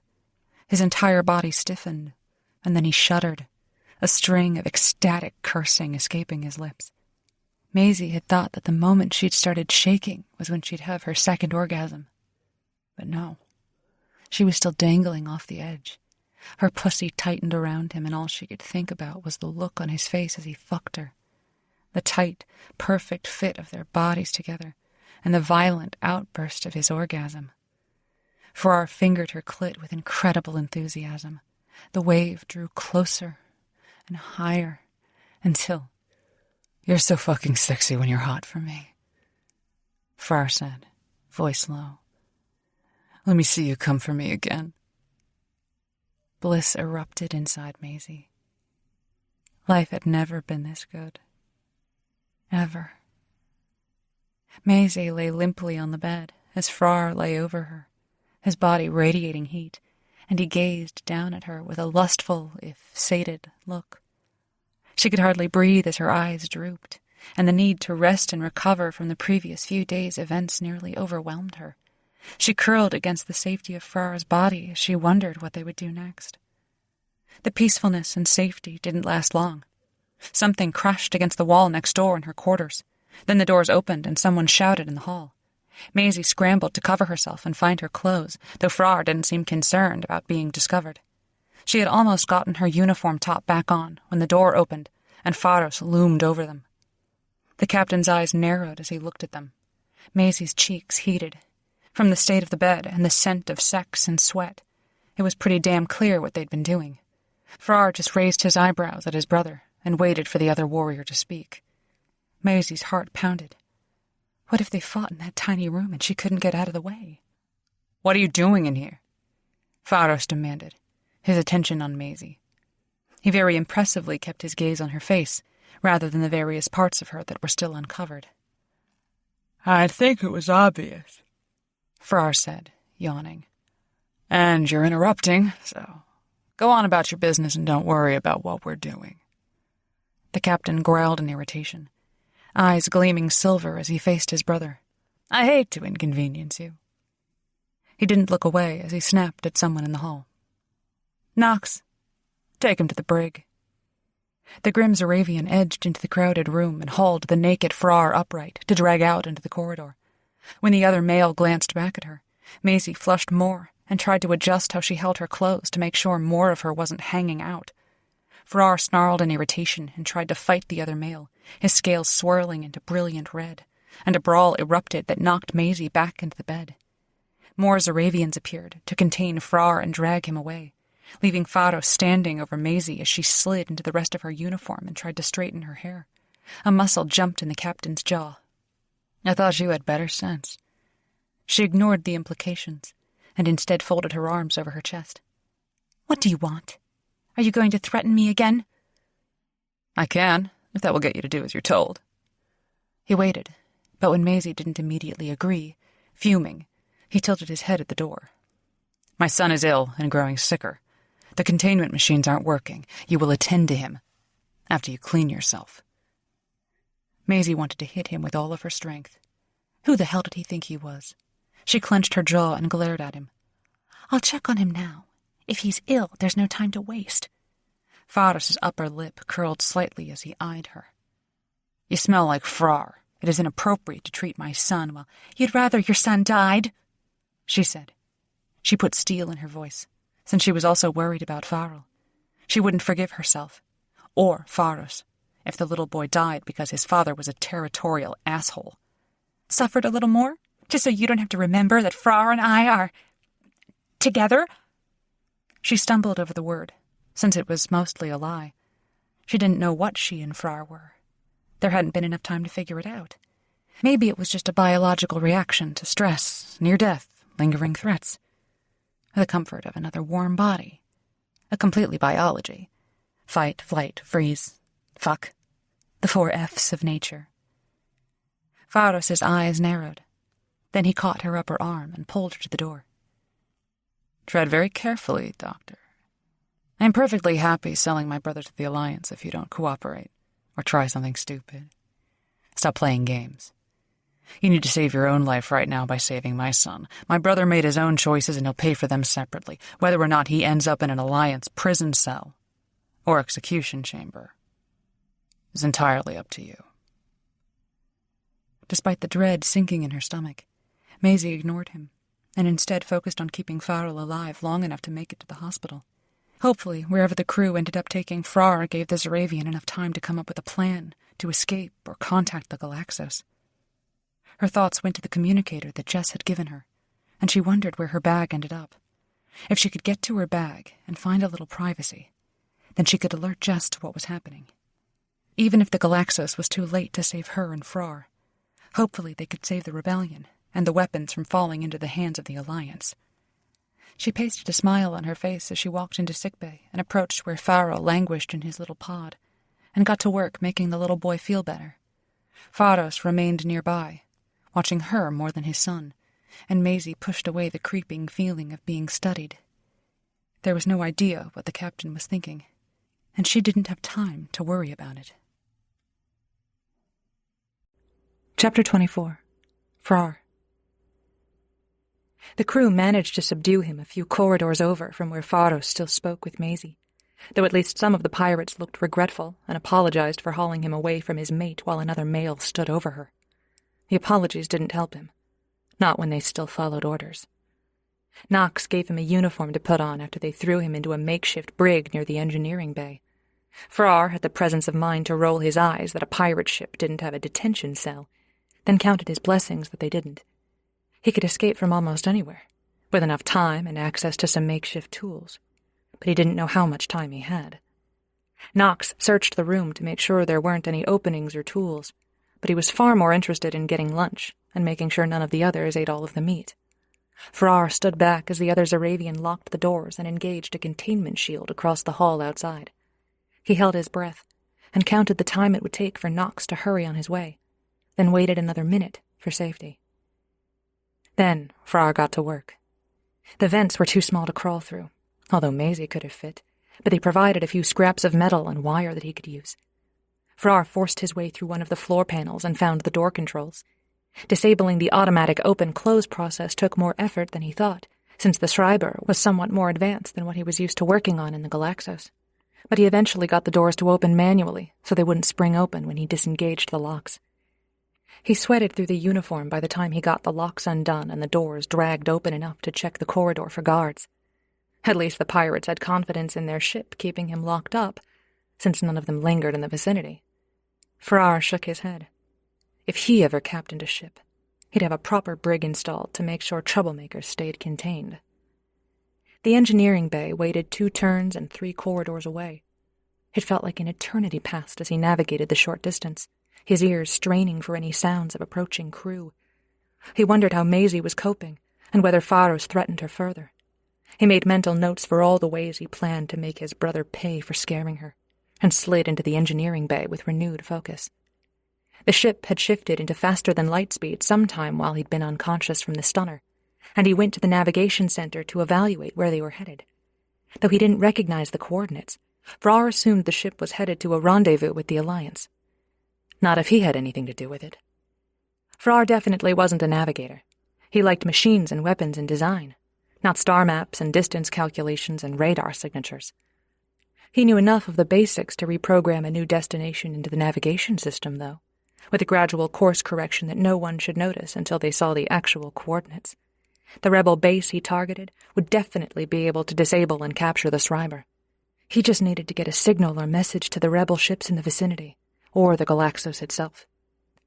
The system asked for confirmation, and began the slow reorientation of the ship as Frrar stood back, breathing a little easier.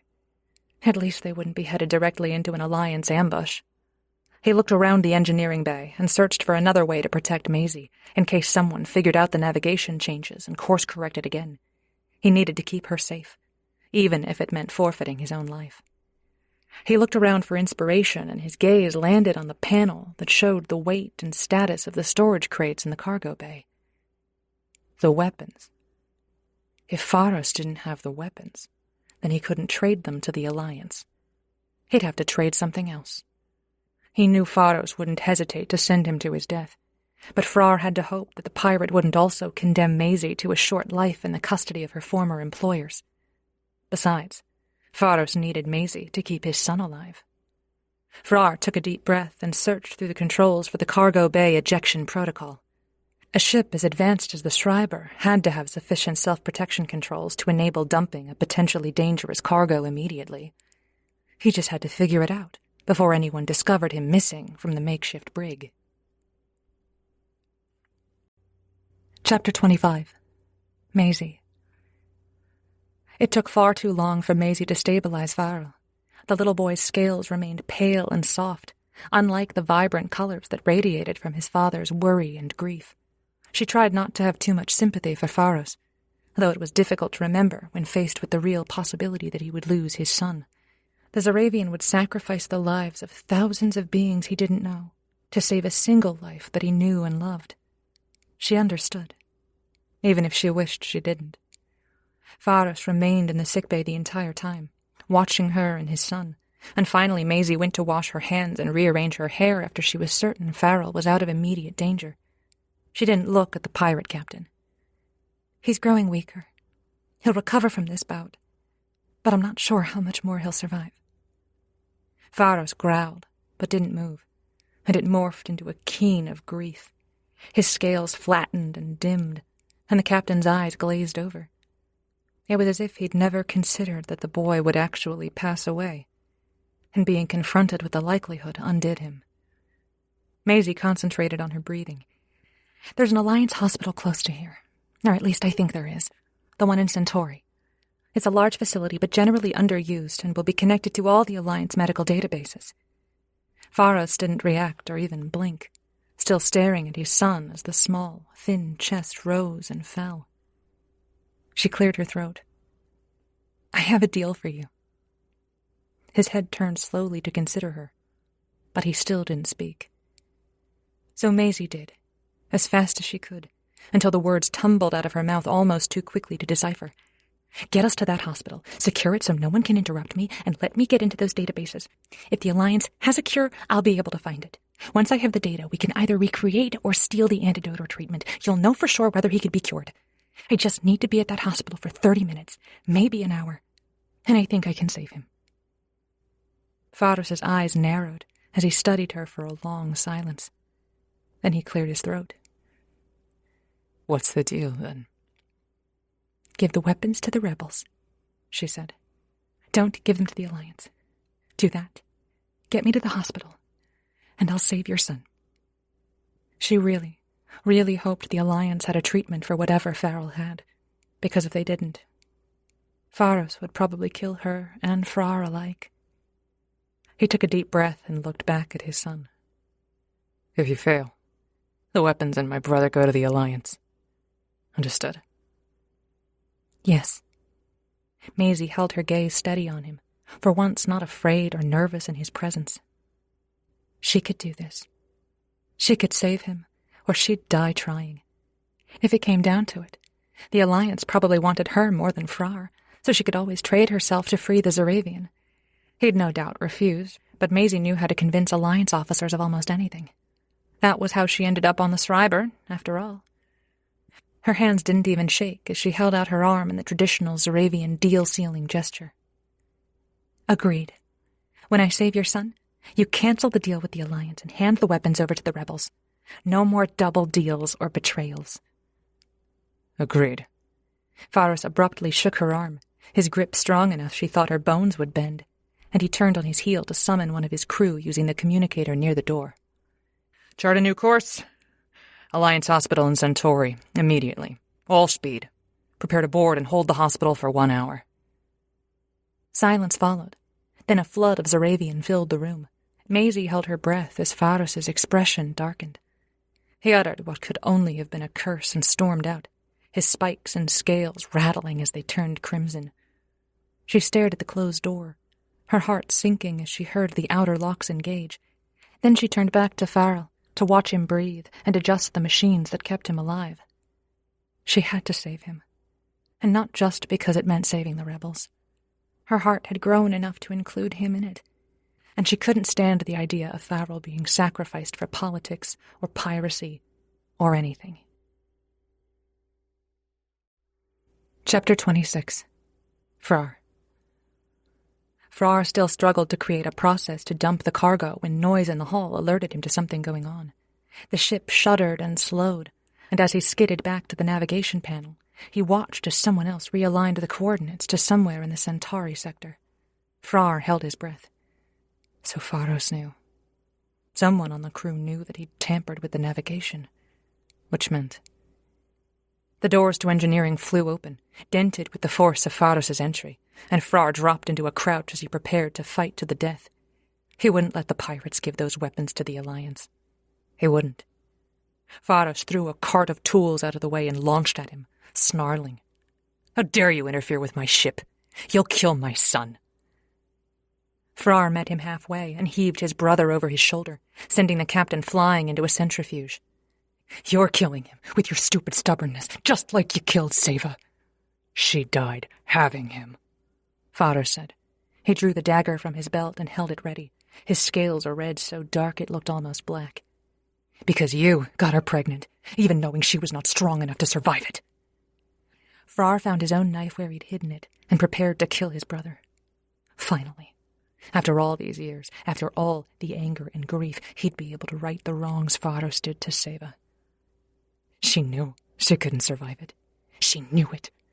And you just had to take and take and take. Faros's eyes narrowed. She couldn't have known. You don't know what you're talking about. Frrar ignored the commotion of the crew moving slowly into the engineering bay. They wouldn't interfere with the fight, not if it meant dishonoring their leader, though Frrar had little faith they would allow him to kill his brother without consequence. He bared his teeth at Faros. That's why she ended our relationship. She wanted to give me children, and every doctor said it would kill her. But you selfish bastard, you took for yourself what she couldn't give, and it killed her. His brother's voice strangled in his throat. She didn't tell me. She didn't tell me, damn it! Frrar had heard enough.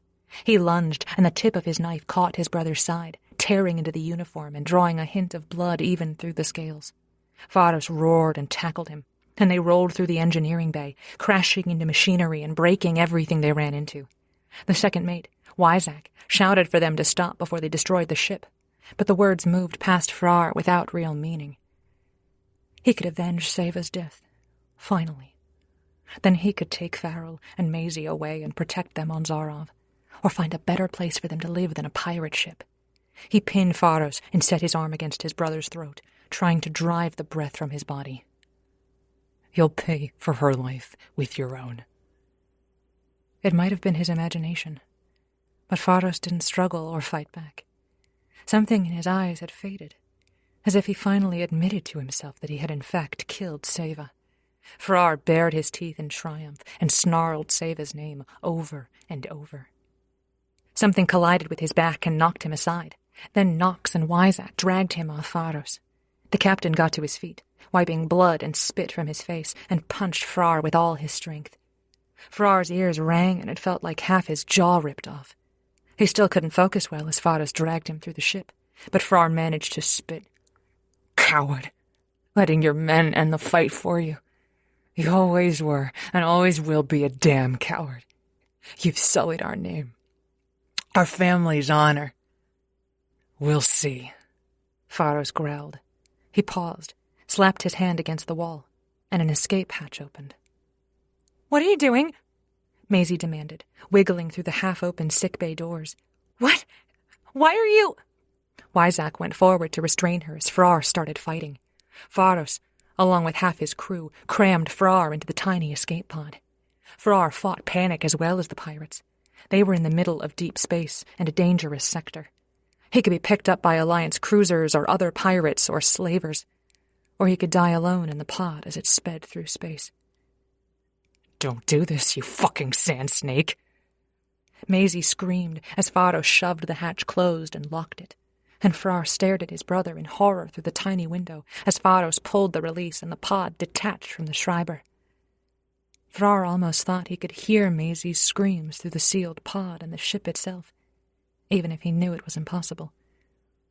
But he saw her face as she clawed her way to the viewing port where the pod had been, tears streaking her cheeks and beating her hands on the window as if it would bring him back. The Schreiber disappeared from view far too quickly, but the image of Maisie's desperate anger, her panic, her grief, that would stay with him forever. Chapter 27. Maisie. Maisie screamed until her throat burned, beating on the ship's bulkhead as the pod drifted away, and she almost didn't notice that Wyzak stopped restraining her and instead helped keep her on her feet.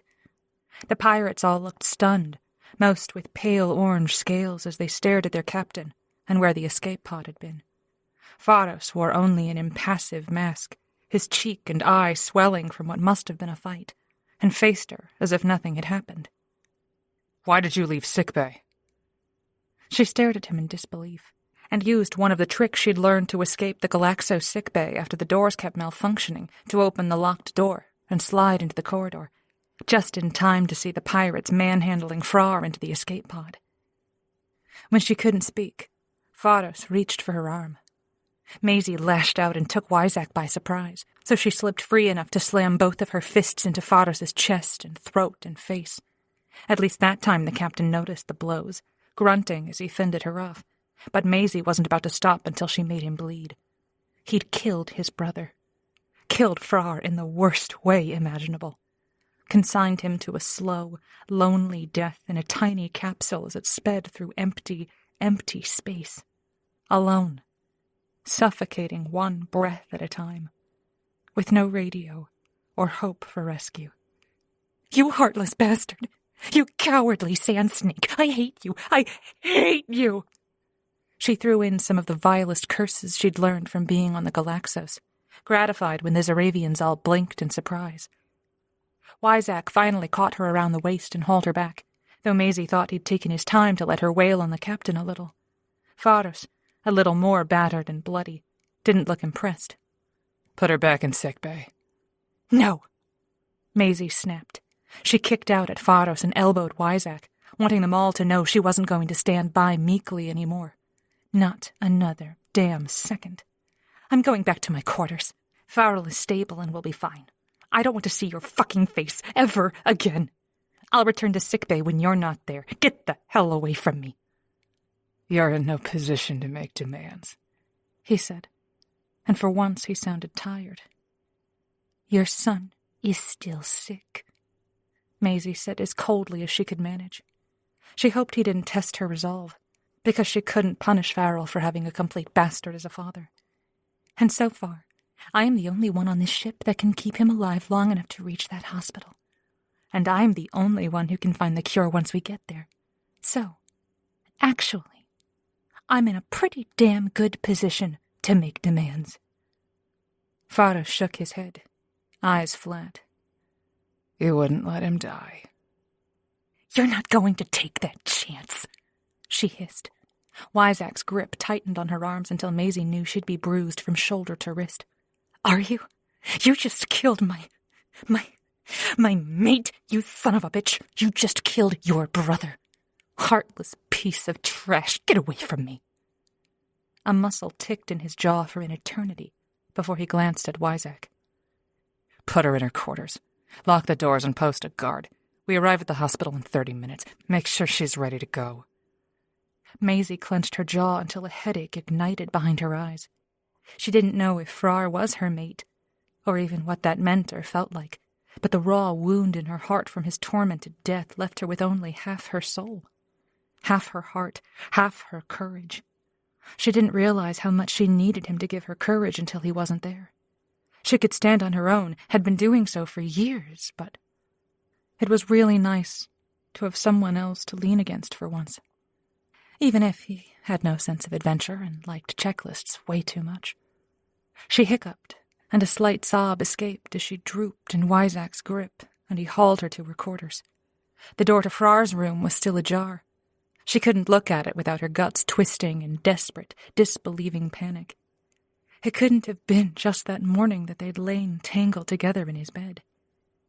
It wasn't enough time. It wasn't. She needed more of him. Wyzak took a deep breath as he studied her through the doorway once more, then shook his head. "You will survive this." It was meant to be comforting, she assumed, but instead it just reminded her that Frrar wouldn't survive it. She collapsed on her bunk and covered her face, unable to see another Zaravian a moment longer, and listened for the door and lock to clang shut between her and the rest of the ship. She wanted to wallow. Maisie wanted to grieve and wail and scream in fury at the world. But she didn't have time for that. Frrar could still be alive, and if he'd managed to somehow alert the Galaxos or other rebels in the area of the Schreiber's plans, then there was a chance, a minuscule chance, that the Galaxos would be close enough to find Frrar before his oxygen ran out. Maisie dug through her bag until she found the small communicator Jess gave her. Her fingers shook as she fiddled with the lid and some buttons, a few dials. She couldn't remember the combination. Her hands shook until she almost dropped it, and Maisie closed her eyes to take a steadying breath. She wouldn't have more than one chance to make it work, so she had to make the contact worth it. She was Frar's only chance to survive his brother's betrayal. She took a deep breath and tried again, whispering Jess's instructions under her breath as she did so. And finally, the thing whirred and clicked and then opened up to display a hologram screen. Maisie dug her nails into her thigh to keep from panicking as the thing changed colors, but no one responded to the hailing. And then, something crackled, and Jess's voice reached her from very far away. Maisie? Is everything okay? No, Maisie said. Her voice cracked, and she struggled to hold the tears at bay. It's bad. They put Frrar in an escape pod and launched him off the ship. You have to come and find him, to help him before he runs out of air. Please, Jess, wherever you are, the ship has to come. The Schreiber has weapons they're going to sell to the Alliance, and... Slow down, Jess said. She sounded far too calm and cheerful. That's a lot of info, babe. I've got your location from the commo box, so we're changing course right now to intercept. We'll scan the sector for the escape pod and try to pick him up, or send the Hawking after him. What's this about weapons? Maisie pinched the bridge of her nose against the headache and lowered her voice. The ship attacked a transporter and took its cargo. When Frrar investigated it, he found out the cargo was full of weapons, something that the rebels can't defend against. Frrar says he's going to give the weapons back to the Alliance in exchange for medical treatment for his son. We can't let the Alliance get those weapons, Jess. We can't. It'll mean... I know, Jess said. Maisie could almost imagine her steady gaze and relaxed but ready stance, like she could spring into action at any moment. I'm tracking.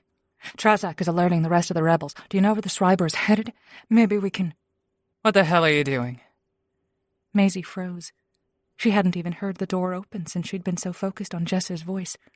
Frrar strode into the room and grabbed the communicator, throwing it to the floor and crushing it under his boot until it was nothing but shards of plastic and metal.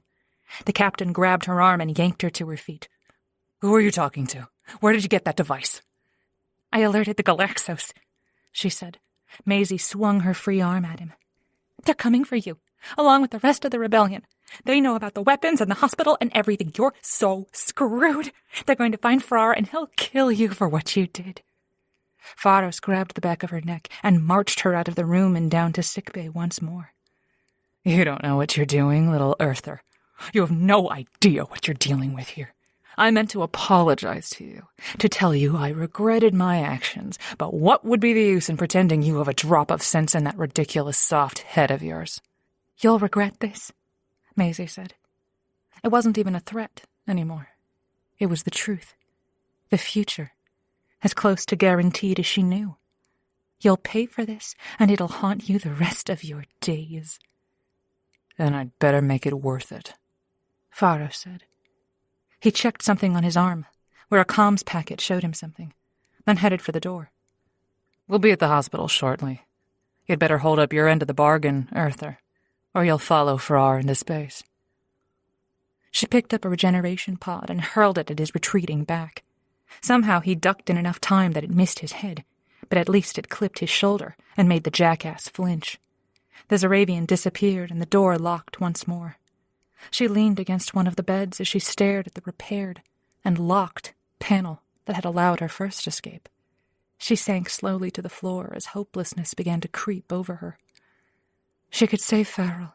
She knew that. But what would stop Faros from giving the weapons to the Alliance anyway for a hefty payday? And once Farrell was healthy, what would keep Faros from sending her to the Alliance so he could collect the bounty on her? Maisie pressed the heels of her hands against her eyes. She didn't have time to cry. She could mourn Frrar and all those possibilities later. She didn't have much time to prepare for the next few hours, but she needed a plan and some backup options in case things didn't go as anyone planned. She took a deep breath and pushed to her feet. Time to get to work.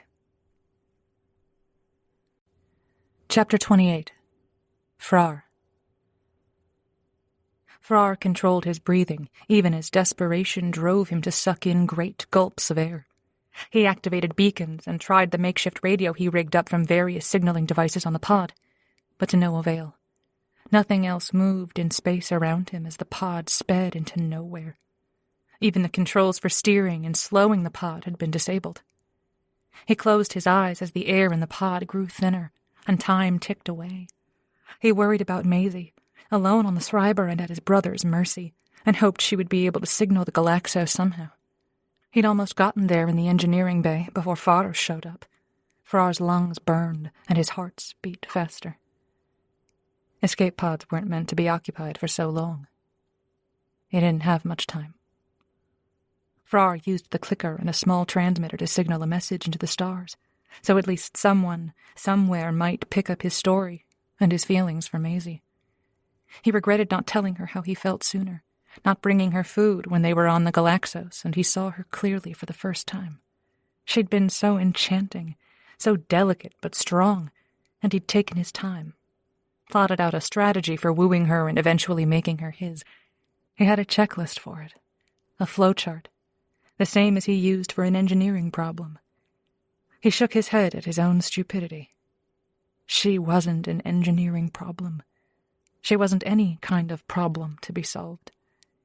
Frrar groaned and leaned back as his head began to ache, the pressure behind his eyes increasing with each beat of his hearts. He should have just listened to his hearts for once when it came to Maisie. Instead of letting work and the next challenge distract him, he should have prioritized and put her at the top of the list. It was his one real regret, that he wouldn't be able to take Maisie back to Zarov and show her the triple sun setting over the desert. He wouldn't have the chance to make her his, or to see what their young would look like. His vision blurred. He didn't know if it was regular grief or just that he slowly suffocated. Everything grew cold and stiff. Death. So this was what death felt like. The enormous silver shape that drifted into his view distorted through the blurring and grew impossibly large next to the pod. Frrar blinked and gasped for more air, trying to signal as the ship took form and a familiar hull number drifted in front of him. The Galaxos. Somehow, out of all the impossible odds, the best scenario came true to save his life. The long docking arm captured his escape pod and dragged it into the Galaxos. Frar's vision faded to black and cleared slightly over and over as the pod bounced and jostled and then dropped to the deck inside the Galaxos cargo bay with a resounding clang. His friends surrounded the pod and pried at it, trying to get him out, and Frrar searched for the door release that would eject him from the contraption. His hands didn't want to cooperate, and then Vrix's grim face filled his vision, followed by a massive crowbar, and the pod shattered to pieces around him. Frrar sucked in the deepest breath of fresh air he could and coughed from the stale bitterness of his entrapment. Maisie. Where is she? Vaunt's mate demanded. She shoved through the circle of Zaravians who freed him from the twisted metal and half-shattered plastics. The fierce earther dodged the captain's attempt to pull her back. Where is Maisie? What happened? Is she in danger? Frrar blinked and tried to focus on her. His thoughts eddied and stagnated like a desert spring in summer. Danger. Hospital in Centauri. Pharos will give her to the Alliance if he doesn't get his way. We have to hurry. The Earther's face drained of color and Vaunt pulled her out of the way. Then Vrix, the second in command, leaned over Frrar to grip his arm. We will, brother. We're already on the way. Just breathe. Someone settled a mask and internal regenerator on him to address the damage of the time in the escape pod, and cool darkness surrounded him. Relief crowded some of the panic out of his chest until he could finally breathe. They would get to Maisie in time. Chapter 29. Maisie. Maisie spent just a few minutes checking on Farrell after Pharos locked her in again. She circled back to the door and heard the low voices of her two guards through the walls. Though she couldn't understand the Zarov they spoke, she heard exasperation in their tone, like they couldn't believe an Earther female was causing so much trouble. She clenched her jaw and got down to business. She had to find a way to get free and signal the Galaxos. All Alliance doctors were trained in how to recover beings who'd spent time in the escape pods that were required on every spacefaring vessel. And it wasn't pretty. Limited air and life support systems gave the occupants the opportunity to survive outside a much larger, safe environment, but decreased cognitive function the longer they had to rely on the pods, which meant Frrar didn't have much time. Her heart told her he would survive, that she would find him, and that they would still have the opportunity to explore all the crazy things that happened between them on their short adventure. But her head knew he was probably already gone if he hadn't somehow found a ship to save him out in the vastness of space. Maisie swallowed down tears and focused on stabilizing Farrell once more. The little boy remained unconscious, completely reliant on the life support systems she'd calibrated before Pharos ejected his brother into space. Frrar didn't have much time. She could buy him half a day, maybe a full day or two, once they got to the more advanced facilities at the Alliance Hospital in Centauri. But unless she found a cure... She pushed away that thought, too. She could do it. She could figure it out, and everything would be fine. Everyone would be fine, and she and Frrar would get back to the Galaxos, and everything would be calm. No more adventure for her. Maisie didn't want anything to do with pirates or rebels or anything out of the ordinary. The Schreiber sick-bay stocks were well supplied, at least, even if none of it would save Farrell. Maisie gathered up anything she could use to incapacitate the Zeravians. She didn't know as much about their anatomy or circulatory systems as necessary to calculate an appropriate dose. Instead, she risked giving them too much rather than not enough. They were pirates. She told herself it over and over, trying to dissipate the wiggle of guilt that squirmed in her stomach at the possibility of violating her oath to do no harm. But it didn't make her feel any better. They'd contributed to killing Frrar. That thought steeled her nerves. Maisie loaded injectors and a stunner with knockout doses, hoping to disable the guards from a distance. She didn't want to try her luck with an escape pod, but if she could make it to one of the better-equipped attack pods near the engineering bay, then perhaps she could navigate close enough to rebel ships to get help. It had been a few years since the mandatory piloting and navigation courses at the Alliance Fleet Academy, but Maisie figured the advanced ships could practically fly themselves. She took a deep breath and shook her head.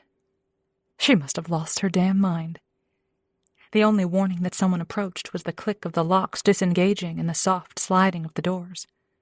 Maisie didn't turn from where she worked, even though her heart pounded against her ribs and her hands trembled.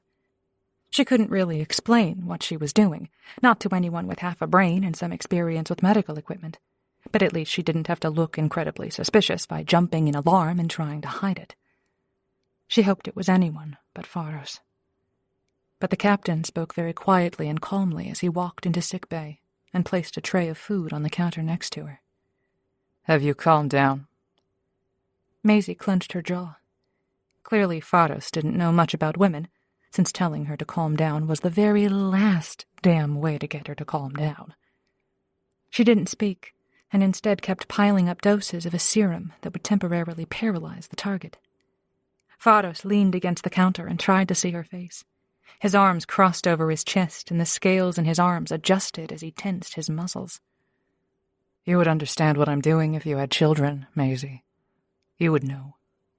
It appears cold-hearted and cruel, I know, but if it means saving my son..." He shrugged. "I will do what I have to." She refused to respond, even if her heart thawed just a touch. She once thought she'd be able to maintain clinical aloofness, regardless of the situation.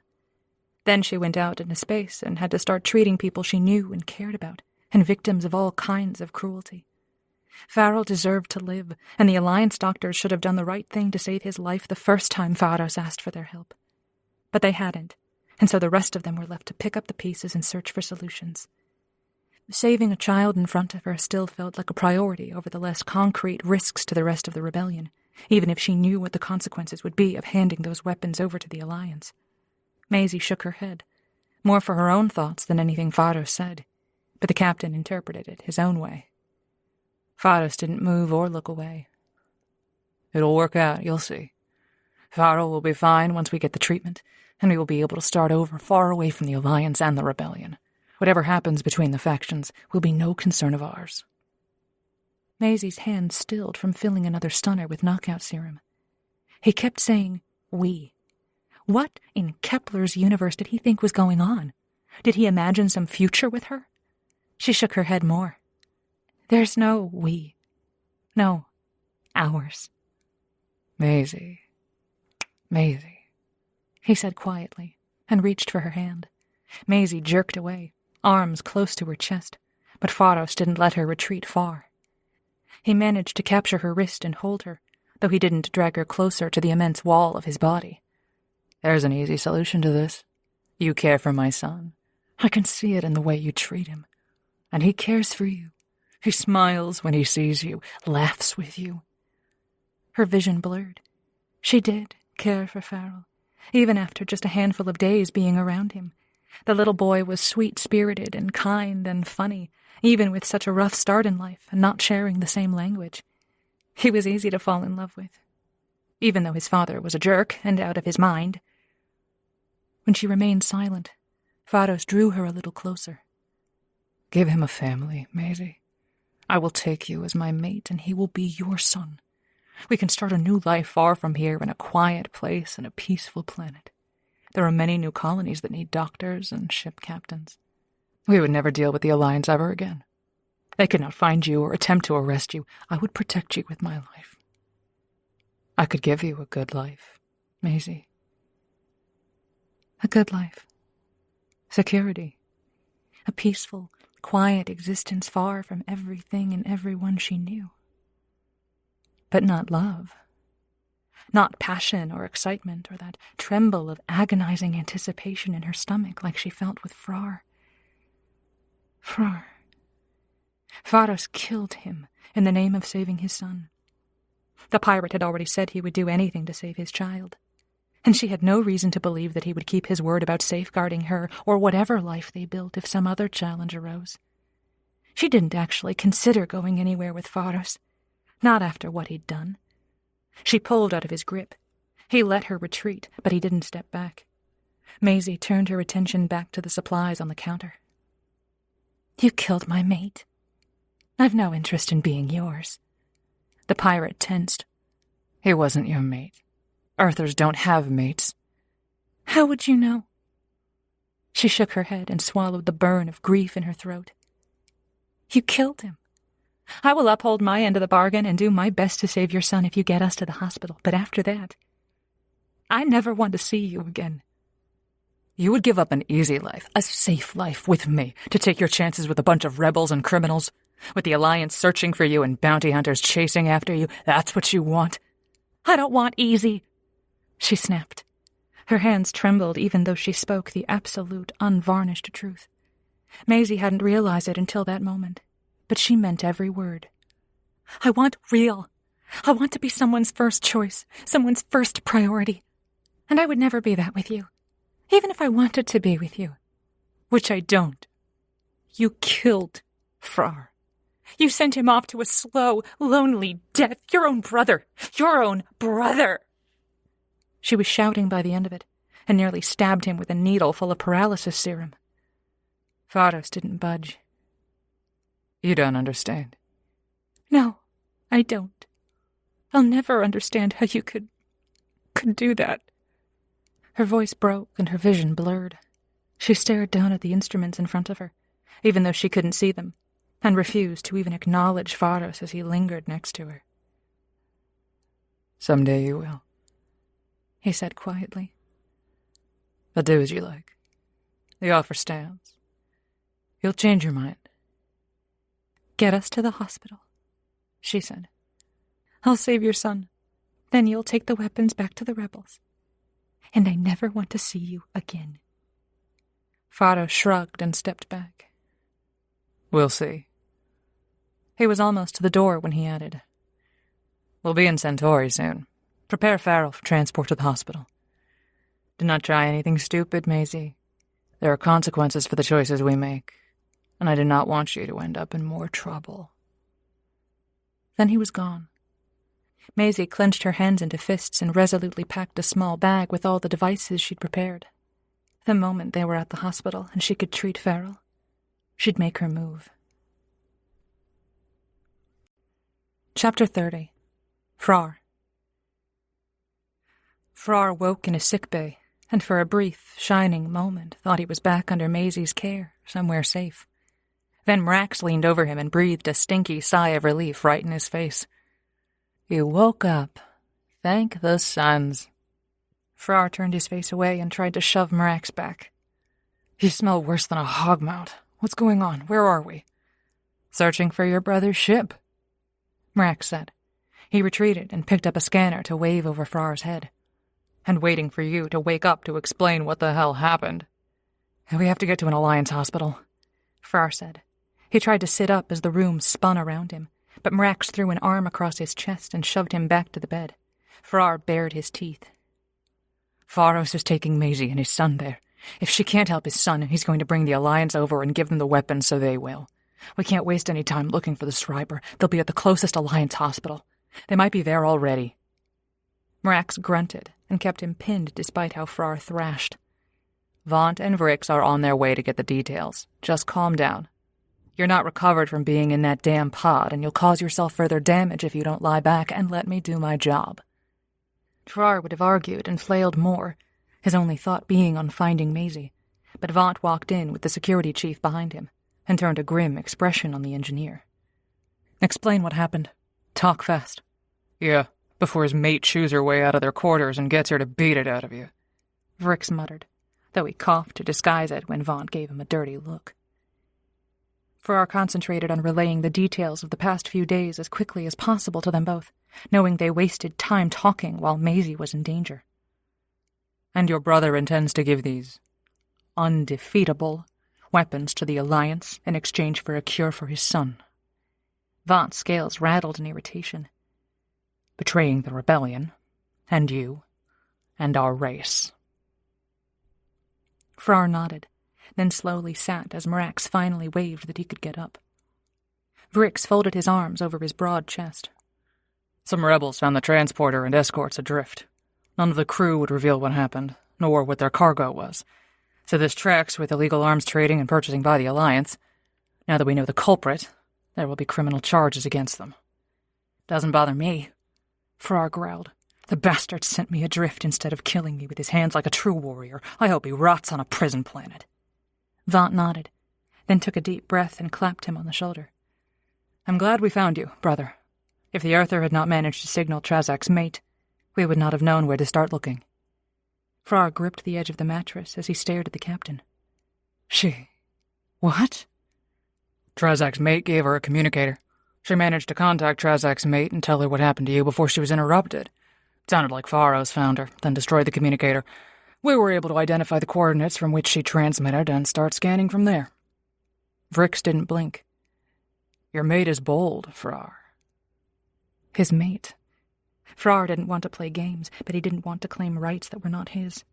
He and Maisie had not had time to discuss what, if anything, they shared.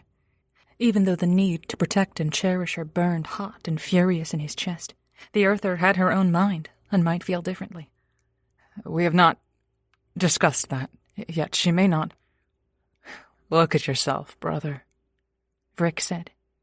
His dark eyebrow arched as he gestured at Frar's chest, and Frrar checked his scales and bit back a groan. He turned completely blue and purple at just the thought of Maisie's bravery. Pride and love and lust all mixed up and gave away his thoughts to the world. The security chief's mouth twitched at the corner, betraying his amusement. No judgment. These Earther women. He shook his head. It seems they are their own sort of interstellar force of nature. So let's go get yours, Vaunt said. He pointed at Frrar. We will summon the rest of the rebel fleet in case the Alliance shows up early to make the trade or lays an ambush for the Schreiber, and we will get your mate back. But you stay here and build your strength, so you can retrieve her when we arrive. Frrar started to object, but the captain gave him a dark look and he silenced. The captain and security chief both left sickbay without another word, and left Mrax to start shoving food at Frrar. As Frrar tore into the meat and fermented red paste, ravenous after what felt like days without sustenance, Mrax shook his head and fiddled with the ancient equipment around the bed. I never thought I'd see all of you turn into love-struck fools. Just wait, Frrar muttered. Just wait until it happens to you. Sneaks up on you until you don't know how it happened. The doctor snorted and rolled his eyes. I'd rather wake up with a sand snake in my bed. They'd be more trustworthy than a female. Frrar ignored him and instead focused on eating. He'd be ready the next time he confronted his brother. And Frrar would tear through that whole hospital to find Maisie and his nephew, and would fight the entire Alliance to get them to safety. They couldn't get to Centauri fast enough. Chapter 31. Maisie. Maisie worked on getting Farrell ready to transport. His eyes opened briefly when she held him, and the little boy smiled and drifted back into unconsciousness. Her heart cracked, and she whispered, "I'll save you, little one. Rest easily. It will all be fine in just a little while." She might have imagined it, but it felt like he squeezed her fingers with his. Maisie secured all the equipment just as the doors opened and Faros appeared. We're approaching the hospital. We expect some resistance upon our arrival, but we have a sister ship which will help us manage the challenges. Stay with Farrell in the cargo bay. Knox and Wyzak will guard you and bring you into the hospital. Tell them where you need to go. Maisie barely had time to nod her understanding before the two other Zaravians lumbered into the room and activated the hover stretcher where Farrell lay. She followed at a half-jog through the silent corridors to the cargo bay, where the rest of the crew gathered. Her heart pounded against her ribs as she lingered behind Knox, wanting to use his broad back for protection. Wyzak, the second in command, handed her a lightweight jacket and grunted. This'll protect you. Put it on and do not take it off. She wanted to lecture him about his manners, and that a kind word or a please would get him a lot further in life. But she didn't want to irritate the warriors who were supposed to keep her safe as they ran into Newton only knew what at the hospital. Maisie didn't remember any of the Alliance hospitals having guards or any defensive systems, but from the way the ship dodged and moved, it felt like they were in some kind of battle. The Schreiber shuddered and shook, and she staggered. Knox steadied her without looking, his attention still on the port through which they would all exit. Maisie struggled into the jacket as she balanced against the rocking and pitching of the ship. Then everything steadied as she secured the fastenings. Every inch of her trembled. She wasn't brave. She really wasn't. Running after her friends to help them or giving orders as she tried to save lives were completely different scenarios. This headlong running into danger struck her as completely, unbelievably crazy. The ship cruised smoothly, and then stopped with a jolt. 2 alarms sounded, high and low, and the junior engineer shouted something in Zaravian. Faros appeared at her elbow and seized Maisie's arm, making her jump. The captain kept his attention on the slowly opening bay doors. You'll remain with me. Understood? She nodded, her mouth too dry to argue or answer with even one word. The pirate glanced at her, and something in his expression softened. His head bent, and his voice reached her through the clanking of the doors and the noise from the hospital as people shouted and alarms rang out. We do this all the time, and we are very good at it. You have nothing to fear. Just don't do anything stupid. Maisie clenched her jaw and nodded, though the thought of the small pack of knockout stunners inside the larger medical bag she carried reassured her more than words ever could. The crew poured out of the ship and dispersed into a hospital facility in complete chaos. Whoever had been trying to fight the Schreiber had either been defeated or driven off, because no one opposed their progress into the hospital. Employees of all races and origins fled until the halls were largely deserted, although occasionally brave nurses and doctors remained with their patients. Faros, Wyzak, and Knox dragged the stretcher and Maisie into the main hospital, and Faros stood her in front of a terminal in the lobby. Where are we going? Her hands shook as she manipulated the screen, searching for the experimental lab that should have been near the top floor. A frown compressed her eyebrows as she kept searching, and half the records and information she needed looked corrupted. Maisie moved faster, not liking the grim presence of the Zaravians behind her and the soft rasp of Farrell's painful breath. It looks like they tried to wipe data from the system.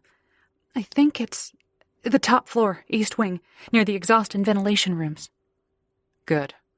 Faros jerked his chin at the way ahead and scanned each adjacent hall as they moved, his stunner ready in case a threat appeared. Maisie kept a hand on Farrell's stretcher, worried that the boy had been away from the life supporter and system preserver for so long. He still breathed and occasionally moved, but he didn't have much time. They reached the top floor and searched for the lab. Faros had to blast doors open with his stunner when everything remained locked, which meant a delay in finally locating the space she needed. She exhaled in relief when she saw the experimental lab, filled with monitors and screens and advanced equipment that existed nowhere else outside of Alliance medical labs. Maisie pointed at the long table in the center of the room. "Put him there, please." Maybe her manners would rub off on the pirates. Rather than ponder that, she went to the screens and inputted Farrell's symptoms, beginning the search before going back to hook Farrell up to the various machines. The Zaravian stood back to watch. Then Knox stepped back. I'll help the rest of the crew with, restocking. Faros nodded, but Maisie gave the pirates a sharp look. Restocking? The ship is low on supplies, the captain said without expression. Focus on your work. We've got less than an hour. She wondered how he knew that. unless they were already tracking a threat. Maisie made sure the connections to Frrar were solid before returning to the screens. She worked as fast as possible, eliminating the diseases she'd already tested for, and searching for the unique, the strange, the deadly, anything that she couldn't test for on the ship or in a generic lab. The machines and equipment around Frrar whirred and scanned, searching for more data points, and took tissue samples and blood tests and every other sort of test she could think of. Pharos grew agitated as his boy remained still and silent. What's taking so long? I thought you said you could fix this. We have to find out what it is first, Maisie said under her breath. I can't fix what I don't understand. He growled and paced, eyes on his son, and even Wyzak retreated to avoid the captain's tense anger. Maisie concentrated on the diagnostics, narrowing down the possible causes of Frrar's malady to a parasite. Not a disease or genetic disorder or virus, but a parasite. The communicators the pirates wore started sounding alerts, and Wyzak disappeared from the room. Maisie kept working, not looking up. What's going on? Ships are approaching. For a second, hope soared in her heart. Maybe the Galaxos was arriving. Maybe the rebels heard about what Pharos planned and moved to intercept them before the trade could happen. What kind of ships? Alliance, he said without inflection. You've got 20 minutes, probably less. Her throat closed in panic. What are you talking about? It hasn't been an hour. They're early. I can't control that. She stared at him. You already arranged the trade with the Alliance? Why would you tell them to come here? What if I save him and the Alliance steals the weapons from you anyway? Pharos' expression didn't change. We'll fight that battle when it's in front of us. Fix him, Maisie. Fast. Maisie's heart sank, and she debated just stunning him and getting the hell out of there with Frrar. But she was so close. She gritted her teeth and ran one more test, taking fluid from the boy's spine to make sure. The treatment for that particular parasite would kill him if she wasn't right. But the lights turned green, and she could finally breathe. It was definitely the parasite. It's not a disease. Pharos tensed. What is it? A parasite from the water on the Yuan planet in the Portuan starfield. The mother is usually exposed and passes it to the child. The color drained from him until Pharos' scales were pale gray-green. The mother carries it? Yes. Maisie moved quickly to adjust the machines attached to Frrar, then began to dispense the treatment. It's rare, but she must have been exposed. I took her there, Pharos said softly. His gaze went far away. As a gift when she said she was pregnant. It was to celebrate our mating and the child and the future. I took her there because I wanted to see it. This is my fault. You didn't cram the parasite through her scales, Maisie said.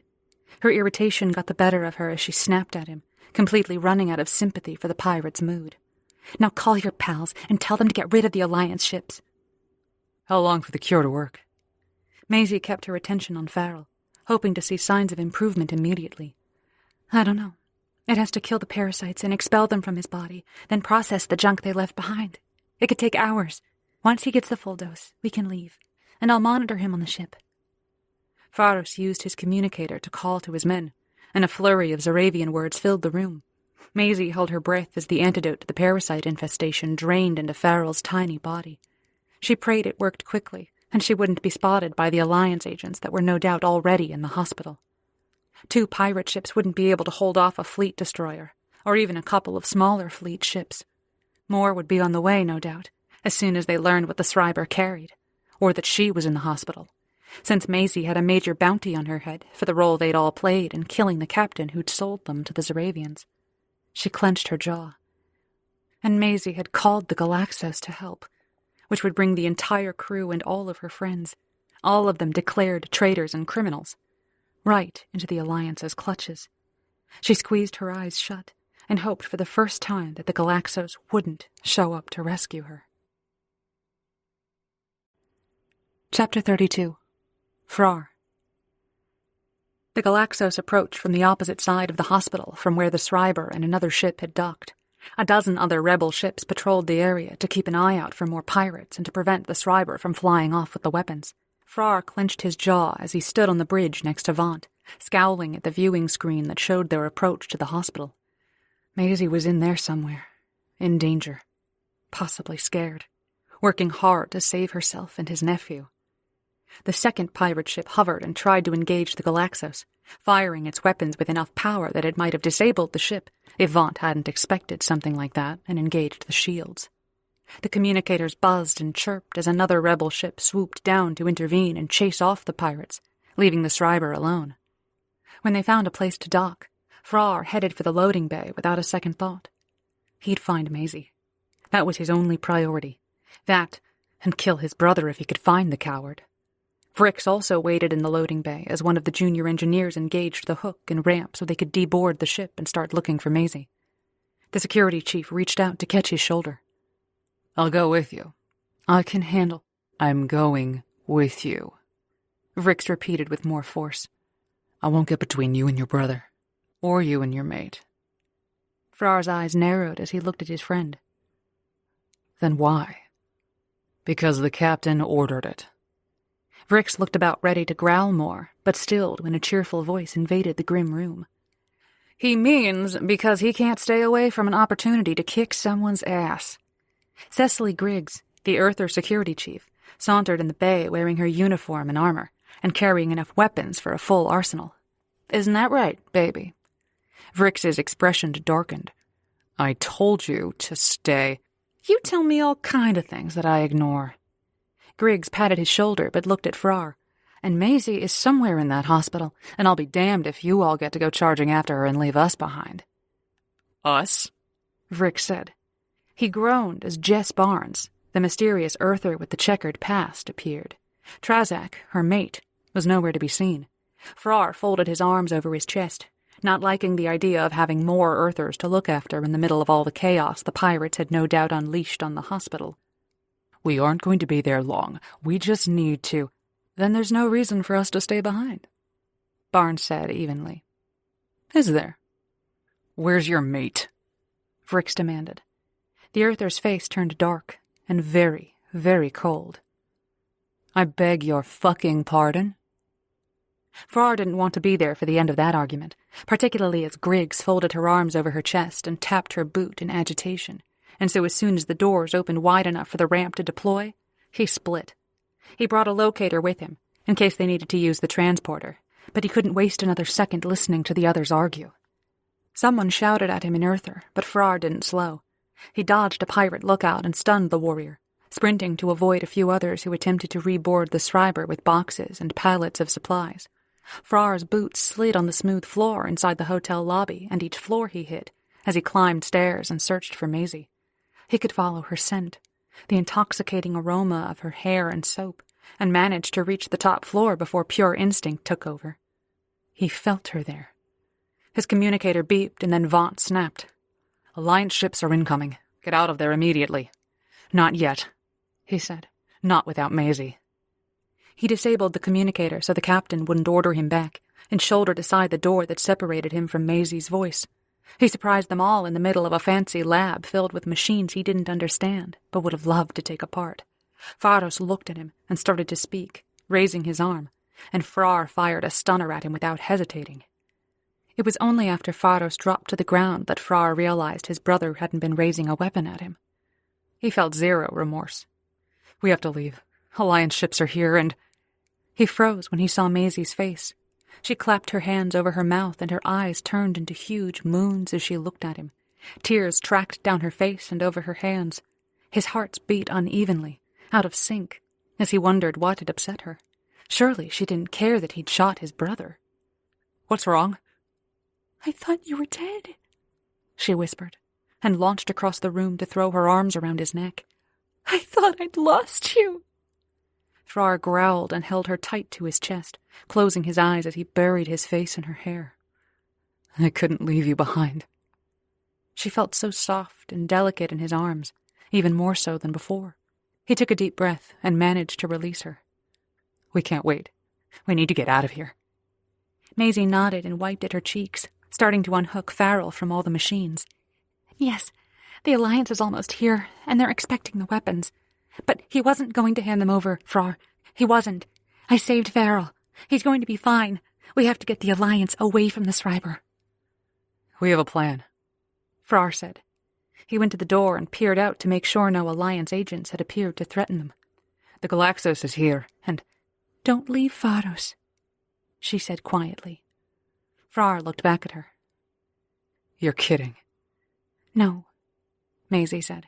he's your brother, and you shouldn't leave him. He didn't know a lot of things, and he already feels guilty for what happened with Seva, and with Farrell. Frrar wondered if she'd lost her mind in the day or so since he'd been ejected into space. He tried to kill me. Then at least bring him back so he has to stand trial, she said. Her exasperation turned her face red, and he had a hard time not finding it adorable and endearing. Even with danger closing in on them from all directions, he still wanted to kiss her. Don't you want to see him end up in jail? Frrar grumbled, but went to grab the back of Pharos's uniform so he could drag the son of a bitch into the hall, while Maisie followed with Farrell on the stretcher and a pile of medications and tubes and bags of various things. He finally threw Pharos over his shoulder to make maneuvering through doors and downstairs easier, staying ahead of Maisie in the floating stretcher to clear the danger, and growled his irritation at his brother. He managed to turn his communicator back on and called out to his crewmates. I've got them. Get everyone back on the ship. We're a little busy, Trazak sent back, fighting off the Alliance and all. Frar's eyes narrowed as he paused to peer out a window in the hospital to the battle happening far overhead. So the Alliance arrived, just in time to really fuck things up for everyone else. Maisie leaned into him so she could look out the window as well, and inhaled a soft breath. Oh no. Are we trapped? We'll find a way out. He didn't want to use the transporter to get her and Farrell back to the Galaxos, not knowing that it still malfunctioned occasionally, but it was a last resort. We need to move fast. She nodded and got the stretcher moving, and neither of them spoke until they were outside and ready to get the hell out of there. Frrar checked his weapons and considered leaving his brother behind for the Alliance to find, since Pharos was slowing him down once more and might get them all caught and arrested by the Alliance. Maisie was right, though. He wanted to see his arrogant brother brought to task for his piracy and other crimes. He took a deep breath and searched for the Galaxos, which waited across a long stretch of open ground, swarming with Alliance attack pods and mechanized transporters that allowed them to attack the grounded ships from behind heavy armor.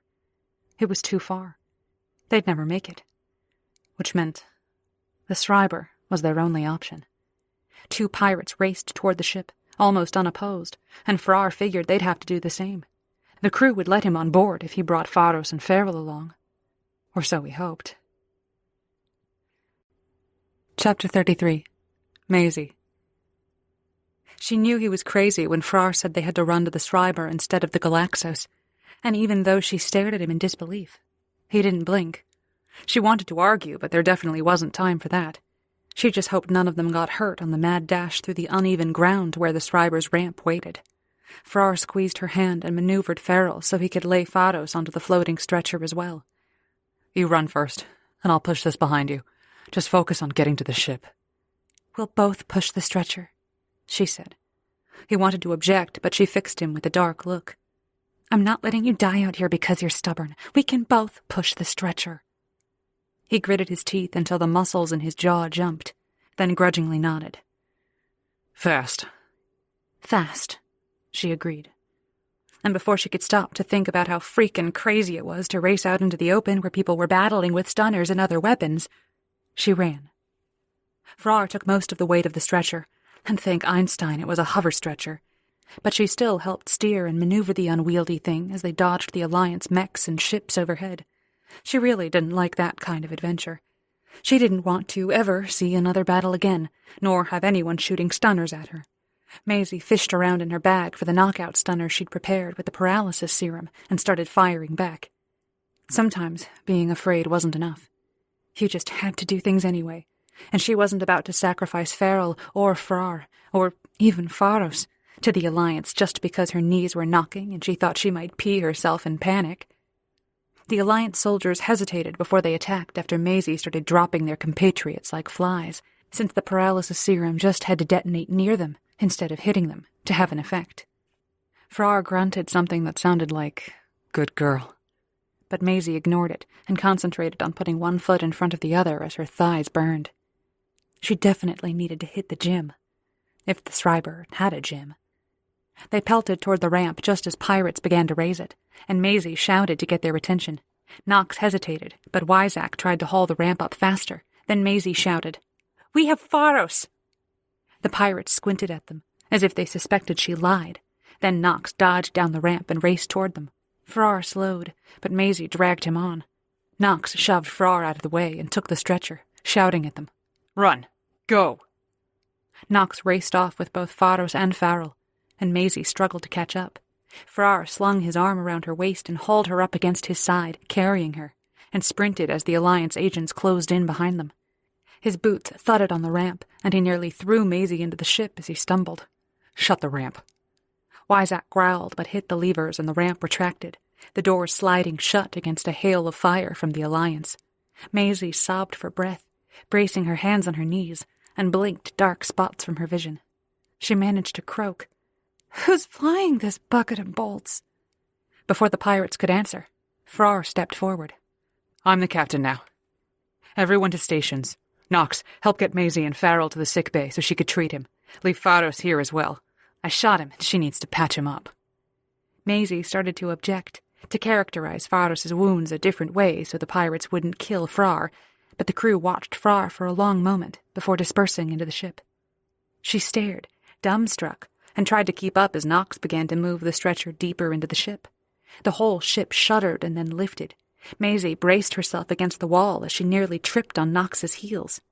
"What the... How did..." He defeated the old captain, Knox said under his breath. By Zaravian tradition, he's the new captain until one of us can challenge him. Since we're in the middle of a battle, the challenge will have to wait. Quickly, get into sickbay so I can return to navigation. She moved as fast as her shaky legs would let her, and pried open the broken doors of the sickbay so Knox could slide the stretcher through. He parked it near the machines that previously kept Farrell alive, and hauled Pharos over to one of the other beds. Then he disappeared without a backward glance or a how-do-you-do. Maisie got to work.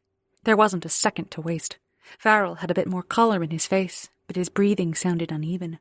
She hoped she'd given him enough of the serum, but at least she'd brought more in case the first dose didn't kill all the parasites. He'd lived with them for a long time, after all. But part of her really worried about Pharos, still unconscious from the stunner shot, as he lay motionless on the other bed. Maisie hooked Farrell up so she could monitor his vitals, then got to work on Pharos. His thready pulse made her own heart stutter. What would the pirate crew do if she couldn't save their captain? It wouldn't matter whether Frrar was the new captain. She got the feeling it would be a short trip, after all. Chapter 34. Frrar. Frrar felt the crew's dirty looks the whole way to the bridge, and received even more as he strode in and immediately took the captain's chair. Might made right, and he'd defeated Pharos. He didn't intend to keep the Schreiber, not with the crew still on board, but the immediate need was to escape the Alliance with the ship in one piece and everyone alive. All ahead full, he said, and it was a testament to the crew's professionalism and desire to live that the ship immediately moved. They burst away from the hospital and through the ozone, into the darkness of space, and then whipped past the much larger Alliance destroyer. Frrar gripped the arms of the captain's chair to keep from being thrown back from the speed of it. Evasive maneuvers. The ship immediately dodged an Alliance cruiser and darted in and out of the various ships that attempted to pursue them. Frrar had to hand it to the pirates. They sure knew how to evade capture. So he left them to it and kept his mouth shut. The crew functioned smoothly and in near silence as they changed shields and initiated cloaking settings and fired weapons to distract the ships around them. Frrar grudgingly admitted that his brother had been a good captain, at least, even if he was a lying coward of a pirate. He wanted to check on Maisie in sickbay, but didn't dare leave the bridge in case mutiny occurred immediately. He only had a little time before the crew, led by Wyzak no doubt, rose up to take their ship back. Frrar clenched his jaw as the Schreiber nearly crashed into another ship. They all had to survive first. It felt like an eternity before the Schreiber shook loose the last of the Alliance ships pursuing them and found empty space before them. Frrar started to breathe again, and some of the tension melted out of his shoulders.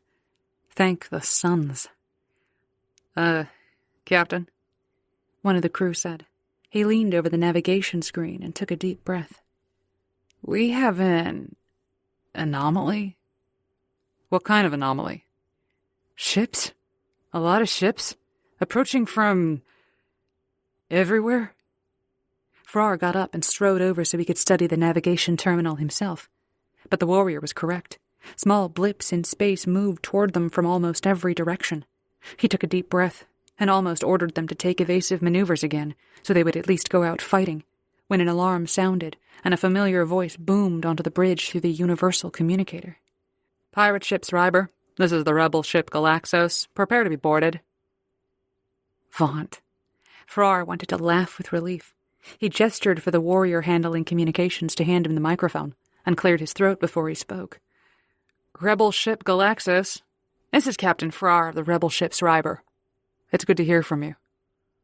A long silence followed. Then Vaunt said, We've got you loud and clear, Schreiber. Hold position. You'll be surrounded by rebel ships shortly. Do not engage or take evasive maneuvers. We are communicating with them about the change of leadership. Roger, Galaxos.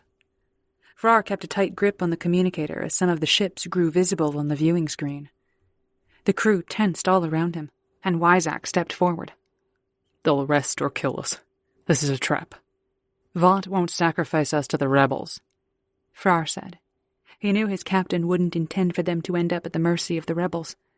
But after everything that Pharos had done, there was no telling what the rebels would do to make sure the weapons in their hold didn't end up with the Alliance.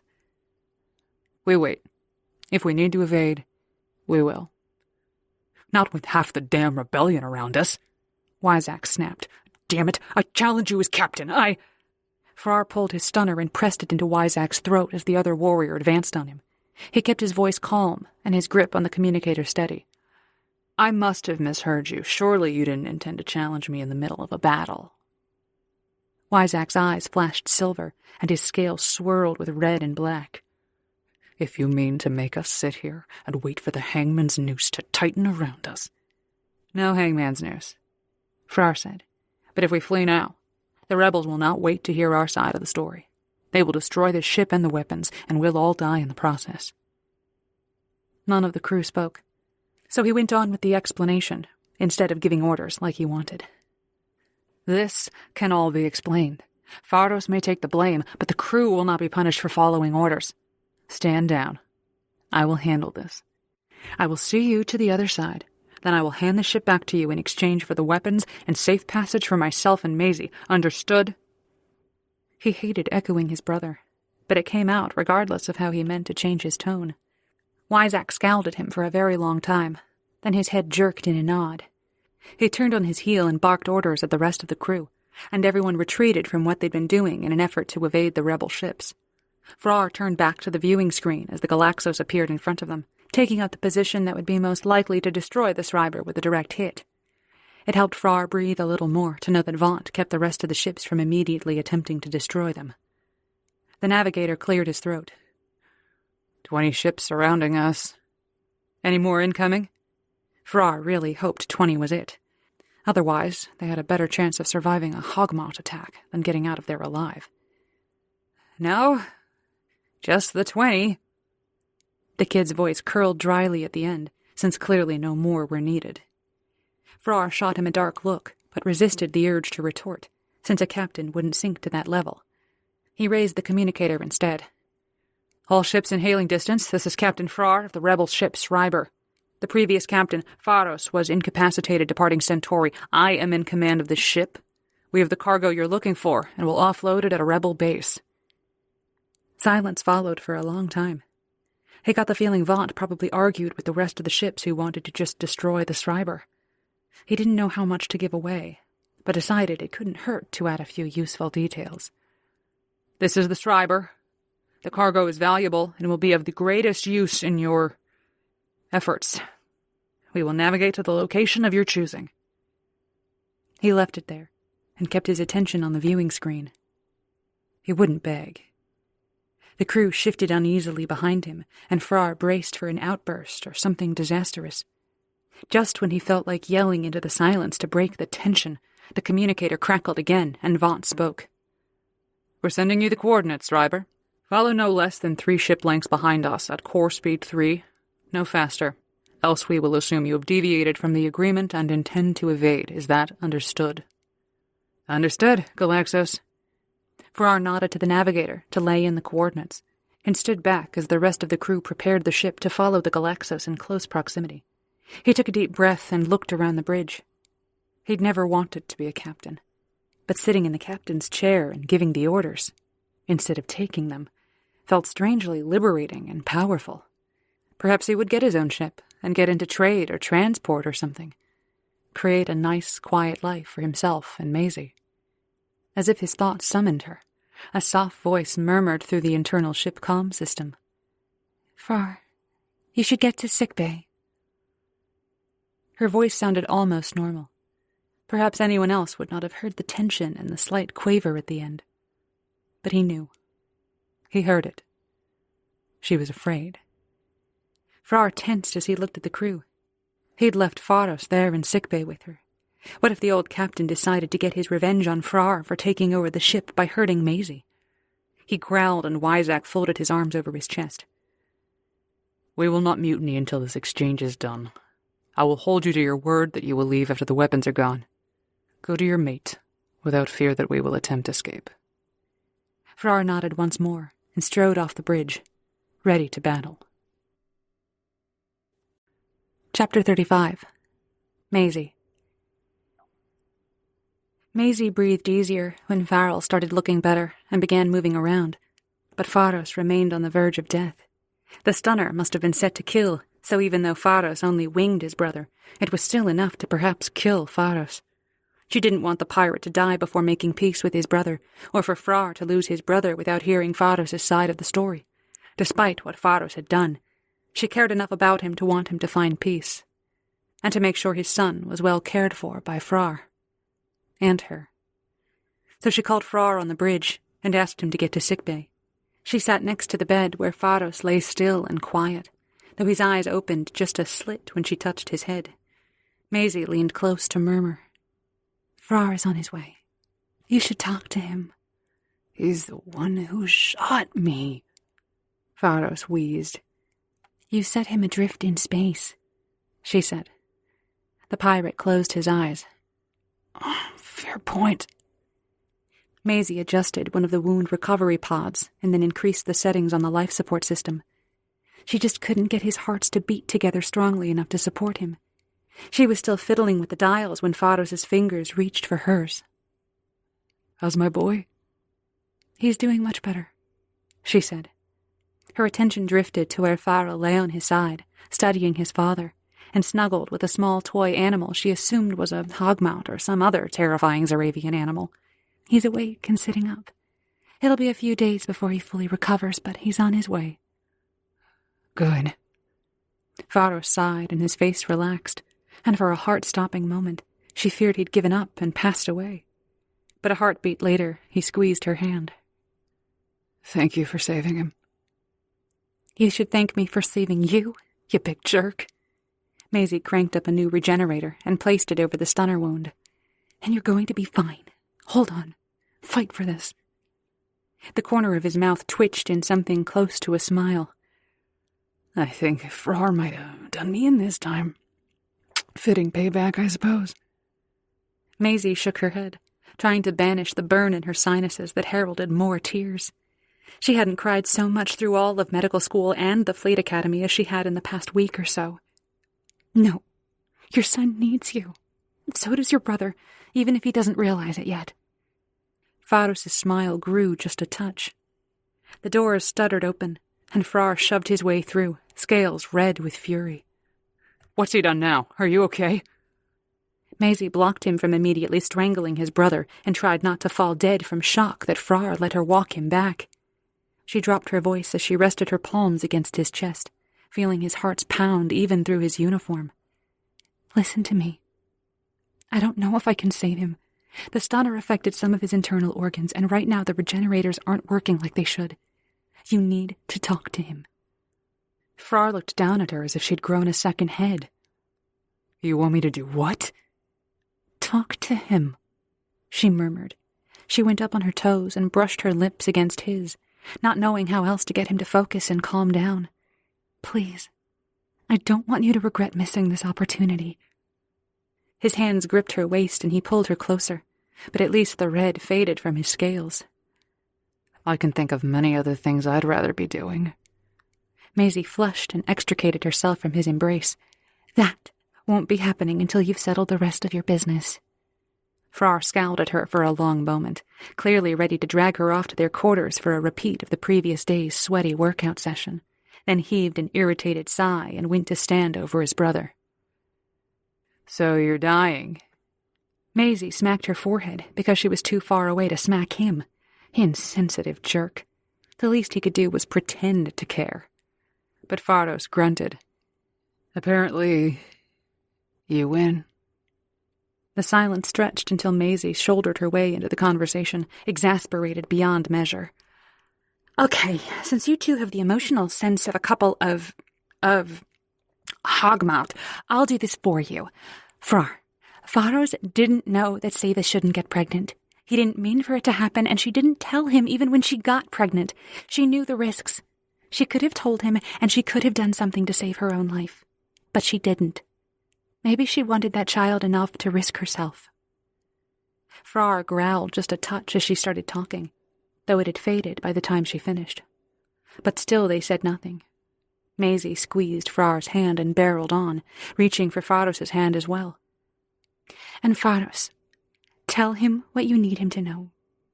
What you'd want to know if you were in his shoes. The injured Zaravian groaned as he held his side, and for a moment Maisie feared he might expire right then. But instead, Pharos took a deep breath and stared up at the ceiling. She came to me in tears because she'd ended your relationship, but she didn't tell me why. We had a night together. When she fell pregnant, I offered to step aside. I told her you would shine brighter than the suns to have that life with her, but she said that it would be my son, and that a son needed to know his father. Frar's hand tightened on hers until her bones ached, but Maisie didn't dare move or speak. Pharos gritted his teeth and forced the words out. I would have been proud to see my son raised as yours, Frrar. Maisie couldn't help it. The tears broke free, and she gnawed on her lower lip to keep from bawling. Frrar still remained silent. His brother took a pained breath, and his heels dug into the bed as his back arched and he struggled to lie flat. Sweat broke out on his scales, making them shine, and their color faded to a dull imitation of blue and green. Every youngling is precious when whatever happens. Look after my boys if they were your own, Frrar. I want him to know an honorable, proud warrior as a father. He's already got one, you sand snake, Frrar growled. Get your shit together and stop faking this dying nonsense. You could have told me this years ago. You already hated me, Pharos said. I didn't want you to hate Seva or tarnish her memories with how you would view her choices. It was my choice to take the blame. Swear to me, on the sons of Zarov, that you'll care for my boy. Maisie leaned against Frar's side, willing him to do the right thing, to give his brother comfort in what might be his last moments. He finally cleared his throat and reached for his brother's hand with his free one, though Frrar didn't ease his grip on her for a moment.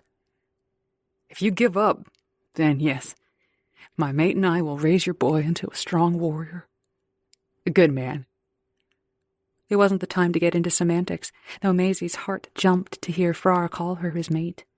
Pharos nodded and closed his eyes, still gripping his brother's hand. The pirate captain clenched his jaw until the muscles stood out in his neck and forehead. Maisie wiped her cheeks and untangled herself from Frar's embrace so she could get more healing support packs. He would be fine. He had to be fine. Frrar reached for her and gently tried to pull her away as she struggled to place more equipment around her brother. Maisie, I'm not just going to let him die, she snapped, and fixed him with her fiercest, though tear-stained, glare. So get out of my way. He hesitated, like he would try to stop her, then stepped aside so Maisie could put every possible device she could find on the dying Zaravian. After all they'd been through, she needed Pharos to live. His son needed him to live.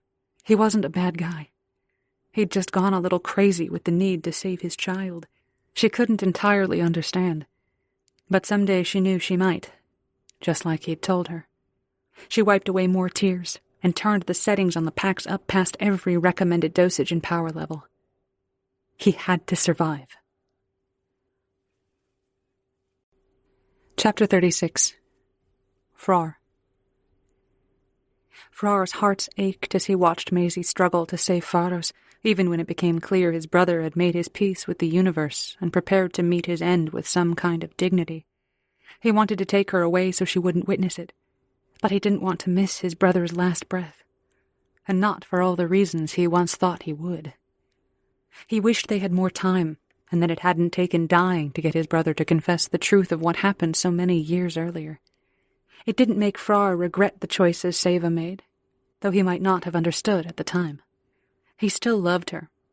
He'd always love her. But that didn't mean he had to hate his brother.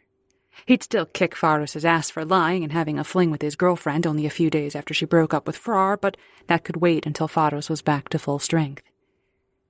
If he got back to full strength. Frrar reached for Maisie as she got more packs from the storage closet, her movements frantic, and pulled her against his chest so he could murmur in her hair. "I'll watch him. Go check on Farrell and make sure he's still doing well." She leaned into him, and Frrar closed his eyes. He was the luckiest warrior in the entire universe that she sought shelter in his arms. She relied on him for strength, and he wanted nothing more than to give her that strength, to provide her a safe place to rest and recover. He'd make her the finest tent and nest and bed, the most comfortable robes, anything and everything she wanted. He would give her the world, the suns and stars. Maisie abruptly pulled away and hurried over to Farrell, pasting a fake smile on her face and using a chipper, cheerful voice that the boy couldn't understand anyway. "Hi there, Peanut. How are you doing? Are you feeling better?" The little boy looked at where his father lay, so Frrar moved carefully to block his view. He didn't want the young one to witness his father's death. It would be difficult enough to explain later that Frrar shot him and was responsible for him dying. Farrell didn't need the memory of Pharos expiring. Frrar watched his brother so he would know when Pharos left. He would offer the appropriate prayers and begin the ceremony to witness another warrior's passing. He folded his arms over his chest after retrieving the dagger from Pharos' side. "If you're ready, brother, I am ready." Pharos nodded and slowly relaxed. Maisie started crying, her hiccups audible, and her voice broke as she tried to keep up the saccharine sweet murmurs to Farrell. The ship bumped and jolted, then stopped.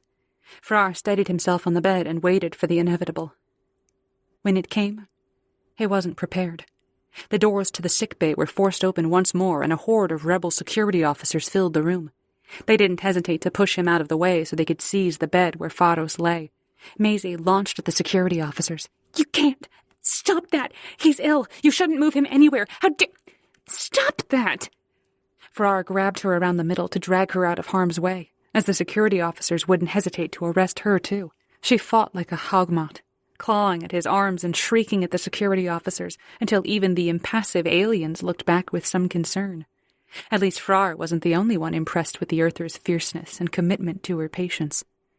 But he couldn't risk another male putting his hands on her, nor having her end up in a rebel prison where he couldn't protect her.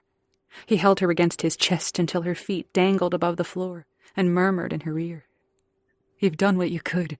If this is his fate, then let him meet it with dignity. We need to look after his son now." She shook her head, sobs breaking free, and tried to kick a passing security officer.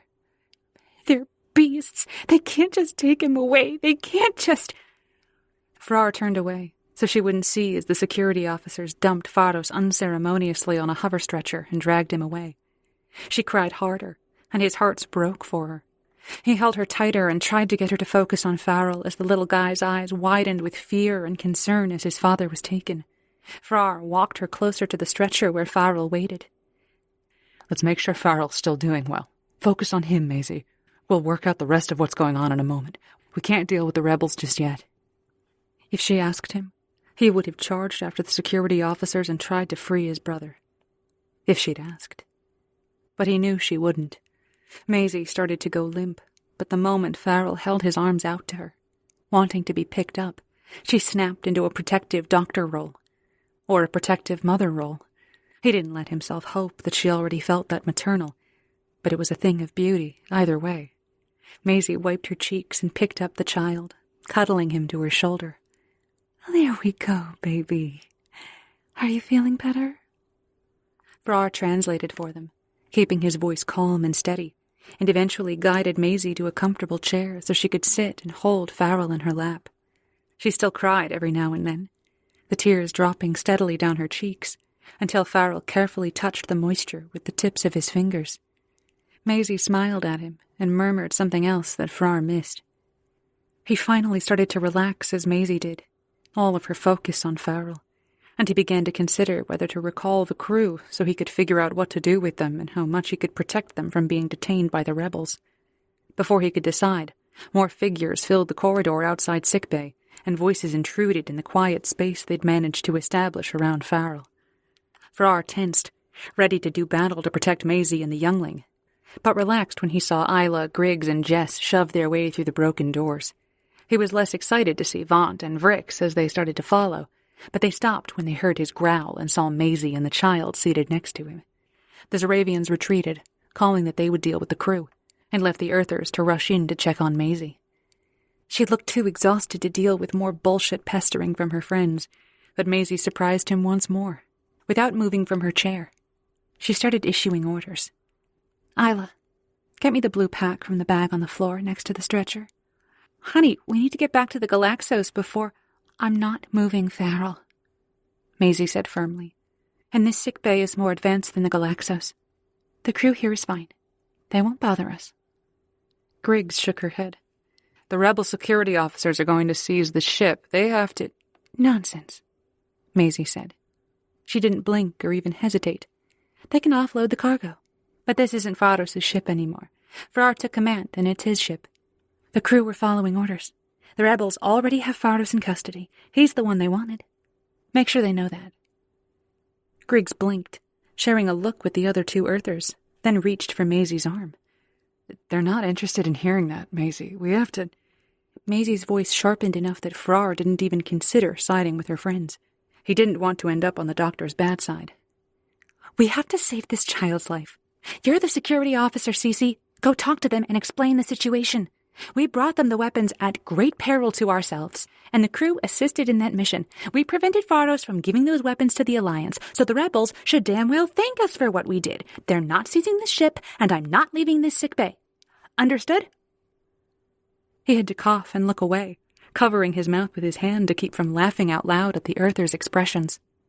Jess grinned and folded her arms over her chest as she watched Layla and Griggs stare at Maisie and search for words. Layla tried again. "Maisie, you've been through a lot in the past week, and you really need to. If you're not going to be helpful, you should go back to the Galaxos." Maisie frowned at her friend, then glanced at Frrar. "Can you get the blue pack out of my bag?" He nodded, still too amused at his Earther's change of tone and attitude to resist being an errand boy, and retrieved the whole bag for Maisie before digging around for the blue pack. She smiled her thanks and carefully settled the blue pack on Farrell's back as the boy burrowed his face into her neck and grumbled in his sleep. Frrar's heart swelled, and he gazed at them both with a kind of bemused joy. He'd never expected to feel so complete.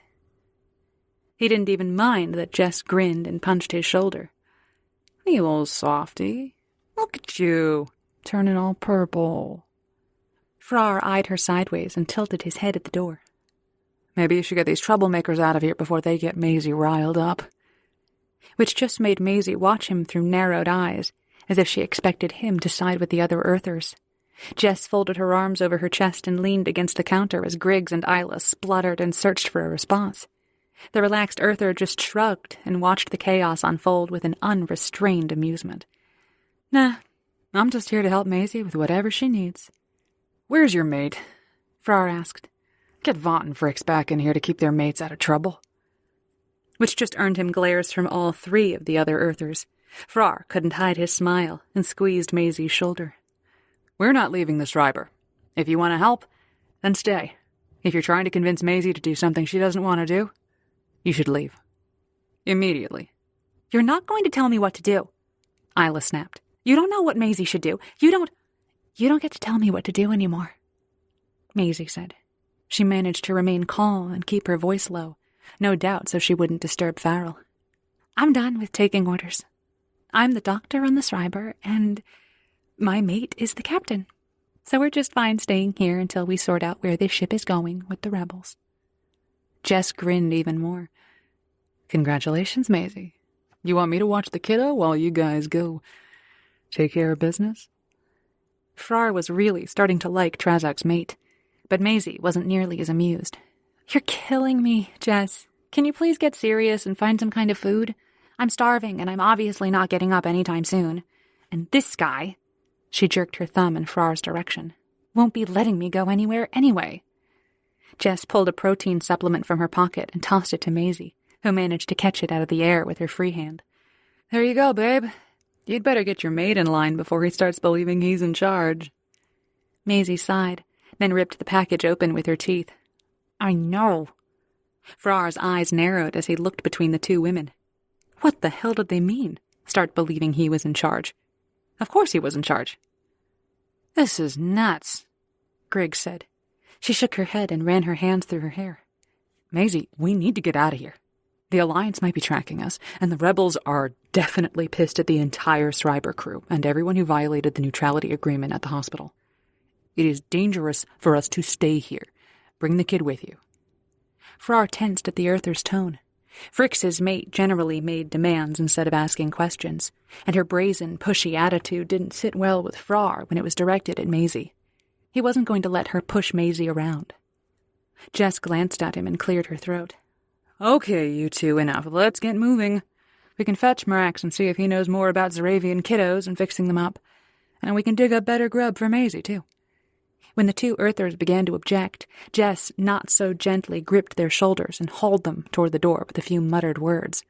Frrar finally exhaled when the Earthers disappeared into the corridor and sank to sit next to Maisie once more. She squeezed her eyes shut and held Farrell tighter, and as he watched, a few tears collected on her eyelashes. Frrar leaned over so he could kiss her forehead. Rest. I'll keep watch. Just sleep. Everything will be okay. She reached for his hand and twined her fingers through his. A moment later, her face relaxed and she slept. Frrar leaned back and kept half of his attention on the door and the rest on Maisie and Farrell. He'd never been so happy in his entire life, even with the distant ache of losing his brother just as he wanted to know him again. Chapter 37. Maisie. Maisie woke later as Frrar lifted Farrell, handed him over to Marax so the Zaravian doctor could care for the little boy. Then Frrar gathered her up in his arms and carried her through the ship to the larger quarters he'd found for them on the ship. She rested her head on his shoulder and sighed. She'd never imagined the emotional roller coaster of the previous few days, discovering how much she could love Farrell, thinking Frrar was dead and planning to take revenge against his brother, fighting to save both their lives. She definitely wanted a nice, quiet tour next time. Even with Frrar by her side to protect her, she still didn't want to go searching for adventure. Frrar put her on the bed and then leaned over to kiss her deeply, his knee indenting the mattress between hers as he growled a touch and nuzzled against her throat. You look beautiful. I look terrible, she said, laughing. I'm a mess. You're perfect, he said. His hand slid up her side, inside her uniform, and Maisie jumped. His scales warmed and turned violet blue as he tugged on her hair. But I will clean you.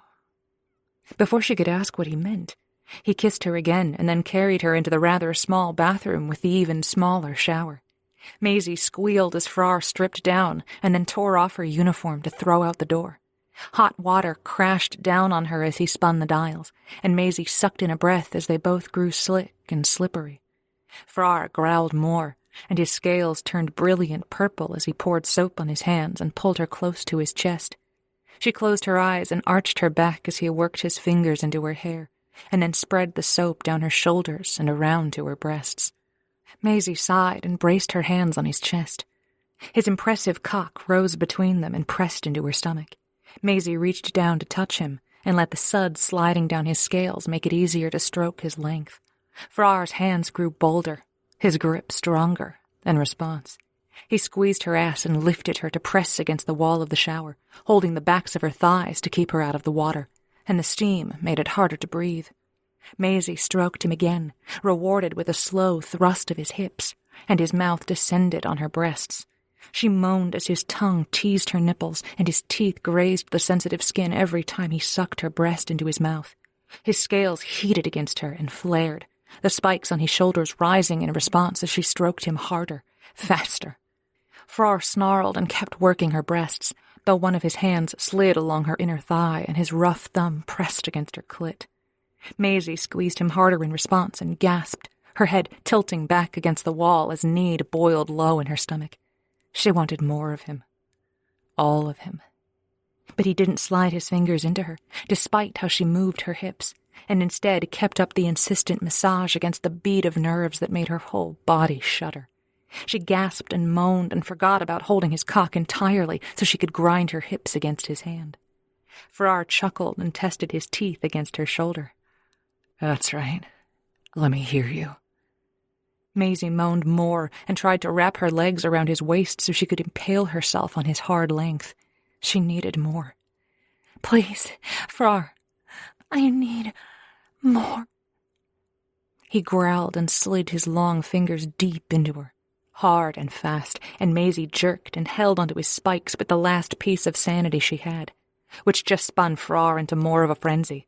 His hand moved faster and his mouth descended on hers, his tongue thrusting with the same demanding depth and pattern as his hand. Tension coiled through Maisie, increasing with each time she moved her hips to meet his fingers, and she panted his name over and over as dark spots filled her vision and the sound of the water disappeared. She tensed and dug her fingers into his shoulders, holding on for dear life as waves of ecstasy rolled through her. Maisie's head tilted back as she moaned and ground against the heel of his hand as Frrar growled in her ear and told her all the things he intended to do to her as soon as they were in bed together. It was too much. Way too much. Desire raced through her in waves as Maisie held his head close to her breasts and Frrar sucked on her tits as his fingers pressed through her spasming muscles. She whimpered and moved her hips, then panted. "Wait, wait." Frrar chuckled and sucked on the side of her neck. "One more." "But—" Maisie groaned as he kept moving his hand in and out of her channel, curving his fingers up until he pressed deep inside her, and static shot through her. Everything else disappeared as she went rigid, and her mouth opened in a silent scream. Frrar murmured, "That's it. Come on my hand. I want to feel you come." She couldn't even move, pressing against the wall, though her thighs shook and she sank down onto his hand. Maisie shattered and drifted away in the warm afterglow, barely able to breathe with the strength of the tremor still running through her, and hardly noticed as Frrar turned the water off and started to towel them off. She managed to reach for his still hard cock, though, and murmured, "It's my turn." He kissed her and growled, "You bet your ass it is, but I'm not going to fuck you in a shower." Maisie let his cock slide between her thighs, clenching tight around him, and Frrar braced himself on the wall of the shower. "Are you sure?" His spikes rattled in warning, and she smiled. He got himself together and dragged her out of the shower and bathroom, then tossed her onto the bed. Maisie squeaked as Frrar pounced, pinning her to the mattress so he could rub against her. She worked her hands into his hair and held on, though her carefully laid plans slipped away. She needed to get control again. With his magic fingers and mouth, it was easier said than done. Chapter 38. Frrar. Frrar focused on spreading her thighs and seating himself inside her slick heat. He needed to lose himself in the perfection of her body. He gripped her ass and started to tilt her hips up so he could nudge his cock against her slit. Maisie laughed and wriggled free, which only made his spikes rattle and rise. She dodged his lazy attempt to catch her and instead stood back. "I have a surprise for you. Just wait a second." His eyebrows arched and lust surged in his chest. A surprise. He enjoyed surprises from Maisie, particularly when she got that wicked look in her eyes, even though his cock ached with the need to be in her. Quickly. The rustle of fabric was his only answer after she slid into the small closet. Frrar made sure the door was locked and paced the inside of the quarters as he waited for Maisie to reappear. He wanted to pounce on her the moment she reappeared and lose himself in the long tangle of her hair and the smooth softness of her skin. He found every inch of her mesmerizing, delicious, intoxicating. He'd nearly worked himself into a frenzy as his imagination ran wild by the time Maisie peeked out of the closet. He froze, hearts pounding. Maisie eased from around the closet door and stepped into the room, suddenly shy. He groaned in anticipation, not believing his eyes. She'd found Zaravian robes in a pale brown with delicate stitching and a beautiful blue and purple belt. The creamy underrobes just begged to be ripped off her. But he couldn't speak, for fear all that would come out would be a snarl of lust that might frighten her. She glanced down at herself and frowned. They're not fancy like the ones Trazak got Jess, but they don't look too bad, do they? He growled and stalked toward her. I'll find you the most beautiful robes in the universe. But you will keep these, because they are the first robes I will take off you. She laughed breathlessly and tried to gather the fabric so she could edge around him in a teasing sway. So you like these? Like is not the word I would use. Come here. Maisie retreated, biting at her lower lip, and toyed with the fabric that layered over her chest. Are you sure you like them? They're so plain. He growled and lurched forward, furious when she giggled and scrambled out of the way. They are beautiful because you are beautiful. Come here. Maisie laughed more and almost escaped again. Frrar tackled her, though he moved so he landed first on the bed, and she bounced on him. Maisie gasped in surprise and stared down at him, her hands braced on his chest. Frrar didn't wait. He devoured her mouth. His hand clenched in her hair and tried to rip away the belt so he could see all of her. She made one of those breathless noises that drove him mad. Frrar rolled so he could pin her to the bed, dragging his mouth down her throat and into the cleavage of the robes, and worked at the damn belt in desperation. Maisie reached up to stroke his spikes, and Frrar shuddered, nearly spending himself from the sensation, and shoved his knee between hers to get the robes out of the way. She laughed and wiggled underneath him, turning her face so he couldn't kiss her again, but Frrar nipped at her earlobe and sucked at the sensitive spot behind her ear. Maisie moaned and stilled, her arms linked around his neck. Her legs fell open, her knees rising, until he settled into the cradle of her hips. He rocked his hardened sex against her, wanting to mark every inch of her, and growled in her ear. I want you. All of you. Now. Her head tilted back as she offered up the smooth column of her throat. But I have one more surprise for you. It can wait, he said. Frrar drew his dagger so he could cut away the damn belt, since someone had showed her how to tie the knot meant to protect a woman's virtue. Maisie clapped her hand over his mouth and looked up at him with wide eyes. Please, he groaned, his head dropping to rest on her shoulder, and he struggled to find some kind of control. When his blood no longer boiled but simmered instead, he moved to the side so Maisie could scramble free. She bounced to her feet at the foot of the bed and put her hands on her hips. You only get the surprise if you wait until the end. He narrowed his eyes and gripped double handfuls of the sheets. You're playing a dangerous game. Her smile widened. I know. Frrar growled but nodded and prepared to restrain himself. Her fingers traced a lazy line between her breasts and down her stomach, and he groaned. Maisie toyed with the belt and slowly undid it, somehow unwinding the knots until the length of cloth fell away. The robes gapped slightly, but not nearly enough. He wanted them off. He wanted them gone.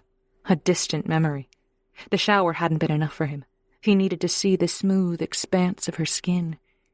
Maisie waited until Frrar managed to keep himself on the mattress instead of springing at her like an eagle on a sand snake.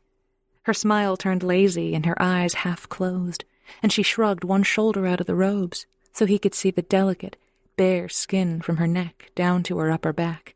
He ground his teeth and his hips rose in a smooth thrust as he imagined getting his hands on her and finally sinking himself into her heated depths. She turned away and let the robes fall from her other shoulder until they pooled at the small of her back, glancing over her shoulder at him. "Do you like it?" "I'd like it more if it was gone. Drop the robes and get over here." Maisie smiled and swayed her hips, the robes creeping down until he could see a hint of the swell of her ass. When she turned back, he expected to finally see her breasts, but she still held the robes up to cover them. Frrar growled. "More. No." "Like what?" she murmured. He leaned back and wrapped his fist around his cock. It was a sad substitute for her hands and mouth and pussy, but it would keep him from flying apart as he watched her. "Drop the outer robe. All of it." Her eyes sparked with excitement and her face flushed, the red traveling up her bare chest and throat to fill her cheeks again. She maneuvered out of the dark outer robe until only the cream underrobe remained, giving him glorious hints of the shape of her body and the treasures waiting for him to plunder. Somehow, she was even sexier half-dressed than wet and soapy in the shower. He stroked himself slowly as he watched her breasts rise and fall as her breathing sped up in excitement. Maybe she enjoyed being told what to do. Frrar would enjoy even more exploring that with her. "Show me your breasts." Her lips rolled in and she looked down, as if overcome with shyness, and he groaned with need. She drove him wild. His fist moved faster as the robe inched down, exposing a fraction of her creamy white flesh in agonizing slowness. He'd never imagined a female could be so soft and giving, delicate and vulnerable. Frar's hips rose in anticipation. "Now, touch your breasts." The redness across her chest and throat deepened as she released the robes and they settled around her hips. Her full breasts, tipped with rosy nipples, tempted him beyond his control. He'd already tasted them, but it wasn't nearly enough. He started to move toward her, to taste again, but Maisie gave him a sideways look that reminded him of the game. He didn't know what her surprise was, but he wanted to find out. So Frrar lay back again, growling until his entire skull vibrated, and stroked himself faster. "Touch your breasts." Maisie's head tilted back as her hands slid up her bare stomach to her breasts, and she sighed as she squeezed them. Her fingers circled and then pinched her nipples, and she moaned. Frrar clenched his jaw. He needed her. He wanted to suck on her breasts until they grew red and tender, and she moaned his name to ask for more. He wanted to feel her under him, feel her taking him one long thrust at a time. "More," he said, voice gone raspy with need. "Harder." She did as he told her, drawing on her nipples until the pink flesh stood out, and shivers ran through her entire body. Maisie's long hair cascaded down her back, brushing against the swell of her ass, and her legs parted slightly as her hips rolled. Frrar couldn't breathe. He couldn't look away from what her hands did, tugging on her nipples, but her hips and the sweet prize between them beckoned him. Maisie murmured and massaged her breasts in gentle circles, then toyed with the robes that still hung from her hips. Tension gathered low in Frar's back. "Drop the robes." She shifted her hips again and pushed the robes down so they pooled on the floor around her ankles. He clenched his jaw, grinding the words out. "Touch yourself." Her feet shifted farther apart, and her hand slid down her stomach until she parted her folds and pressed a finger into her pink flesh. Frrar roared as she sent him over the edge, and ecstasy overtook him, and his climax shot into the air as he kept stroking himself and watching Maisie rock her hips against her hands. The static had barely faded from his brain before he moved. He jumped off the bed and landed on his knees in front of her. Maisie blinked and looked down, her mouth open in surprise, but Frrar seized her ass and pressed her against the wall. He lifted her legs onto his shoulders so her thighs spread in front of him, and he inhaled the intoxicating scent of her desire. Her fingers threaded into his hair, and she moaned as he dragged his tongue the full length of her slit. Frrar growled and licked deeper, teasing her slippery opening until her thighs tightened around his head. She held onto his spikes and ground her sex against his mouth. He supported her with one arm so he could plunge his fingers into her, driving them into her channel until she gasped and cried out and jerked against him again. He sucked on the bundle of nerves that made her tense. It was even better than the shower, since he could taste her desire instead of feeling it against his fingers. Maisie tensed. "Frrar, just like that." He snarled and squeezed her ass, plunging into her as he sucked hard, driving her clit against his teeth, until Maisie's breathing went high and desperate. Her cries turned into a long whine, and her nails dug into his scalp. She jerked against him and wrenched his mouth closer against her. Then she froze, and a strangled cry filled his ears like the most beautiful music. Frrar kept moving his fingers through the spasms in her muscles, watching her face as her expression froze in ecstasy, and tasted more of her sweetness as she came hard against his mouth. Chapter 39. Maisie. There was nothing more sinfully delicious than Frar's mouth on her clit, his tongue fucking her hard, or the sheer madness that overpowered her when she came for him. Tension thickened the air, but Maisie didn't allow herself any downtime to recover from the unbelievable orgasm she'd had. She didn't wait to climb onto him, to straddle his muscular body, her slit perfectly positioned over his bulging cock. She wanted to drown him with her wetness, to rile him up so that all he could think about was her. Maisie ground down against him as the aftershocks of her pleasure continued in delicious torment. Unlike the last time they'd done this, Maisie wasn't starting out from a position of burgeoning shyness. She was fierce, and she was ready to make him hers, and to give herself over to him, too, in the best way possible. "Maisie," Frrar said, his hands digging into her ass as he tried to take over again.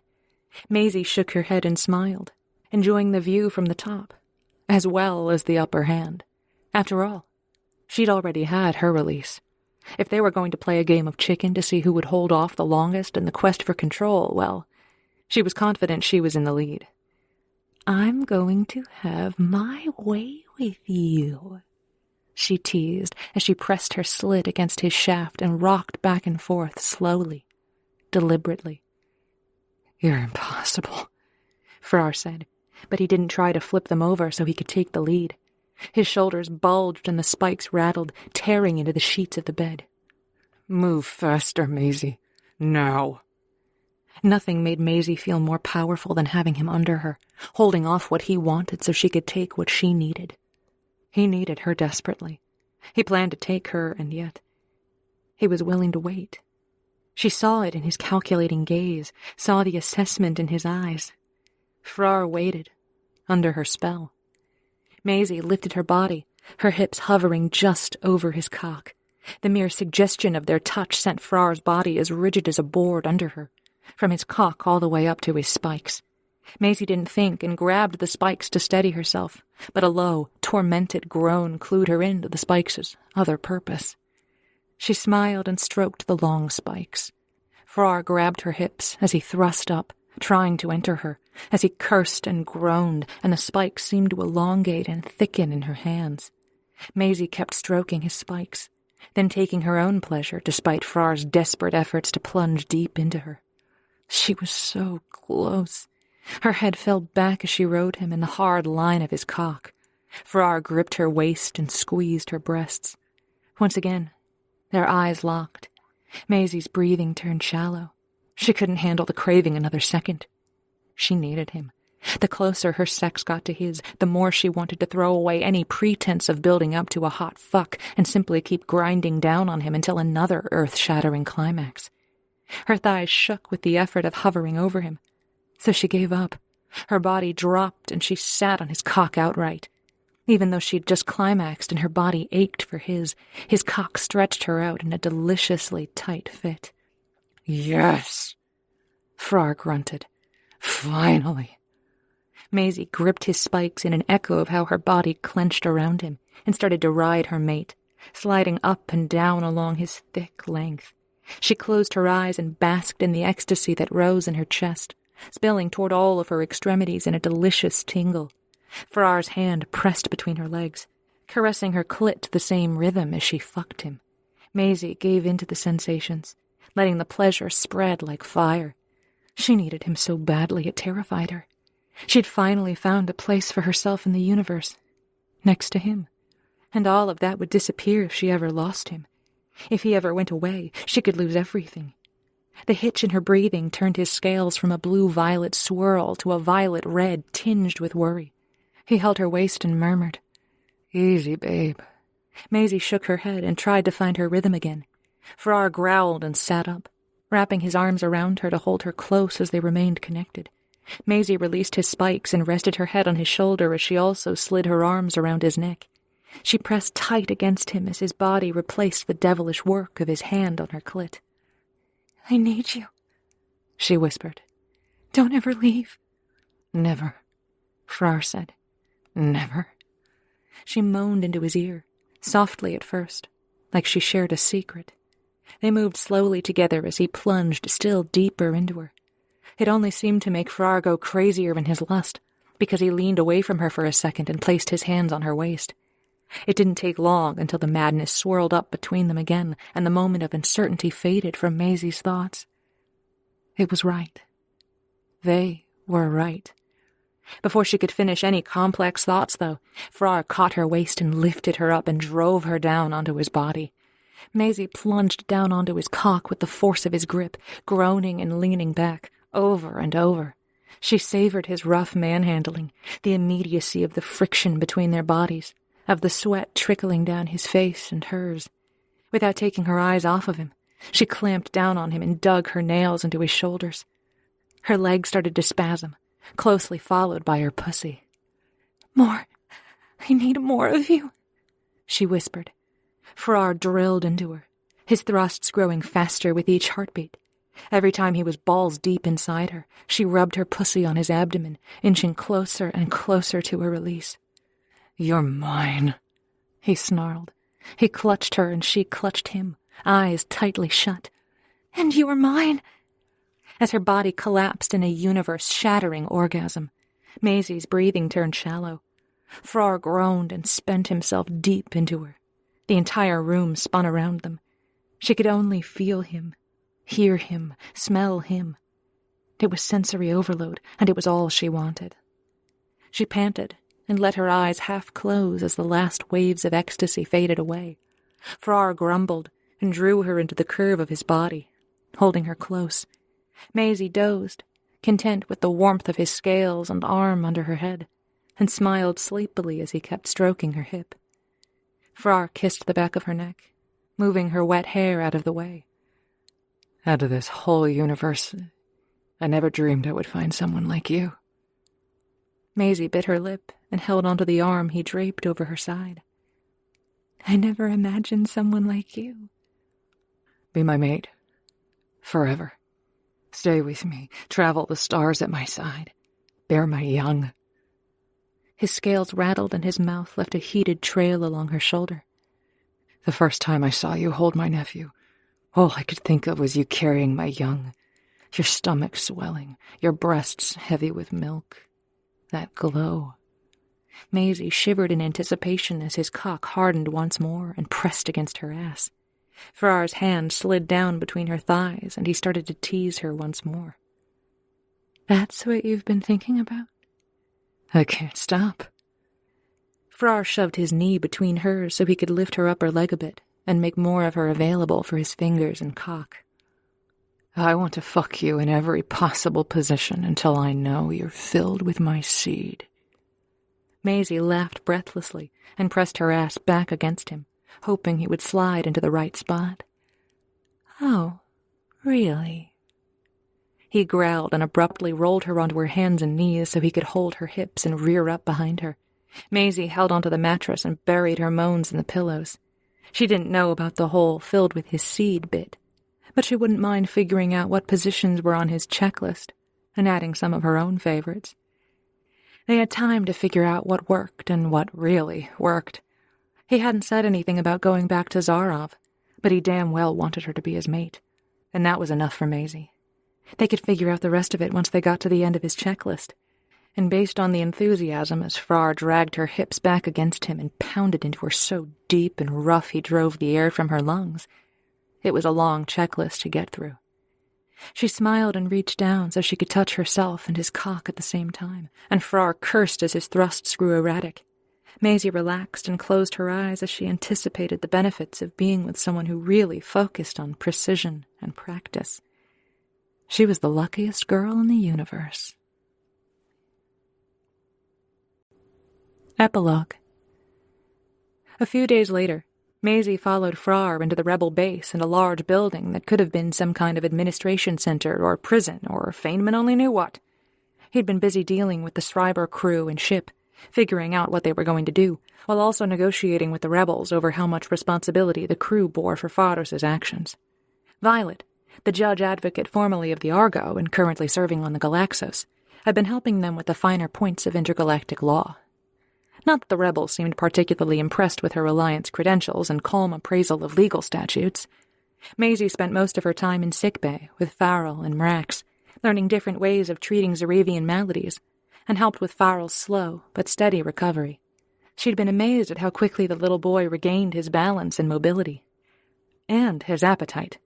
They couldn't give him enough food, much as Maisie tried. He devoured everything in sight and asked for more. Mrax took it in stride and laughed about it, but Maisie worried that the little boy would starve. They had to send the Galaxos out to resupply for the Schreiber, since the pirate ship was not allowed to leave the rebel base. The pirate crew seemed resigned to their fate for the time being, and most remained content to work on the ship, go to the small gym near the engineering bay, and visit with Farrell to keep his spirits up. Maisie tried not to be surprised at the gentleness and care the giant Zaravians took with the little boy, even when he wanted to wrestle with them. The pirates all acted like doting uncles. Their behavior made her feel a little better, even as she struggled with the thought that Farrell lost his father. They'd heard nothing of the captain's condition since the rebels dragged him away. At least the boy would have uncles to look after him, those by blood as well as by friendship. Maisie held Frar's hand as they walked into the rebel building and met a grim-looking security officer, another Zaravian named Harst. He shook arms with Frrar, nodded to Maisie, and led the way through a maze of halls deep into the building. "We have reached something of an impasse." "I'm not surprised," Frrar said under his breath. "My brother was a difficult man. His crew is also reluctant to help anyone with anything."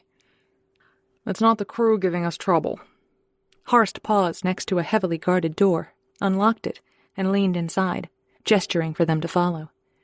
Maisie hesitated, eyeing the guards, and reconsidered whether she wanted to walk into a room with a reinforced door and armed guards in the heart of a rebel headquarters.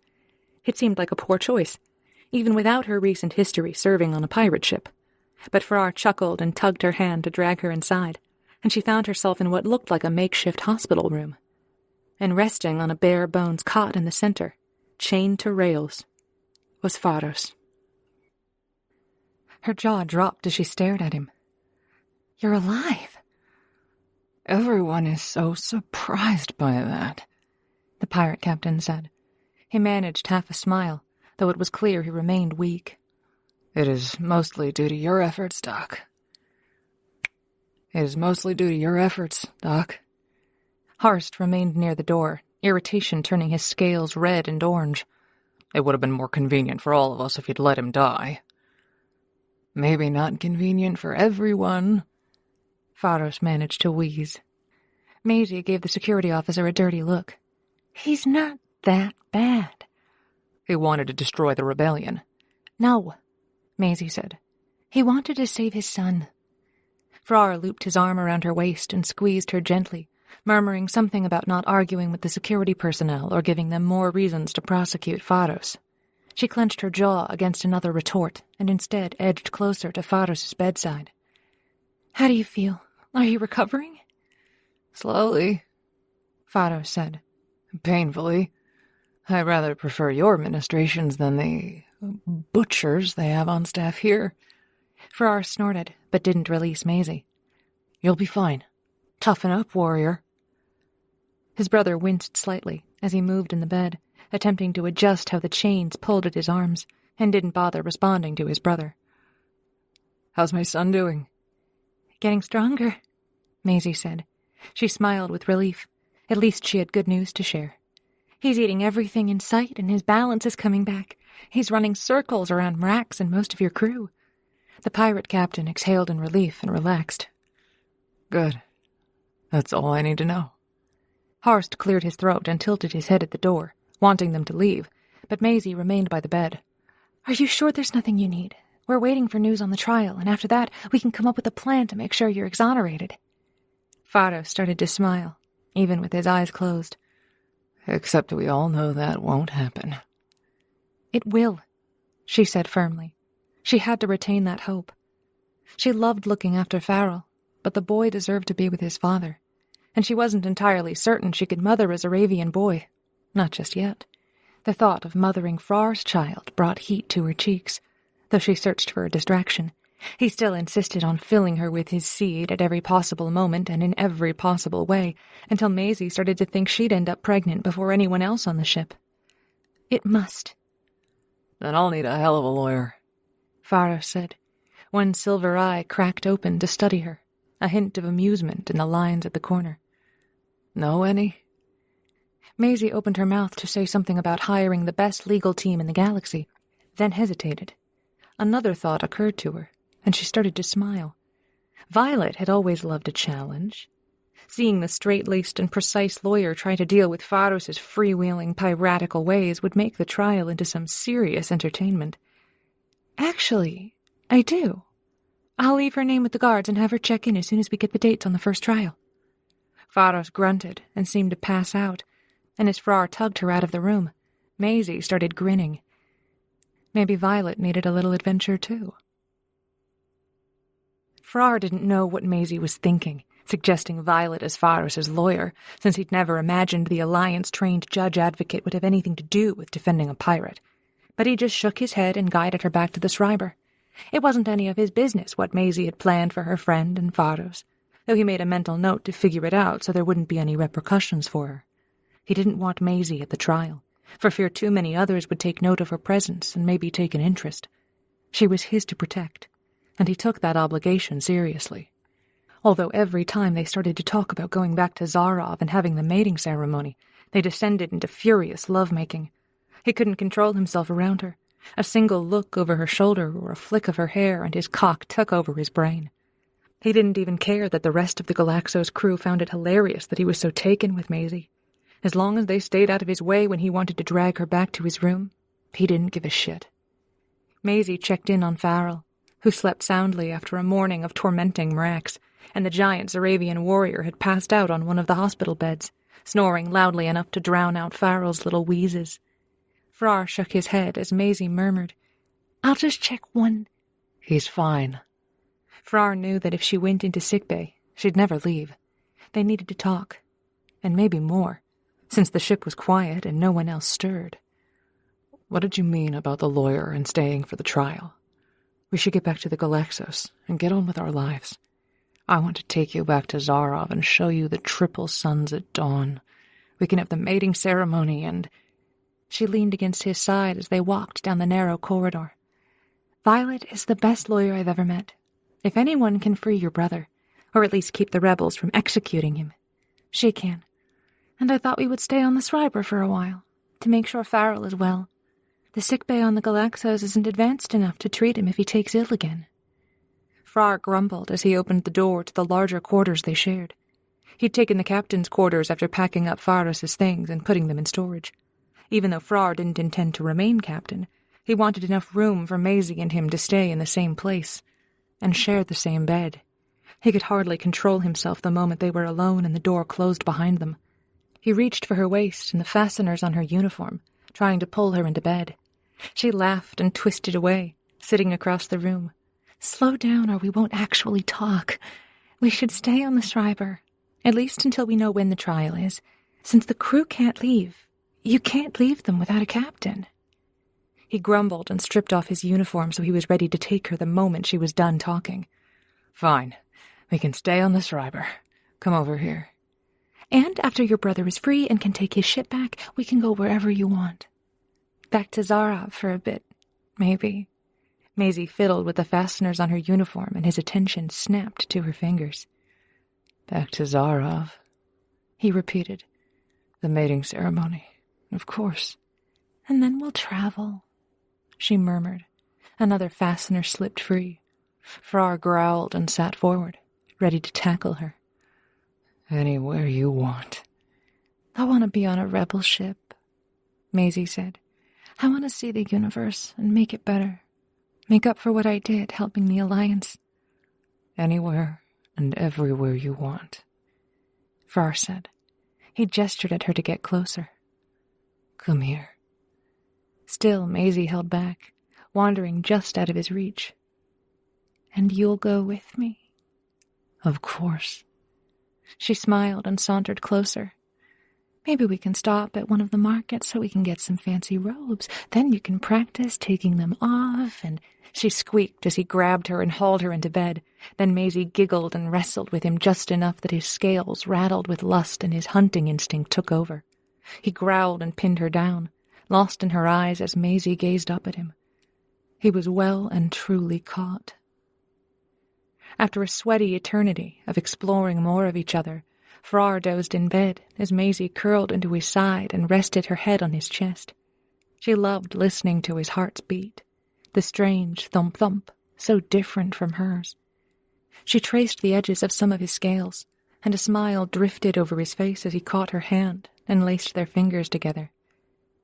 She meant what she said. Even if she didn't really want adventure, she needed to make up for having supported the Alliance for so long. Maisie could support the rebel cause with her knowledge, just like Frrar could with his. Maybe that meant serving on the Galaxos, and maybe it meant staying on the Frrar for a while. Or maybe it meant something else entirely. Another ship, or a rebel base, or a spaceport somewhere. Who knew? But she wanted to find out with Frrar. She wanted all of it together, with him by her side. She wouldn't be nearly as afraid with Frrar next to her. And not because he could be terrifying when angered, because he made her feel strong and confident and brave. For the first time in a long time, she felt ready to take on the universe and any surprises it threw her way. Maisie smiled and nuzzled against Frar's neck as she wrapped her arm around him and he held her closer. The universe could wait until the next morning, at least.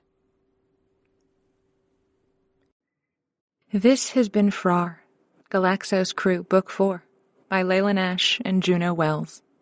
Read by Rachel Music. Copyright 2018 by Layla Nash.